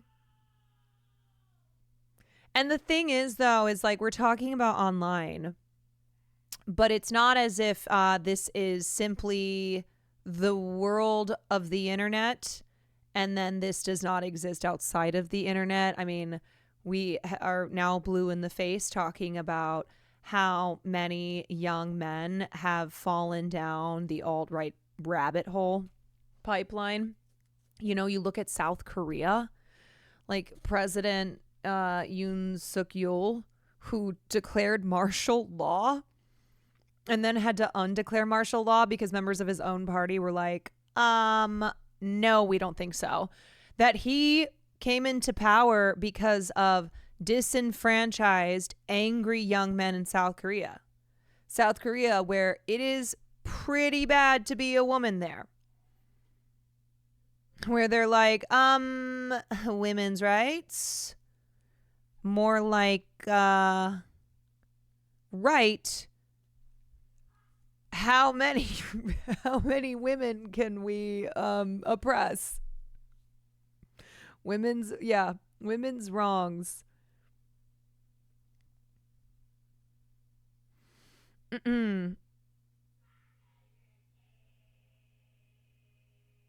It's exhausting. It's exhausting, you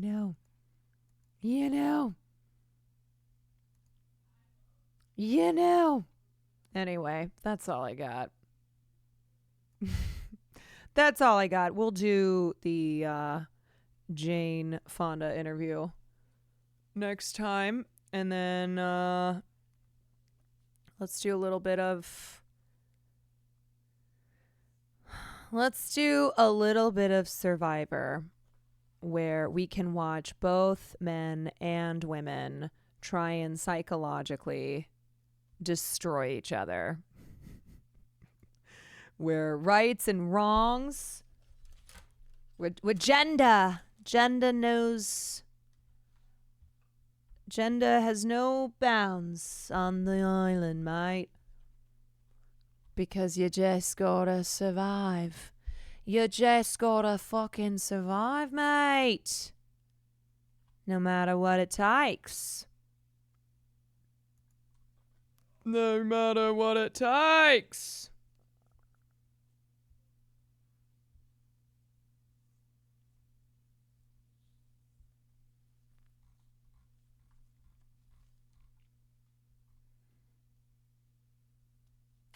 All right.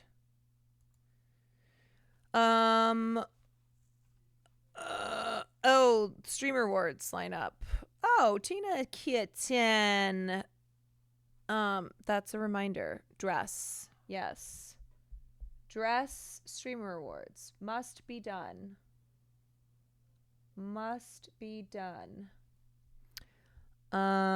Okay. That's very exciting. Tina Kitten is doing the host. What season are we in? Season 4 episode. Previously on Australian Survivor. Stop it! I see it. There are 3. Wait, why is this making me... Wait. Ah! What's happening? Wait a second. Oh! And AK found themselves at a Sangha. Okay, wait. Where AK was reunited. Wait, what episode are we on? Are we on episode... Dude, I clicked on an episode and then it clicked to the end and I was like, oh my god.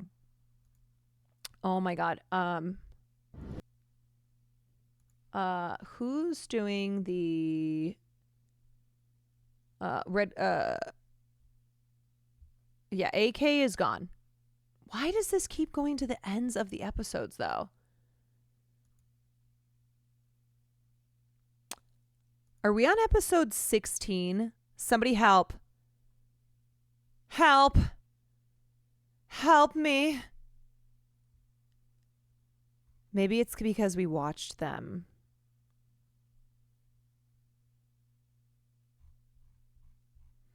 Who was last voted out? I think it was Odette, because now it's the merge.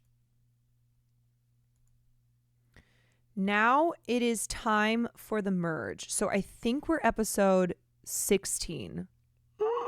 Watch the end of each ep in reverse till you've seen one that we've seen. Great idea.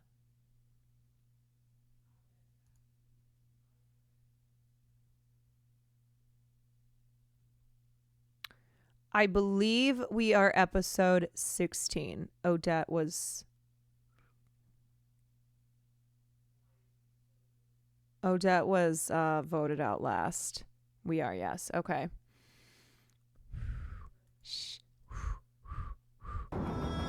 Okay. Previously on Australian Survivor. All right, everybody. Thus concludes the news and talking about shit part of the stream, thank you for joining. We are going to do some motherfucking Survivor now, which means that we are not bringing up any of the previous topics. We have moved on, mates. Nothing happens except the island. Good night, Hogan. And you son of a bitch. You son of a bitch. Honestly, though, it is probably the smart decision to let people read the letters. Not because of like empathy or anything. Because remember, this is the island. All that goes out. All that stays outside of the island. This is what you do to survive. To win. And no, it's got to be a strategy. Mm-hmm. Oh wait, what happened? I think my mic fell. Did this skip? Shit. How much did I skip? Oh my god. Oh my god. Okay. That could have been so much worse. Holy shit. Big sacrifice. Jared's a really good movie. Course meal. Oh my god. My microphone fell onto the keyboard. And the letter would literally just be it would be like a fart enclosed in a jar, and I'd be like, oh, that's my boy. Like I know his smell anywhere. Yeah, the question is which boy. Yeah, it's just like, or I'm just imagining like a picture of just Farley's trying to smile to a point where it's like, I know we've been crying and like all getting, being in our feels. I will have you know that I have all of your families as hostage, and if you do not lose the game of Survivor, all of your family right back. I have to go get some bread. We got to go get that bread. I'll be back in 20 seconds. Sorry.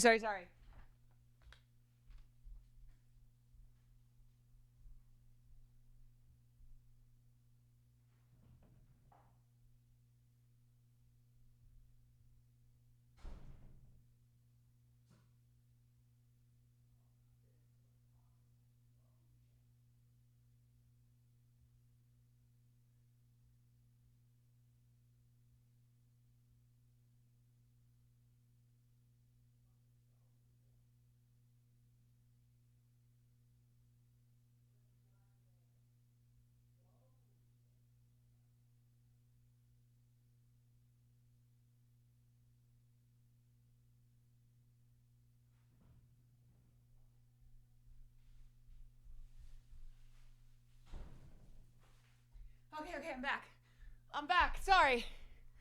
Sorry.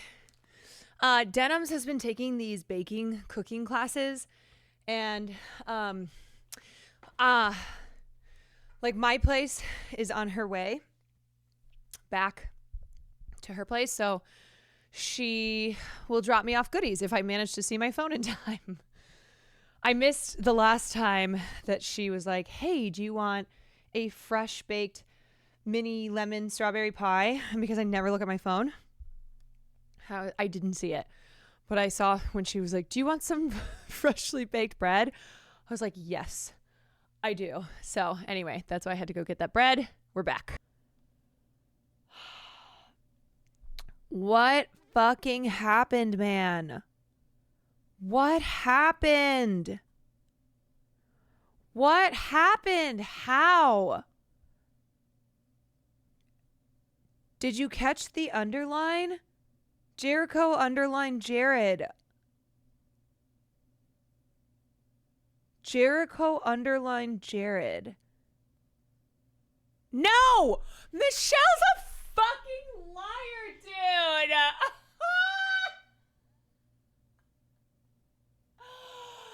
Dude, fucking Michelle! What a Weasley little liar, dude!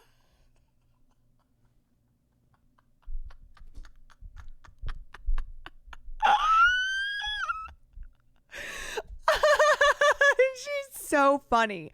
Honestly, Michelle is such a fucking content. She's so content, baby. She literally she's so dramatic. She said to Tessa, with you. She's such And I completely misread Oh my the God. situation. And then, dude, fucking Jericho puts Jared down and underlines his name. It's giving, tell Cersei it was me.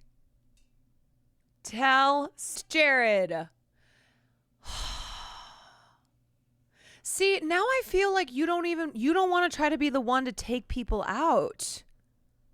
You know, you don't want to be the one. I could be the one. Be the one. Be the one.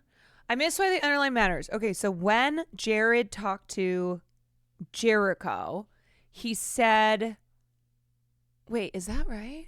Because why would Jericho vote Luke out? No. Wait, what happened again? Wait, yes, that's right. Wait, but like Jericho and Luke are buddies. Wait, what name did he give him? Henry. Wait. Hold on. You never know what they actually said because they cut that shit out. Whatever it was, Jericho went, I can't remember the details. Jericho and Jared had a conversation, and basically Jared thought Jericho was on his side, and then he said, underline the names to send me a sign. Hold on. Underline the name to send me a sign, and then he underlined the name. You're making me confused. Oh, there's bread. There's freshly baked bread here. Oh. Yeah, but try that bread and tell me what you think. Denham's dropped it off. What? Yeah, freshly baked bread. Wait, I'm confused. Jared was saying to Jericho, if you flip, there'll be numbers on your side. So vote Luke. Jared. Wait, I'm so confused.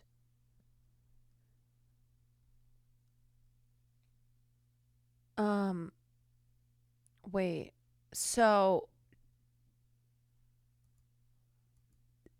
hold on.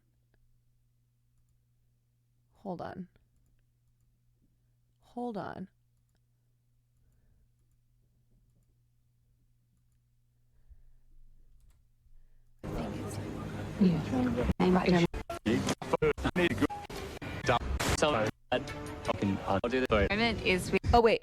Or something tonight. Oh my. Here it is. Oh yeah. Wait, why is it I've frozen? told Jericho to just so we know that we have each other's back. Like, can you just They didn't agree upon who was being voted for.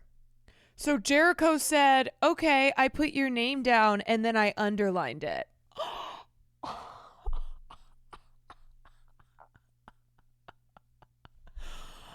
Oh my God. That is stone fucking cold, man. Holy shit. Right. So Jericho didn't betray Jared. He was never going to vote for Luke. Of course not. So he put Jared's name down and underlined it and was like, bye. Bye. Bro, this is what frustrates me is when they have a person. Okay, Henry. Now, granted, Henry had his idol, but would Henry have known to play his idol? I don't know. And instead they were like, let's just, you know what they should have? I feel like they should have gone for Lockie. Maybe that would have been the move, but I guess we'll never know. I mean, do you never not play an idol? Well, you don't want to waste it. If you don't think you're up on the chopping block, you don't want to waste your idol. They could have blindsided him so easily. Just pretend to vote someone else. That's what I'm saying. Oh, man. Jared. That's so crazy because Jared has never been on the chopping block. This is what this is what's wild about this show is that someone will be like the person who's on the chopping block repeatedly, and then they continue to make it. And then another person who's never been on the chopping block, who's never been in danger, gets voted out the first time that their name is thrown out there by the group. It's like, oh, let's get rid of Jared. And then he's gone. Do they get food? They have like rice and they can fish. But they don't have much. Lockie is a very simple social game. Folks aren't threatened by him. Yeah, they're threatened by him physically, but socially he's not very good. I would say the social game masters are okay, let's think about who's left here. Social game masters. I think Henry. Jericho, honestly. Yeah. I think Sarah's pretty damn good. I mean, Michelle literally talked her way out of being voted off. But then again, she was going up against Ben, so I feel like that doesn't count. I think Tessa has survived many eliminations. No, I don't think Annalise got voted out, but she got lucky with Tara and they were exiled.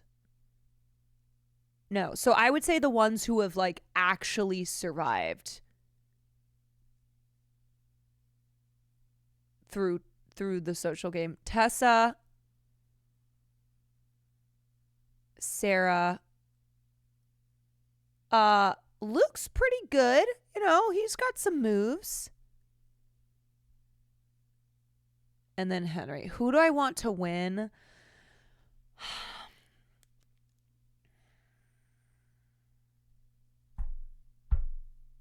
You know what? Fuck it, Michelle.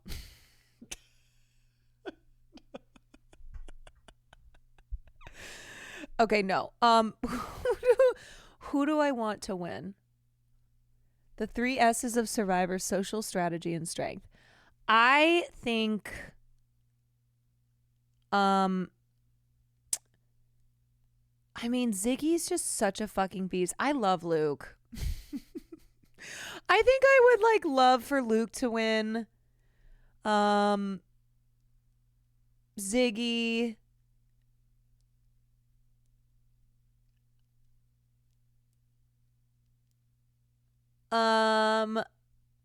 Maybe Pete. Maybe his father's homophobia will finally dissolve if his son wins Survivor. Yeah, Jericho's messy too. He's really shady. But I if I had to pick like 3, okay, here are my top 3. Luke, Ziggy, and I would have said Jared. But now Jared is gone. You know, I kind of, maybe Tessa. Maybe Lil T. Maybe Lil T. Cause I think she is small but mighty. You know, she's pulled through on challenges. She has survived when she's been on the chopping block early in the game. I think she seems like an actually nice person.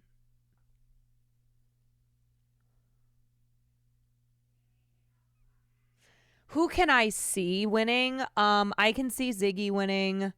I can see I can see like fucking Tara winning.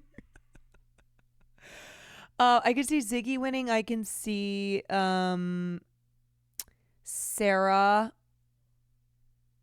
winning. Like, I'm trying to think who else could skate by. I don't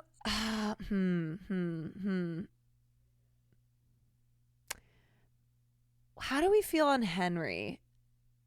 I mean, I think Henry could win too. I do think I do think he's attracted a little too much attention with his strategizing. I want Pete to win because I'm gay. Because he's gay and I'm biased. I want Pete to win because I'm gay. Pete, I don't think he's gonna do it. How would Tara win the final vote? See, I don't know how it goes. I don't know what happens when we get to the end. I will see. I will see. But I will see next time. Next time on the island. On the island. Yeah, this is my first. You always remember your first. But yeah, this is my first season and it's been fucking great. I'm so hooked. Jared is the first member of the jury. The jury votes at the end. Wait, what? Jared is the first member of the jury because he's the first voted from the merge. The jury votes at the end on the winner and they sit on every tribal council? No way. Wait, so what happens if people fucking hate you? So you have to be liked by the people who get out? No way.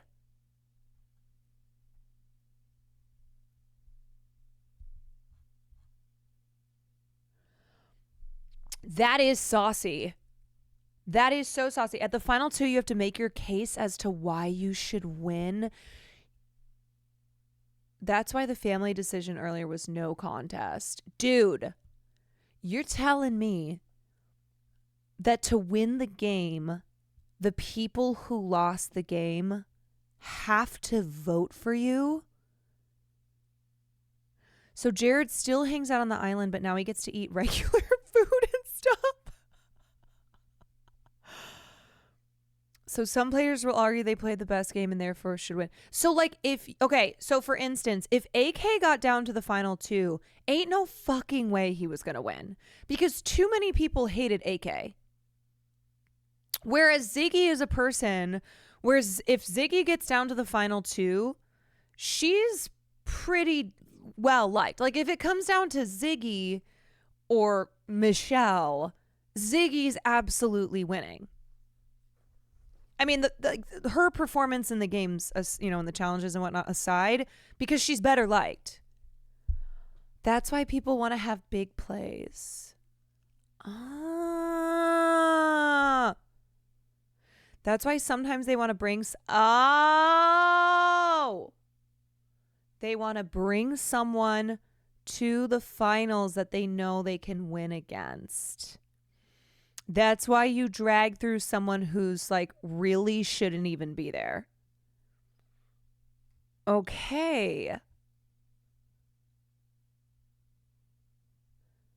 I mean, AK versus Tara, who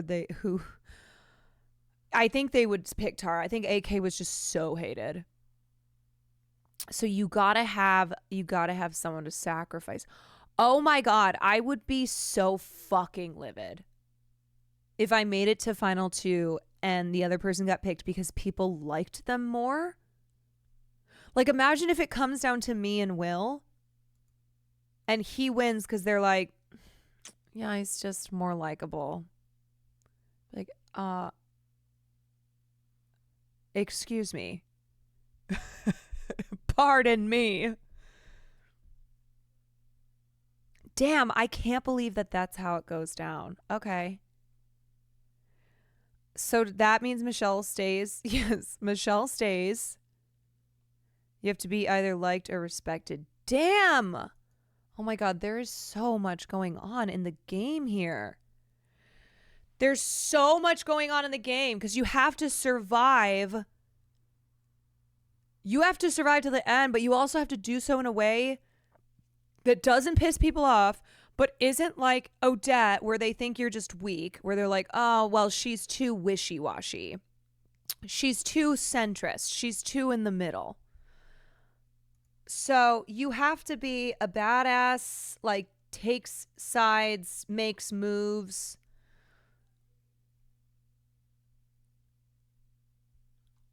Oh, man. This is the jury villa where...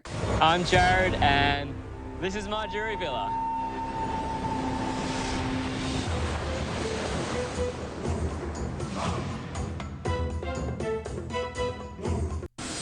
Wow, blindsided. Did not really see that one coming. Not even mad, pretty impressed.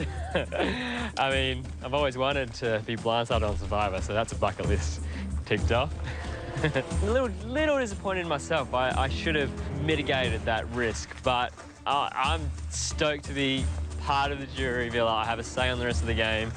Tell you what, Has anybody ever won because when it came down to the final two, they had an immunity idol and someone else didn't? pretty glad not to be going back to camp and mud and Yeah, dirt. true. Oh my God, a car?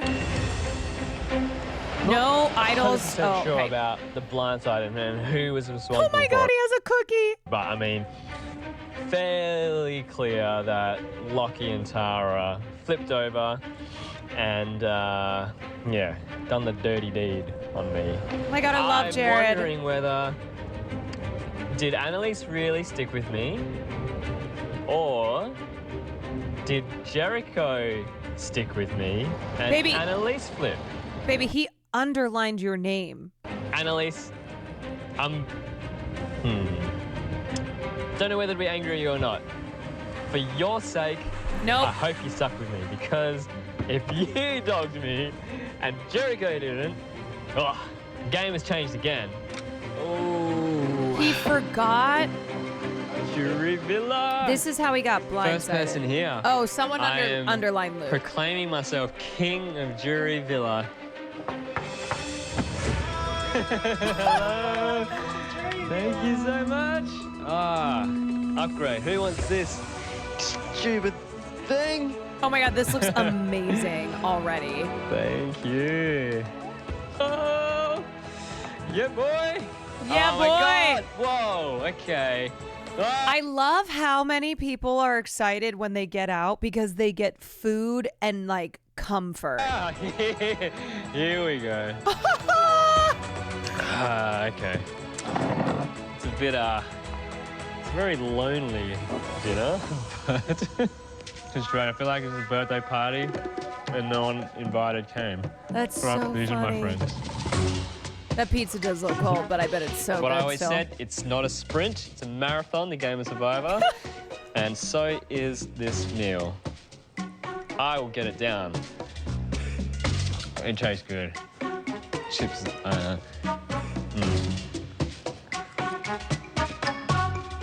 Honestly, this rules. If I had my time differently, I would have paid more attention to the short-term goals. I got a bit carried away thinking about the very end game and what moves I needed to make to ensure I could make a case for me winning. Well, what I really wanted to do, and what I'd been campaigning for the past couple of days, was to vote out Henry. That was going to be the first of my big moves that I could claim at the end. I took out the most threatening player. It was me. That's why you should vote me as the winner. I had that in my head. Instead, I should have been sticking to the course I was, which was make sure that I'm building this web of defense that if a move was going to come, it wasn't going to come to me. Yeah, first night in a proper bed. Pretty excited. It was a little fancy. Candles, lights. Oh my God, being in Light a is always a bed. good thing to have at night, which we haven't had for a while. New home. Oh my God, a Whoa. shower and a bed. Oh my God. This is a definite upgrade. I'm gonna slowly place myself on one part of it. This is like how Tom Hanks This is felt. This is like how Tom Hanks felt when he got off the island. This is a new feeling. Gonna take some getting used to. I might as well just sleep on the floor. My possessions. You forget you have stuff. I own stuff. Okay, I can't even remember what's in here. feel like I've won another award challenge because I now have clean clothes. Some jocks, that's good because I've been freeballing for 30 days. All right, moment. My hair has been waiting for. Ooh, Have you ever watched Big Brother that's a Amazing new Race? thing. No, so I've explained to people, like, I have not watched a lot of reality TV. So I've missed a lot of Toilet? Ugh. the major shows. Oh, man. This is, look at this. I can't. That's not good. That's not good. All soon to be remedied. Honestly, I'm living for these moments with Survivor Jared. to me represents a crazy challenge, a great epic obstacle in my life that I needed to conquer and go through adversity and go through struggle and come out the other I side. have a juicy Big Brother stronger season if you want to person. go with that. Coming Yeah, into I've always wanted to watch Big Survivor, Brother. there were a few key people that I formed real deep emotional bonds with that I was hoping to use, you know. For good I or think it's one of those things that you don't get it until you watch it, right? And then you go, oh, okay. bad later on. And those people being Ziggy, Peter, and yeah, AK, we were the bros. I nicknamed us the Bash Brothers because I knew he would love that. My relationship with AK was a very interesting one. Now, I was rooting for you, man. I know. And now, dude, you've given me too many weird messages, dude. He saw me as his loyal puppy dog that he could string along to the end. When in actual fact, I had AK's message from the start, and I was just waiting for the right time to cut that string. And say, AK. Good morning. Bed was good. Don't miss the bamboo. And time to enjoy the day with all my friends. Just joking, there are none. Oh my God, he's just big chilling. Who needs challenges when I can make my own? Jared jumps across the chair. Jared wins immunity. It'd be great if, you know, one of my crew, one of my alliance How was long here, but will it be till the next person's eliminated? that means that they're out of the show. So, no, I don't want them. I did want to be sole survivor. So One day. One day. Oh, like a couple days. this is what it looks like. Yo, that's so cool. That's awesome. I love that. I love seeing the behind the scenes. Big Brother's like Survivor, but instead of the gimmick being surviving the jungle, it's about being stuck in a house. Yes, I do know like the premise of all these shows. I just have never watched them, and so I've always felt like I've been missing out on certain cultural conversations. All right, y'all. That's it. That's it for me. But I'll be live again tomorrow, and who knows? Maybe if we, maybe I'll be taking bribes tomorrow. We'll see, and get a second episode. But as for now, ta-ta for now, darlings. We'll have to watch your Aunt season one day. I would die to watch my Aunt season. I do feel like I would get copyright struck. I do feel like I could not watch it. But what if I'm like, hey, come on, it's my aunt. Hey, my aunt's on this season though. Saw Wicked tonight. Well, that makes one of us. It's a really old season. Do you think is it even available to watch? I mean, my aunt is knocked off pretty early. Maybe even if I just watched like the episodes till she gets knocked off. Okay, it's an SD. I bet you could get it. We'll think about it. We'll think about it. Because I always told Will to watch it, and he never watched it because he was the Survivor guy. And I was like, yeah, you should watch the episode that my aunt is on, or you should watch the season that my aunt is on. And he never watched it. So now here I am. I'm stealing his shit. I'm stealing your shit, Will Neff. All right, everybody. Thanks for hanging. Thanks for playing. I will see you tomorrow. Be well. And hope you come